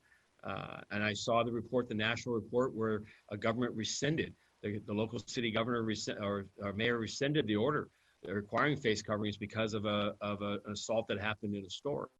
And so I think as as just an Angelino, again, I'm thankful that the vast majority of people who are asked to wear a mask are complying, and that we have had on occasion instances where we've been summoned to businesses where people, patrons or others have been unwilling and refusing to wear masks. And I'm thankful that our officers have been able to de-escalate those situations and have the individual leave the location rather than anyone having to resort to physical violence over such a matter. So it is part of we're mindful of it. And one of the things that we're stressing to our men and women in the field is to continue to de-escalate, find opportunities to remind people what the mask is, the face covering is for, and to appeal to their good senses and for them to comply, and not to escalate or look for opportunities to further an investigative stop or to cause an investigative stop for such a failure to comply with what is a good practice in public settings and what is a required practice in certain businesses and in certain locations here. All courtrooms today, most public buildings are now requiring face coverings. And again, the vast majority of people are complying with it. Why people don't, Commissioner? I'm at a loss as to the same reason why a young 16-year-old boy was shot in the neck as he was rode in the backseat of a car the other day, and 10 plus people in a matter of a few short hours suffered. Many of them have no involvement with the rival gang and were just simply chosen because they're on the corner of a street someplace. So these are what these tug on our heartstrings and they bother us. But yet we've got to keep going at it to try to understand what the underpinnings of them are and how do we shape the message and try to promote people to act in a more responsible and it's just a more responsible and sensitive manner. And on I mentioned you're in what I understand or what I certainly perceive to be a proactive posture on your engagement in the COVID context, if you will. I'm referring again to the efforts that are being made to make sure that everyone that there's a sense of equity across the city. And again, at least I know you'll take to heart, but I'm just asking, can you envision when we get through more of this, if we see that effort was successful, in other words, that we find that you've found a way to get through a very difficult time without those large disparities in the treatment of people across the city. I just encourage you also to be cataloging what lessons might be learned along the way that can also be replicated in the broader mission, so that we can see a continuation of this, sad result of having almost all of the people who find themselves in these categorical use of forces being caught up in the system. That I'm not trying to apologize for anybody in particular in any given case. I'm saying on the part of those who are perpetrating crimes. I'm just saying that there's a systemic issue here that maybe we'll find some way to influence. Right. And that's where I think further next week you'll have an opportunity to hear, for instance, in these instances, how many instances where the officer's actions of resorting to deadly force were in response to the offender, the other individual, being armed with a gun, a firearm, and perhaps shooting or using that firearm or attempting to use that firearm. I look at that situation, and we need to look beyond it and say, why did the person have the firearm? Why was the person willing to apparently shoot or attempt to take the life of a law enforcement officer? And yet I also look at, do we have, did officers use cover? Did officers rely on their training? Did they rely on using other alternatives? And in that dynamic, also reminding that out of 1.8 million encounters, we're looking at a very, very, very small subset. And yet it's still too many. My commitment, as I said when I was appointed, what is the right number of deadly uses of force encounters by LAPD? I wish that number to be 0. And I'm not just wishing it, we're pursuing. And I'm proud that last year, 26 officer-involved shootings. The stat says, in 30 years. Well, that's only as far as we go back. That's the lowest number of officer-involved shootings that we can find. And the number before that was 33. The number before that was 43. And so those are I think the challenge that we have is, however, to look at each one of those individually. One of my 9 this year, and they are mine, I own it, is an incident in San Bernardino off duty. And there's a dynamics of understanding that, as well as another instance of an off-duty shooting where someone is breaking into a car and allegedly brandished a handgun to the officer at his home. So we'll look at each of those 9 as well. And we're not passing judgment on any of them. That in my description so far has not been to say that they're right or wrong. And I asked the public to look at the critical incident videos as well in their evaluation as we go through the 26 from last year. And I think, and not all, and as I don't have the stats in front of me right now, one of the challenges we have is that those 26 officer-involved shootings have all not been adjudicated. There's only about half of them that have actually come before the panel. And even for me to have seen the final report, there's always that lag time. But that doesn't mean that we can't look behind the scenes, so to speak, to better understand the characteristics of the victim. Of all the parties, of the officer, of the involved individuals that were with them, the time, place, tactics. Those are information that we can still evaluate right now. We haven't passed judgment on it. We can still pass on it. And I will encourage the public. Every officer-involved shooting has not been found as in policy by this board or by this chief or Chief Beck as my predecessor. And so there are instances where we have fallen by your judgment as well as the chief and the organization fallen short. And I think that we need to, what are we doing about those instances as to training, as to accountability, as to tools? And that's why I'm proud again of the last 5 years of when we look at the tool sets that officers have available today versus tool sets they had 5 years ago, where we were with body-worn videos today versus then, with digital in-car video, where we're at with de-escalation, command and control. The organization has moved, and much of it has been the result, I believe, of just a good commission challenging the organization on behalf of the people of Los Angeles, and a willingness of the organization to challenge its own perceptions and belief as to how to go about policing in a manner that builds trust. So, but you have my commitment as well as every member of this organization. We're going to keep going at this.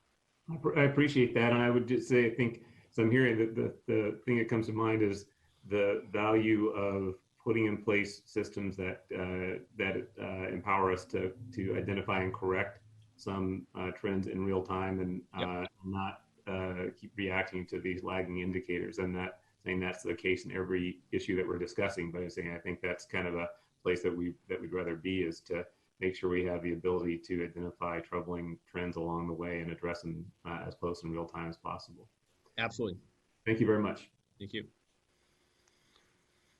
I'd like to first add my voice to the concerns expressed by Commissioner Bonner in terms of the almost 100% of officer-involved shootings happening to people of color, and do want to continue to have that discussion and understand better what the department is doing to move toward that zero goal that you laid out, and looking, beyond the incident, which the factors influencing the incident itself are obviously critical, and that's where we spend most of our attention, particularly in investigation and adjudication. But there's also systemic issues that contribute to those interactions, and so I'm interested in better understanding the department's work to address that as well, and which we'll talk about next week. In terms of your report, Chief, on the work around COVID, reports in other parts of the country about kind of disproportionate enforcement, and I appreciate your laying out what your enforcement posture is and what is and is not appropriate in terms of enforcement of face masks and other COVID-related social distancing practices, and just wonder what is the recourse for people who may observe officers acting outside of the guidelines you laid out. I'd be interested in hearing from the chief, and also if the Inspector General has anything to add to, what can. So, Commissioner, I think, or some things happen. Commissioner, your audio is a little bouncy. I think the nature of your question was what I've described. If a member of the public saw something different, or experienced something different, what recourse or what should they do? And they should call us. They should request to see a supervisor, or they can call our toll-free number and lodge a complaint, and we'll investigate the facts and circumstances of what occurred.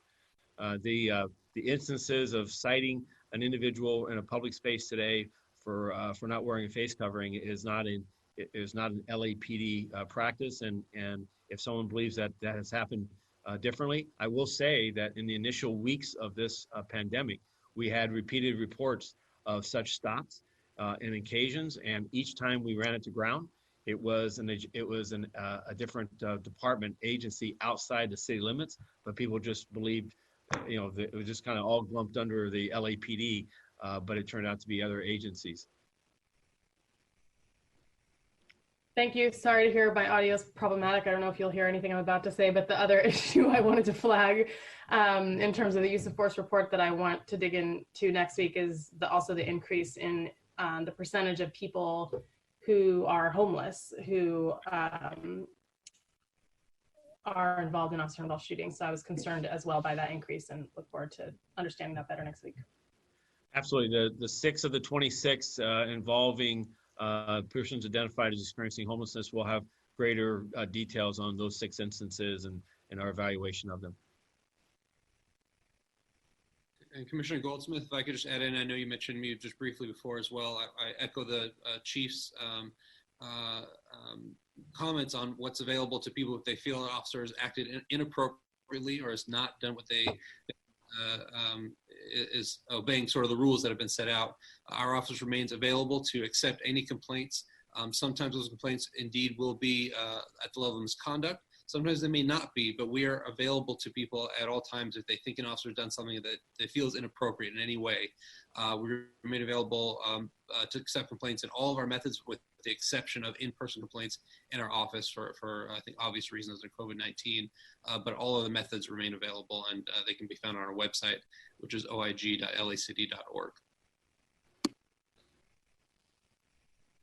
Thank you. Any other commissioner questions? Seeing none, we'll move to public comment. Please close public comment. Madam Secretary, how many people are in queue, please? We have 4 calls. We have T followed by caller ending in 1403, Hamid Khan and Zach Sherwin. We'll begin with T.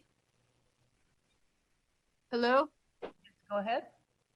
Okay, so first off, I'm just going to reiterate again, the police should not be dealing with homelessness and mental issues. You're constantly talking about de-escalation, yet you're not practicing it. There's constant use of excessive force and deadly force. We saw the example of a homeless man and how you dressed him in Boyle Heights. Your officer was taking his whatever aggressions out on him in front of a female cop. Maybe he was trying to, you know, put on display some of his testosterone and was beating the crap out of a homeless man. Okay, I'm constantly seeing these news reports. LAPD and LA Sheriff's Department should not be a family liaison after you just murdered their family member. That is completely horrible. And the family not being allowed to view the body until it reaches the how do you call it, the mortuary is disgusting. That's weeks or days or could be months after. The fact that there's complete lack of accountability and the further acceleration of corruption and abuse of power. Chief, you mentioned that you even mentioned that your officers were out of policy, such as in the case of Grishario Mack or not Christopher DeAndre Mitchell, but Albert Ramon Dorsey, yet you're doing nothing about it. Why aren't Ryan Lee and officers Martin Robles been fired yet? And you're talking about the street racing also, but you don't talk about the negligence of the two officers that ran over Eric Rivera's body after they shot him several times within a matter of seconds.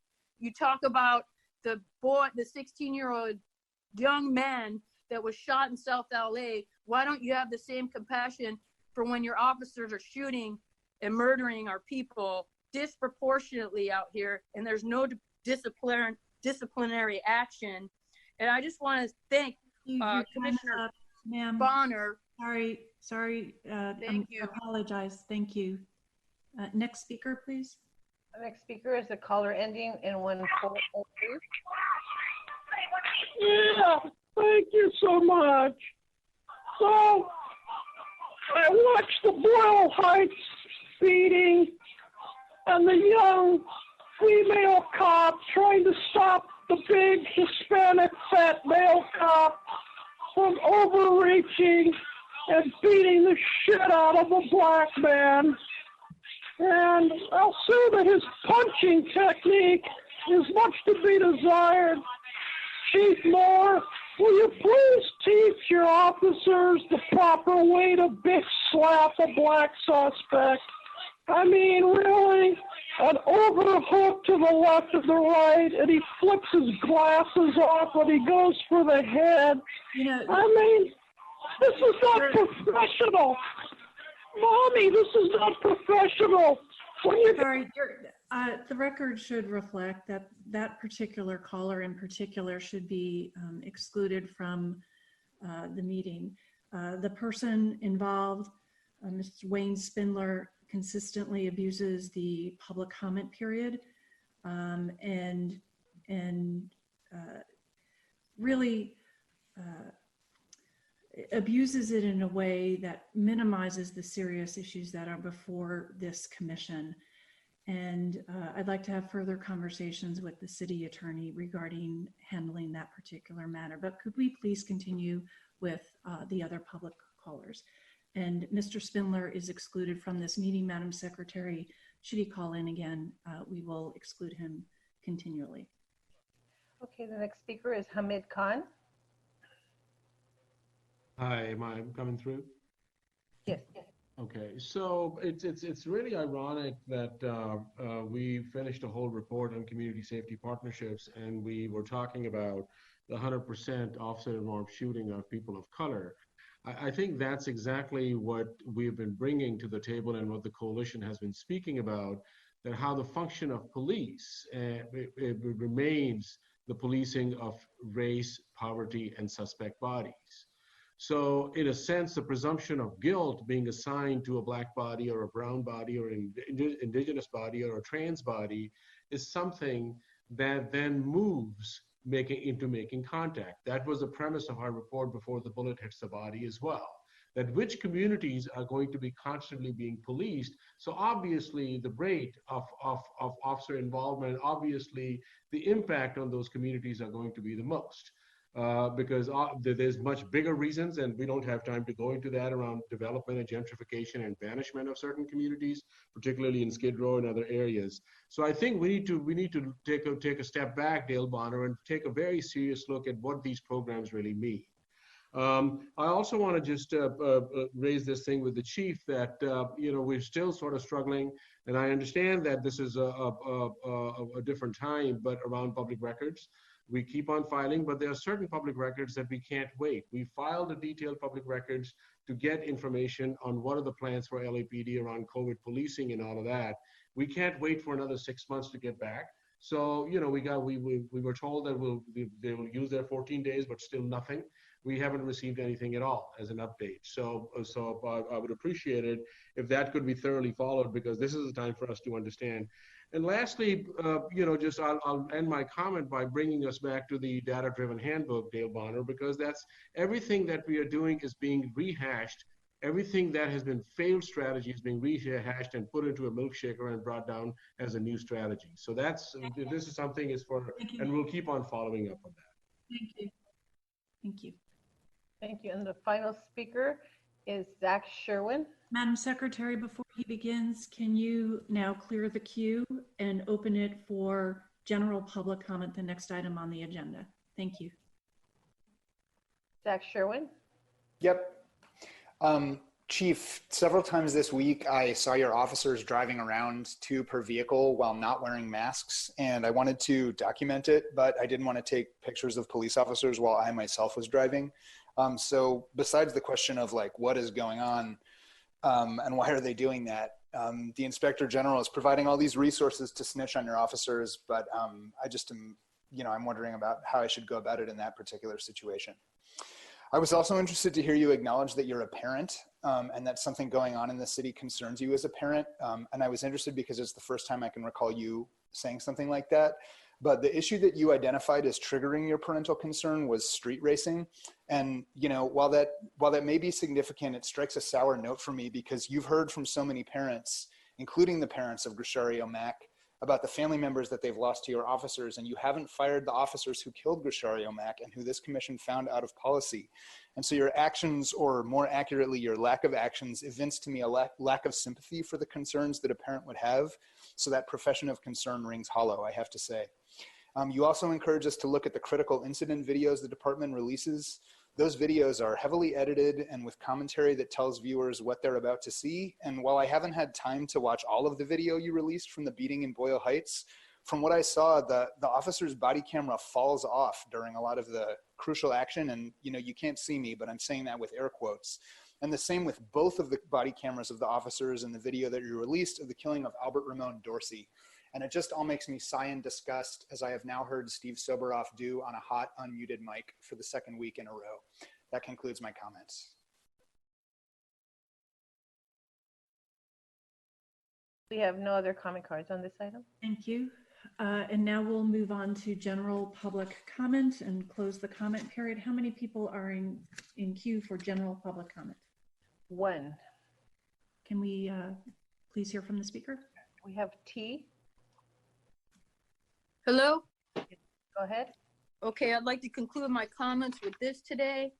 I'd just like to also say I've personally witnessed officers harassing Black people disproportionately during this COVID-19 and not wearing masks. I have videotapes of officers not wearing masks, having people handcuffed, holding them for long periods of time without them actually being detained just for being Black. Also, I'd like to say concerning the budget, the LAPD is already getting half of the city's budget. You do not need more, and you don't need to take more money out of that budget that needs to go to underserved and marginalized communities that need more opportunities, housing, healthcare, education, and jobs. If this money was being afforded to the communities, they'd have better opportunities. Also, I'd like to just address the fact that Mr. Bonner, Commissioner Bonner, that actually stood up and said something about the use of force disproportionately impacting Black and brown people. I want to commend you on that, but just know, sir, that these principles are founded on systemic racism and that it's not going to change overnight. And we have an inherent problem within the LAPD. And until the LAPD and the LA Sheriff's Department addresses these systemic problems, they're going to further be perpetuated without being addressed. And Chief, you've mentioned again that these officers, you have personally acknowledged the fact that officers are out of policy, yet you still have not brought any disciplinary action to them, and no one has been fired yet. So we will continue to uplift the name of Grishario Mack and Albert Ramon Dorsey and say that Ryan Lee and Martin Robles need to be fired, and the 2 officers involved in Albert Ramon Dorsey's case. Thank you and good day. Thank you. With no other cards on this item? Very well. And I neglected to clear the queue. We now are, you should clear the queue, Madam Secretary, and open it for closed session items. Has anyone raised their hands or indicated they wish to speak on closed session items, Madam Secretary? Not yet. We have no one. Okay. I'll just give it another moment because I didn't realize we had 1 speaker on the last item. And I just want to be sure we give people a chance if there are any hands. Anybody raise their hands yet, Madam Secretary? No, not yet. All right. Then we will now recess and go into closed session. Madam Secretary? The Board of Police Commissioners will now recess into closed session to discuss item number 4A1 and 4A2 in accordance with Government Code 54957.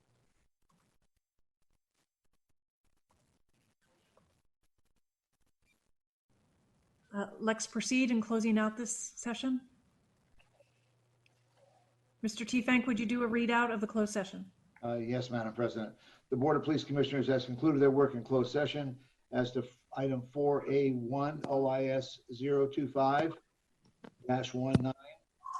The Board of Police Commissioners, on a unanimous vote of 3 yes, 0 no, adopted the Chief's recommendations, which were tactical debrief, 2 police officer 2s, drawing and exhibiting in policy, 2 police officer 2s, non-lethal use of force, in policy, no further action, 1 police officer 2, less lethal use of force, in policy, no further action, 1 police officer 2, lethal use of force, in policy, no further action, 1 police officer 2. As it relates to item 4A2 OIS 026-19, Board of Police Commissioners unanimously adopted 3-0 the recommendations of the Chief of Police, which were as to tactics, tactical debrief, 2 police officer 3s, 2 police officer 2s, 2 police officer 1s, drawing and exhibiting in policy, 2 police officer 3, 2 police officer 2, 1 police officer 1, less lethal use of force in policy, no further action, 1 police officer 1, lethal use of force in policy, 1 police officer 3. That concludes the report. Very good. Thank you, Mr. Teefank. I will move that we adjourn. Is there a second? Second. Mr. Silverhoff seconds it. All in favor, please say aye. Aye. Aye. We Thank you, stand everyone. adjourned until next week. Thank you all very much.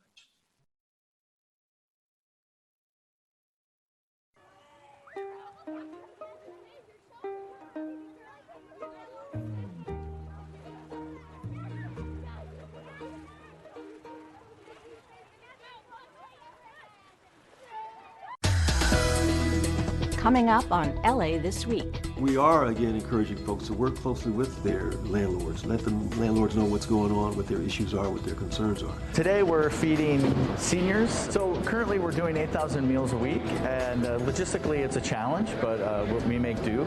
I have some chapstick.